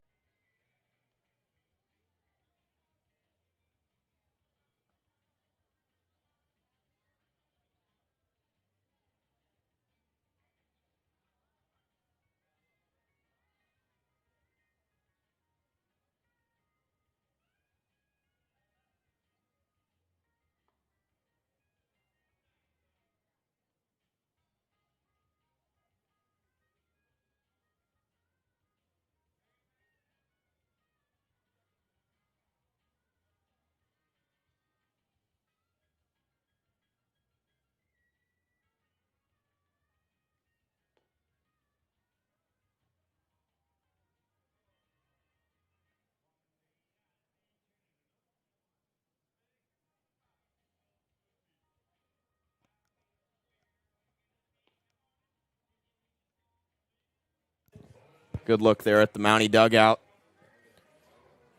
In high spirits, up to 8-1. The top of the 6th inning as Sam Davis comes up to the dish.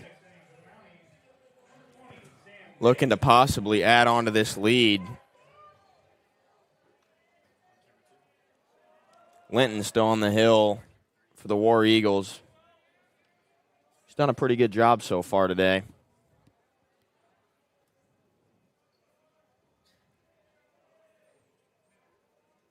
And the 0-0 to Davis will be in there for strike 1. Good start to the inning for Linton. Looking to get ahead in the count. Maybe get a quick inning and put the War Eagles back up to the plate, see if they can maybe get some momentum. Cut into this 8-1 lead.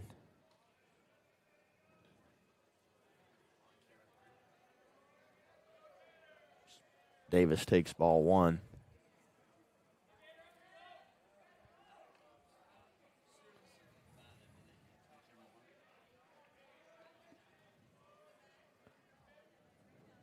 And the 1-1 pitch will be low and inside. Ball 2 now to Sam Davis.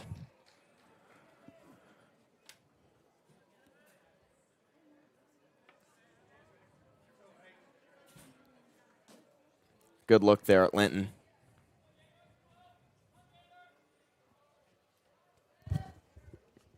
And the 2-1 will be grounded to the first baseman, Jojo Martinez, who fields it cleanly and steps on first base. That'll be the first out of the inning for the War Eagles. Yeah, Sam Davis is always going to put the ball in play, it feels like, and just rolled over on that one.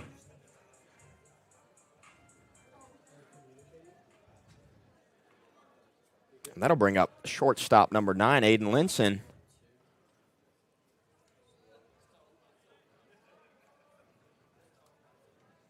Ooh, that'll nail him. Right on the pocket. That was a fastball, too. That one had to sting a little bit. But no doubt. Aiden jogs down to first. It'll be a 1-out base runner for the Mounties, and Ty Burnham comes up to the dish.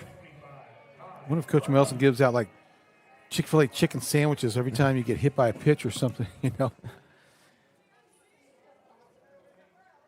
They pride themselves on it. No doubt. Yeah.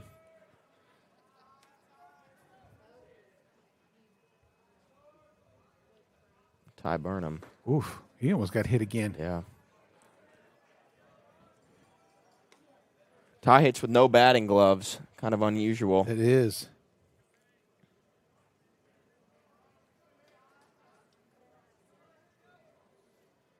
Aiden leads off at first. 1-0 pitch to Burnham. Oh, my inside. goodness. That's 3 in a row inside. Aiden jogs down to second on that wild pitch. Wow. Linton really struggling right now.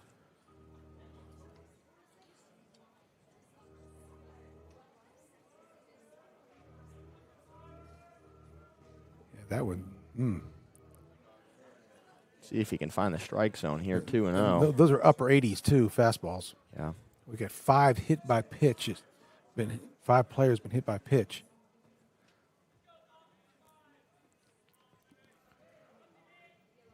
And the 2-0 to Ty will be low, 3-0.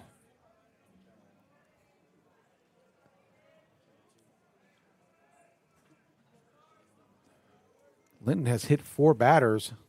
Muth Carter hit 1. Back pick.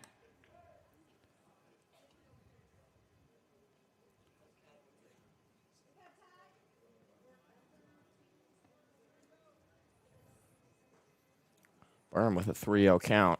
I would guess that he's going to take this one.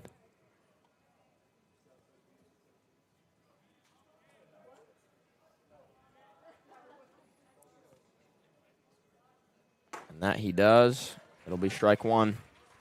Good pitch.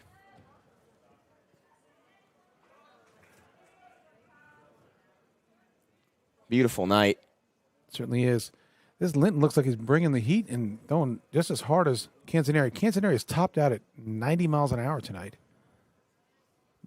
Living around 86, 88. Burnham rips one to the first baseman, Jojo Martinez, who once again steps on first base. That'll be the second out of the inning. And Aiden Linson moves over to third base. And up comes Andrew Blankenship. He's had himself a night. Home run. Hit by pitch. Hit by pitch, yeah.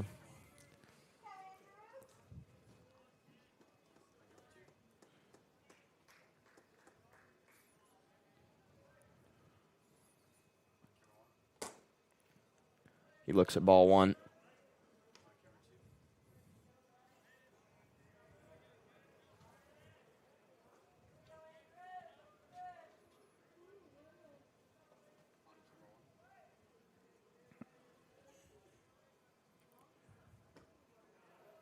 Big swing and a miss from Blankenship there. Good pitch by Linton. Like some sort of off-speed pitch. Yeah, War Eagles have some talented pitchers now. We've kept us off balance, and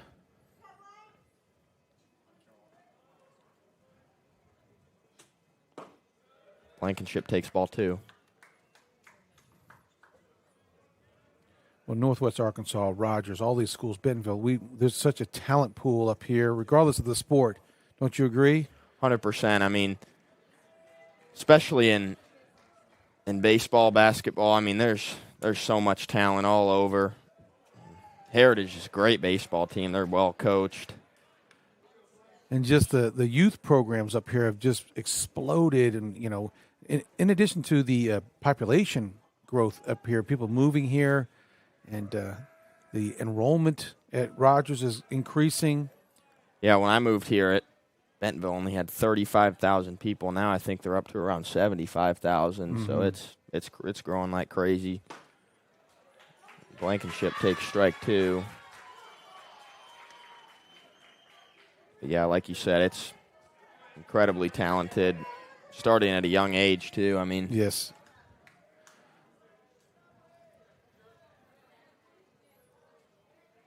I mean, some of the best baseballs in the state is played right here in this field. 100%. The 3-2 is high and inside. That'll be ball 4. Runners on the corners, and that brings up Bo Williams for his second at-bat of the game. They do it a little bit differently in the Central. In the 6A Central, we play our games back-to-back versus the same team. We'll go Heritage at home, then Heritage away, Fayetteville home, Fayetteville away.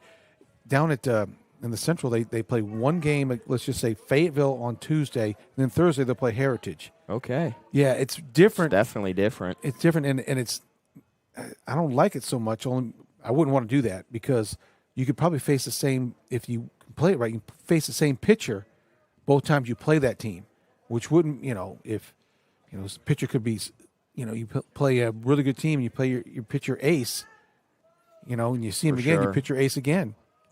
Yeah, I'd definitely rather play them back-to-back for that reason alone. Mm-hmm.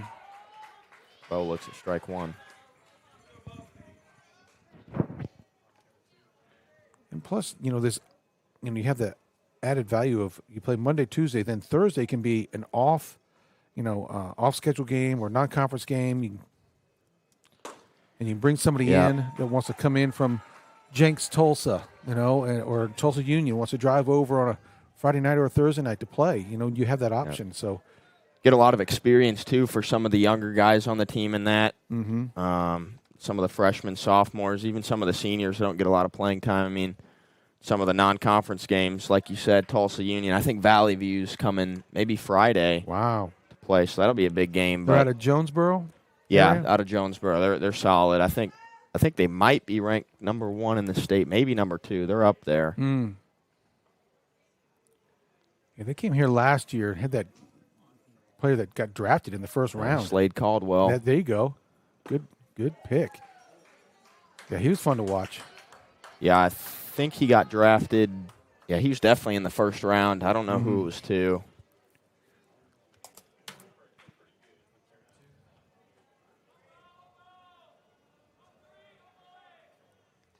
Two and two. 2 outs. Drafted by the Diamondbacks. Okay. I think 29th pick. Wow. And Bentonville played Conway tonight. My erstwhile clandestine covert agent, Jamie Engling, tells me. Bentonville playing Conway tonight. Conway's winning 5-3. Conway is still undefeated on the season. Probably one of the best teams in the state, along with Valley View. Wow. Yeah, that's impressive. Bentonville hanging with them 5-3. I know. That's impressive for Bentonville as well. Bentonville's one of Rogers' 2 conference losses this year, I believe. Yeah, that opening game. First game of the season, yeah. You were here for that one? Yeah, that was weird. Couldn't believe it. I know, it was weird. I thought we might never see the powder baby blues again. Ever. Yeah. Runners on the corners, 2 outs for Bo Williams. Count is full. Runner on first should be going. And the payoff pitch will be high, and that'll load the bases. Once again for the big hitting Cole Berry. He steps up to the plate with a lot on the line. Let's see if Cole gets something he can handle. So if you pitch it in his wheelhouse, he can do some damage. And here comes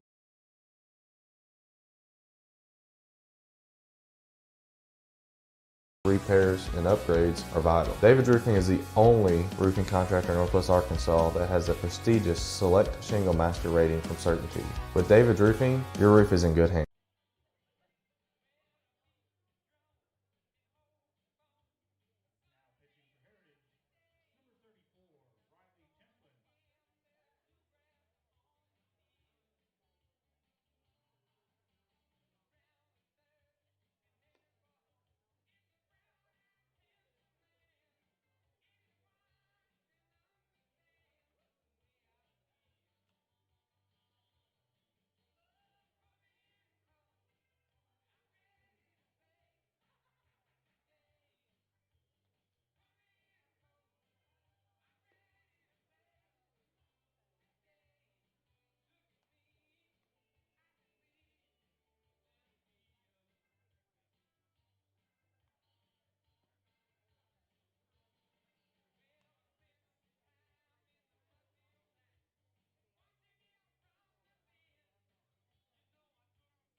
And into pitch for the Heritage War Eagles is Riley Templin.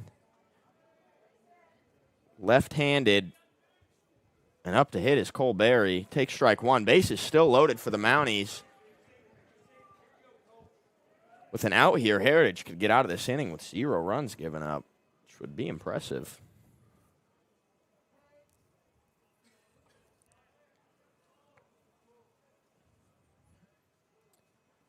The 0-1 to Cole. The inside, ball 1. Good pitch from Templin there. Fastball kind of froze Cole a little bit.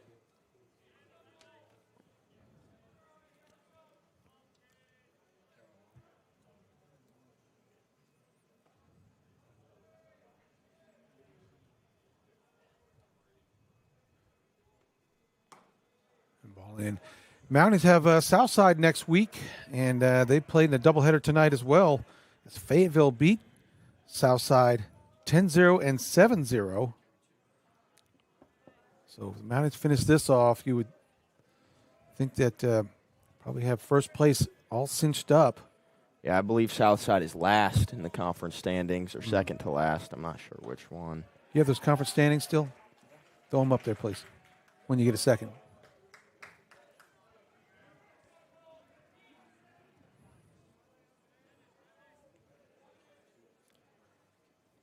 Yeah, we'll get you those standings here in a sec. In the middle of the inning. 2-2 count to Cole. Base is still loaded. 2 outs. Templin comes set. And the pitch is inside, ball 3. Oh, we've had this like 2 or 3 times tonight, maybe more.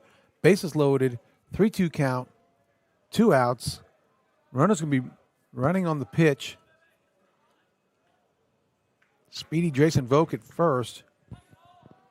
Yeah, he came in to pinch run. Cole.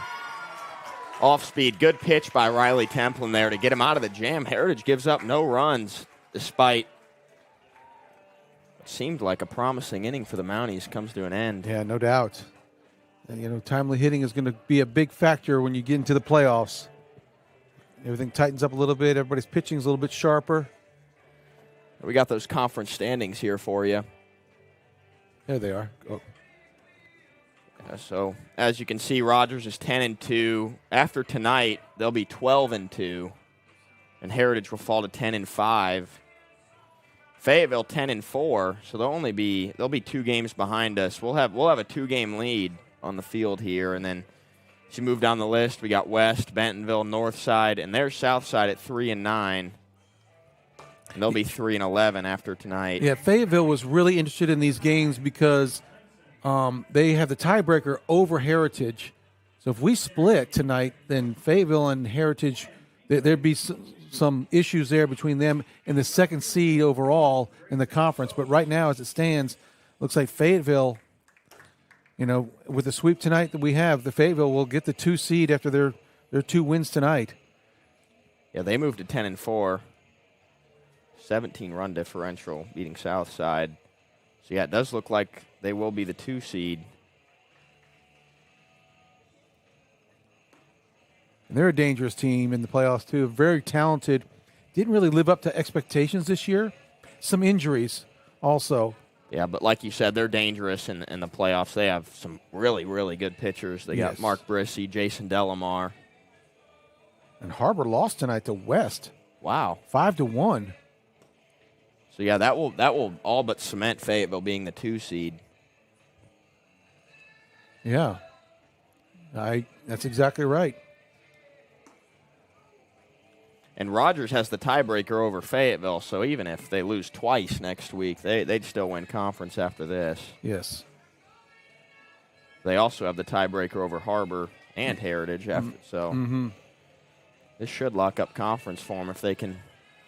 Let's see how they 6 outs. Let's see how they react after the last out, and that'll tell you if we've won the conference or not. For sure. I wonder if Coach Melson will let them celebrate. My guess would be no. Yeah. I don't know. Looking to win that elusive state championship. It's gotten away from them the last couple of years.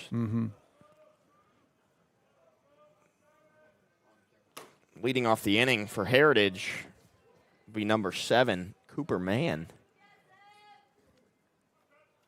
Top of the order. This will be his 3rd at-bat of the night. It's going to put Renner Corning at shortstop. Quinn Engling over there at 2nd base. Oh, wow. Yeah, my man. Like you said, that's a great opportunity for him. You coached him?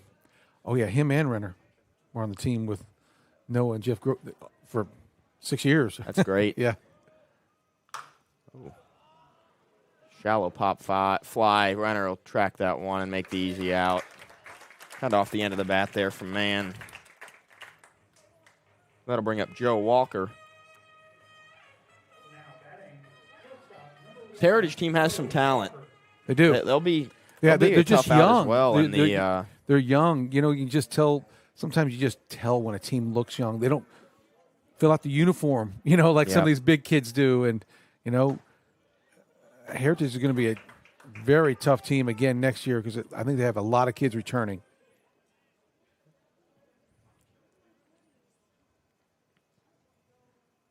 Joe Walker takes strike 1.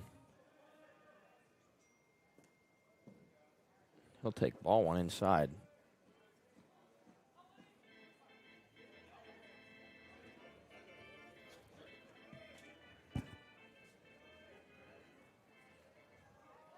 The Heritage will be the 3 or 4 seed in the state tournament, so they have a good spot to make a deep run as well. They got a talented team.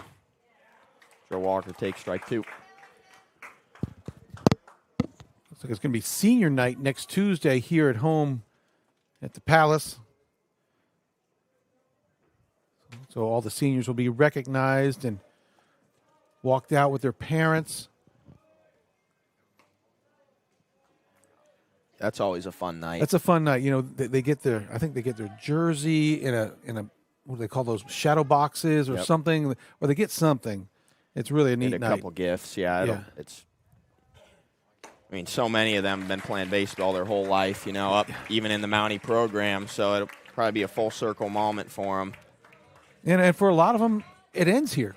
For sure. It ends here because 75 to 80% of them. Yeah, and it's going to be a sad moment for the parents to watch their kid play since they were 7 years old, and you know, just even come to the ballpark and just be a part of it. Have their son be a part of a program like this. Be coached by Melson and Bunch and Joey Taylor and all those guys.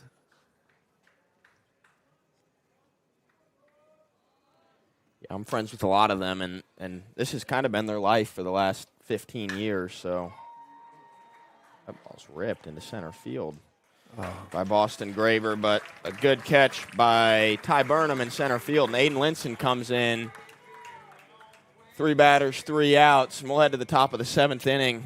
We'll take a break.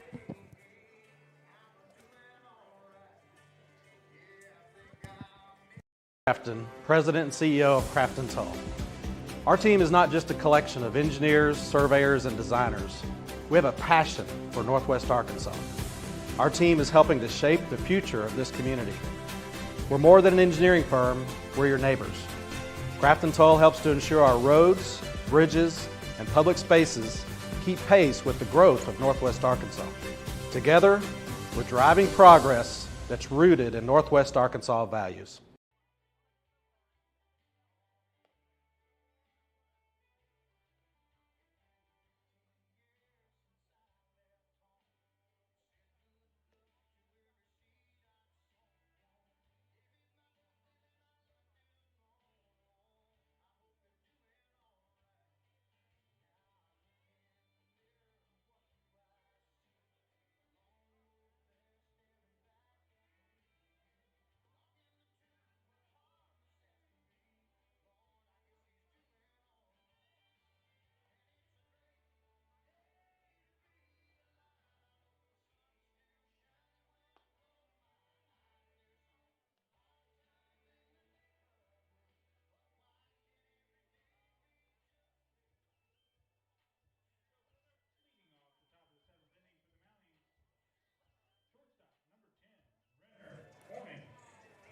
Welcome back. Top of the 7th inning here. Runner Corning leads off for the Mounties as they protect an 8-1 lead.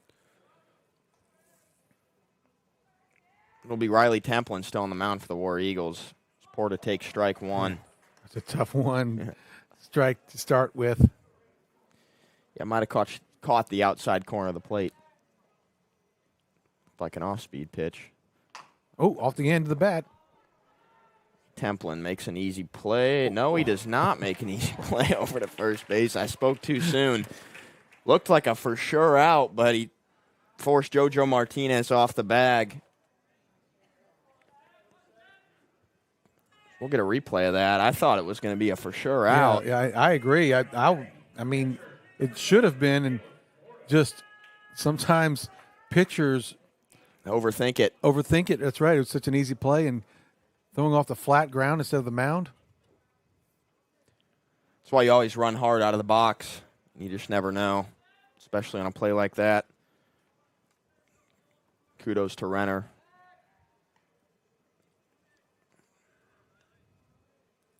That'll bring up Caleb Porta, catcher.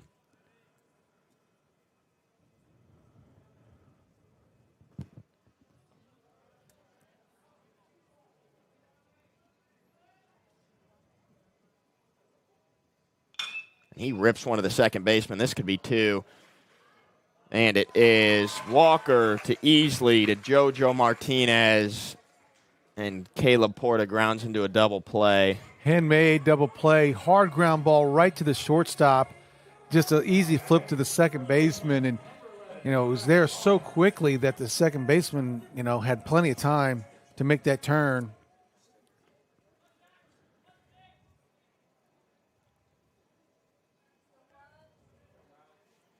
Porta hit it hard Just right to the shortstop. That'll bring up Zach Long, who takes a big hack. Strike one.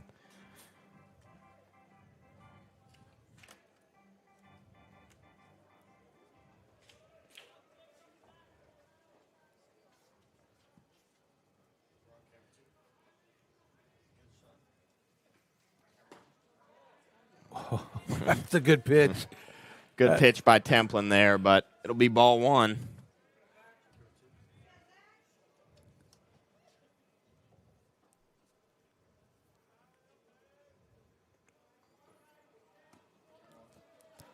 Long staring down Templin. The 1-1 pitch will be low and inside, hit the dirt. 2-1 now is the count.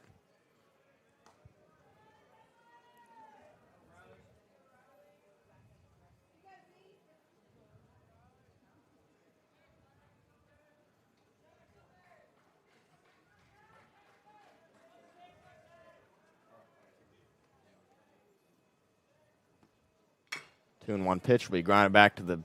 He's going to be safe. Yeah, he should hold it. I was going to say he better not even risk it throwing that ball. Swinging bunt for Zach Loing, just in no man's land and Bermuda Triangle, and nobody could get to it. And if that catcher threw it, he made it launch that to right field. Be an infield single for Loing. Be his third or fourth hit evening. Great outing for him.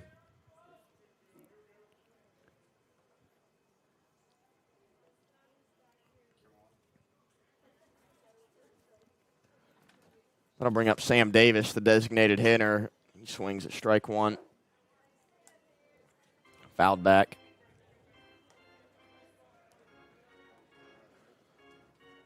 Kind of see the life is sucked out of this Heritage team right now. Yeah. Just look a little bit deflated.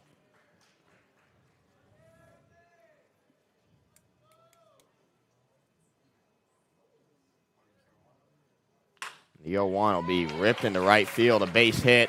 Loing round second hard. He'll head to third. He'll get in there easy. And a base hit for Sam Davis. We'll bring up Aiden Linson. We'll get a replay of that. Sam jumped on this one, ripped into right field. Sam with another great piece of hitting and makes it look simple.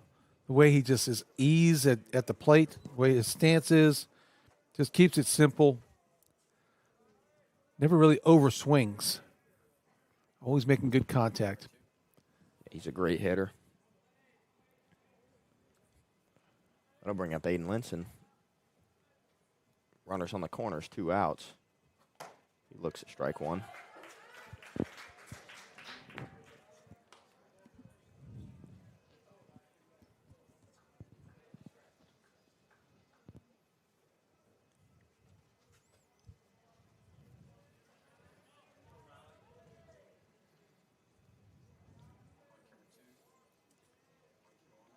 A back pick to first base.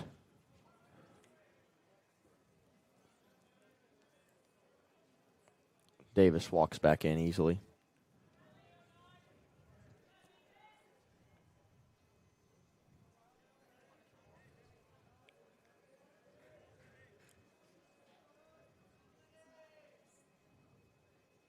Another back pick to first base.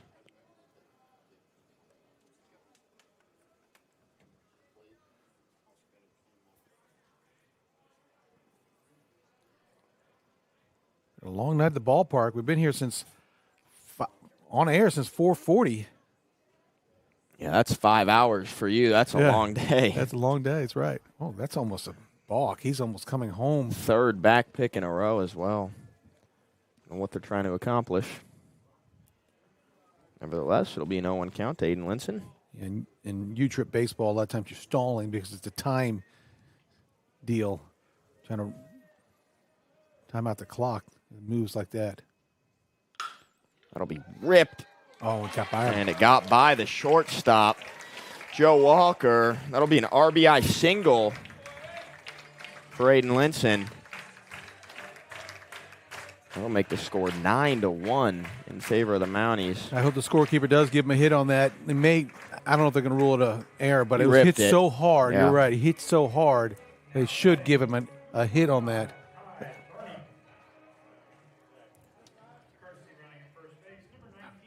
After that 2-out swinging bunt by Zach Long, the Mounties could add to this lead. Ty Burnham up to the plate. Probably the last person you want to see right now if you're Heritage. He takes ball 1.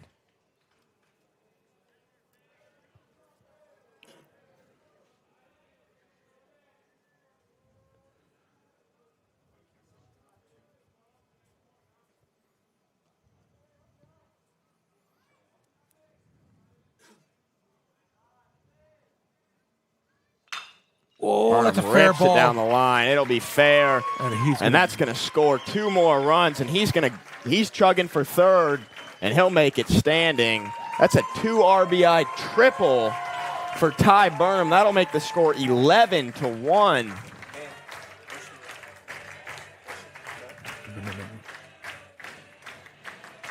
Zach Long and Sam Davis score. And Ty Burnham hits a stand-up triple.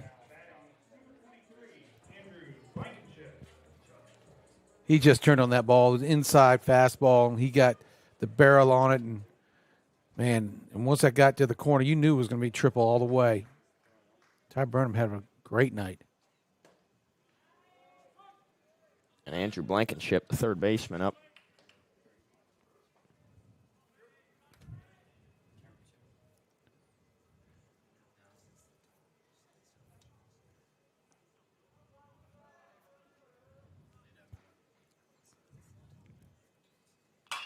Oof. Blankenship takes a hard rip at that one. It'll be foul. And almost got into the Mountie dugout. 0-2 is the count. Tate Watts chasing that thing down there. Look at that. See? Got it. A good video. Throws it back in. Good job by Liam Lawson out there, cameraman covering the first base side. Oof. Wild pitch there by Templin. Great job by Thatched Over to stop that. Otherwise, it's another run for the Mounties.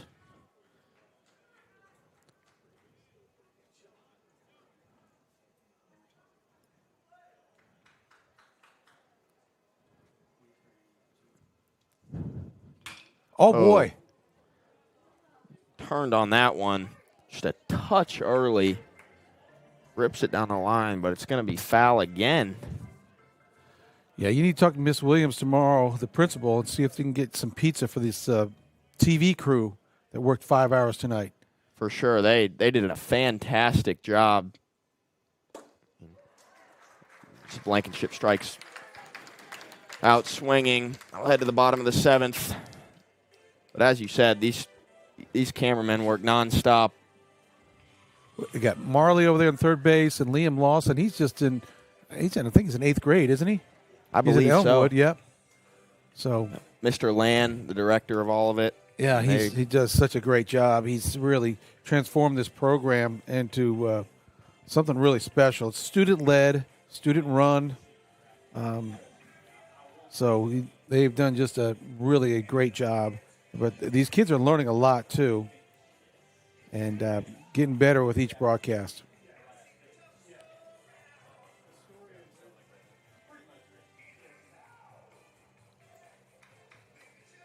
Linson will come out. Again, Mounties take the field, try and close this one out. So the last day of school is May 9th for seniors. Correct. Oh, my goodness. And what about non-seniors? I think it's like May 29th, May 28th. Oh, my gosh. Yeah. Well, when is Memorial Day? 25th, 26th. So they're coming back a couple days after Memorial Day. That is ridiculous. Yeah, it is. It's because of that snow day. The last snow day they had. So they have one day or 2 days? Pushed them over the limit. What day is the 28th? The 28th is a Thursday. Oh, so they're going to go 4 days. Or they'll be off Monday. Be off Monday. So they'll go Tuesday, Wednesday, Thursday. Well, that Tuesday, Wednesday is that golf tournament Oh, yeah. at Shadow Valley. Noah might have to save up his absences.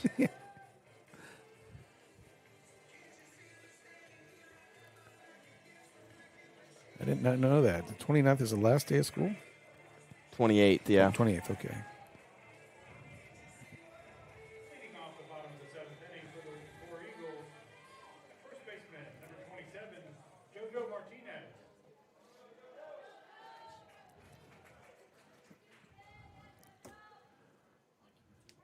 Down 10. Last chance for the War Eagles. Yep, and up to bat is JoJo Martinez. He'll take strike one.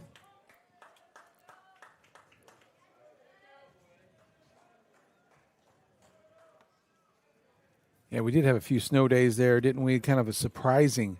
Yeah, I think they built in like 5 or 6 this year with the new start time. Mm-hmm. But that last, they had 5 in a row. Yeah, it would and have I been. think that pushed them over. I don't think they could have afforded that. Mm-hmm. So, yeah, now they're going after Memorial Day. Not the seniors, though. You'd be long gone. Long gone. Ooh, that's not an easy. Off the end of the bat for Yeah. JoJo Martinez. That ball, when it spins off the end of the bat like that can be kind of difficult to field at times because it's spinning so much. Linton did a good job of staying down on it. Bring up the designated hitter, Ronnie Marte Acosta.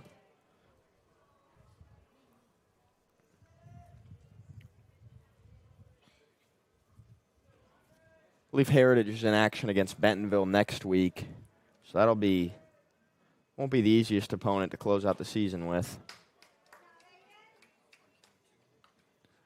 Yeah, Mounties season is usually front-end loaded with Bentonville, Harbor, Fayetteville before spring break, and Heritage has our back-end loaded where it has maybe tougher opponents on the back end of their schedule. Ooh, gee whiz. Good pitch by Aiden there. Looks Just like a little it missed low, I Just guess. low, yeah.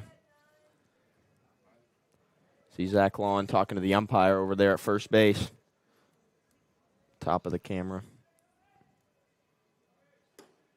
That's a good pitch by Aiden. It's like a 12-6 curve there. Be a slider. Moved a lot. Back into the zone. It'll be 1-2 to Acosta.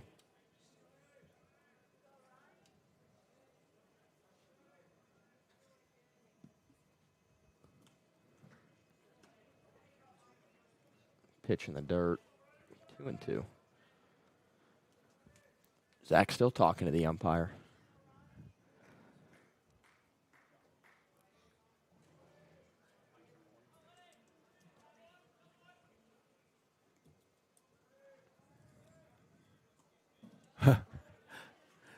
Porter's getting a workout. I mean, Yeah. that's a lot of innings. He's behind the plate both games. It's been 5 hours for us, but it's been 5 hours for him. Correct. Behind the plate. 14 innings. Good thing they haven't been long ones. That'll be a single up the middle. Quinn Engling. Quinn Engling with a diving play. Oh, he got him. Got him. Oh, my gosh. Quinn Engling, Quinn tell with me a you got that. diving play up the middle, throws over to first base. It looked like Acosta was just jogging. He thought it got through. I think so, or he hurt himself in one way or another. Regardless, wow. Quinn Engling What a was fantastic play look by at that. Quinn Engling. From his knees. Yeah, it looks like Acosta got hurt. Yeah, came up limp or maybe spiked himself. Regardless, infield play of the year so far. For sure. Just like he said, Quinn Engling making a big play. Be 2 outs now. War Eagles down to the last out. Wide Easley will single to left field. First pitch swinging. A good at-bat by Wyatt Easley, the second baseman. It's only the third hit of the night for the War Eagles. Third baseman, number 5, Jacob Ham. That'll bring up Jacob Ham, the third baseman.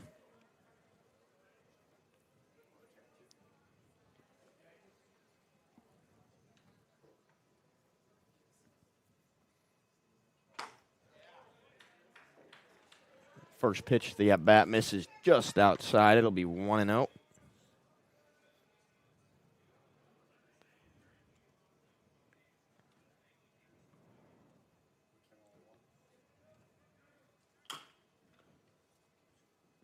Foul ball down the left field line. It'll be 1-1.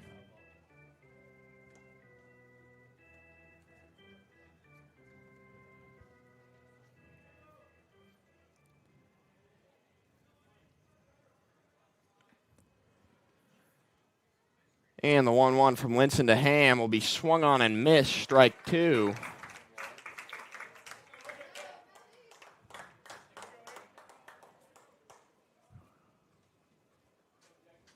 Where he goes down to their last strike now. And the 1-2 pitch will be crowd upset at that one. Missed just inside. It just missed. Good pitch by Aiden, right around the zone. He throws that pitch again. The umpire's going to have a hard time laying off that one. And the 2-2, that one will miss low and away.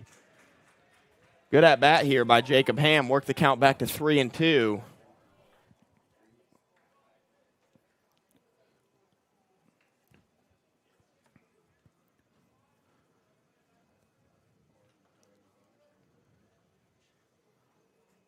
And the payoff will be swung on and dinked over to the first baseman.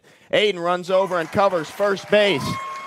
And that's the ball game. Mounties win 11-1. They complete the sweep of the doubleheader, and they clinch the conference championship.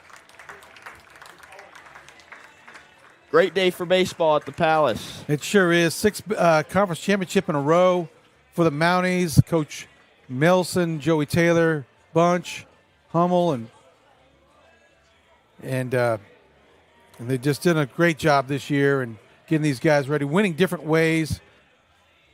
Good pitching, solid pitching all season long with Jake Taylor and Canzaneri. Canzaneri with 13 strikeouts tonight. Another fantastic game out of him.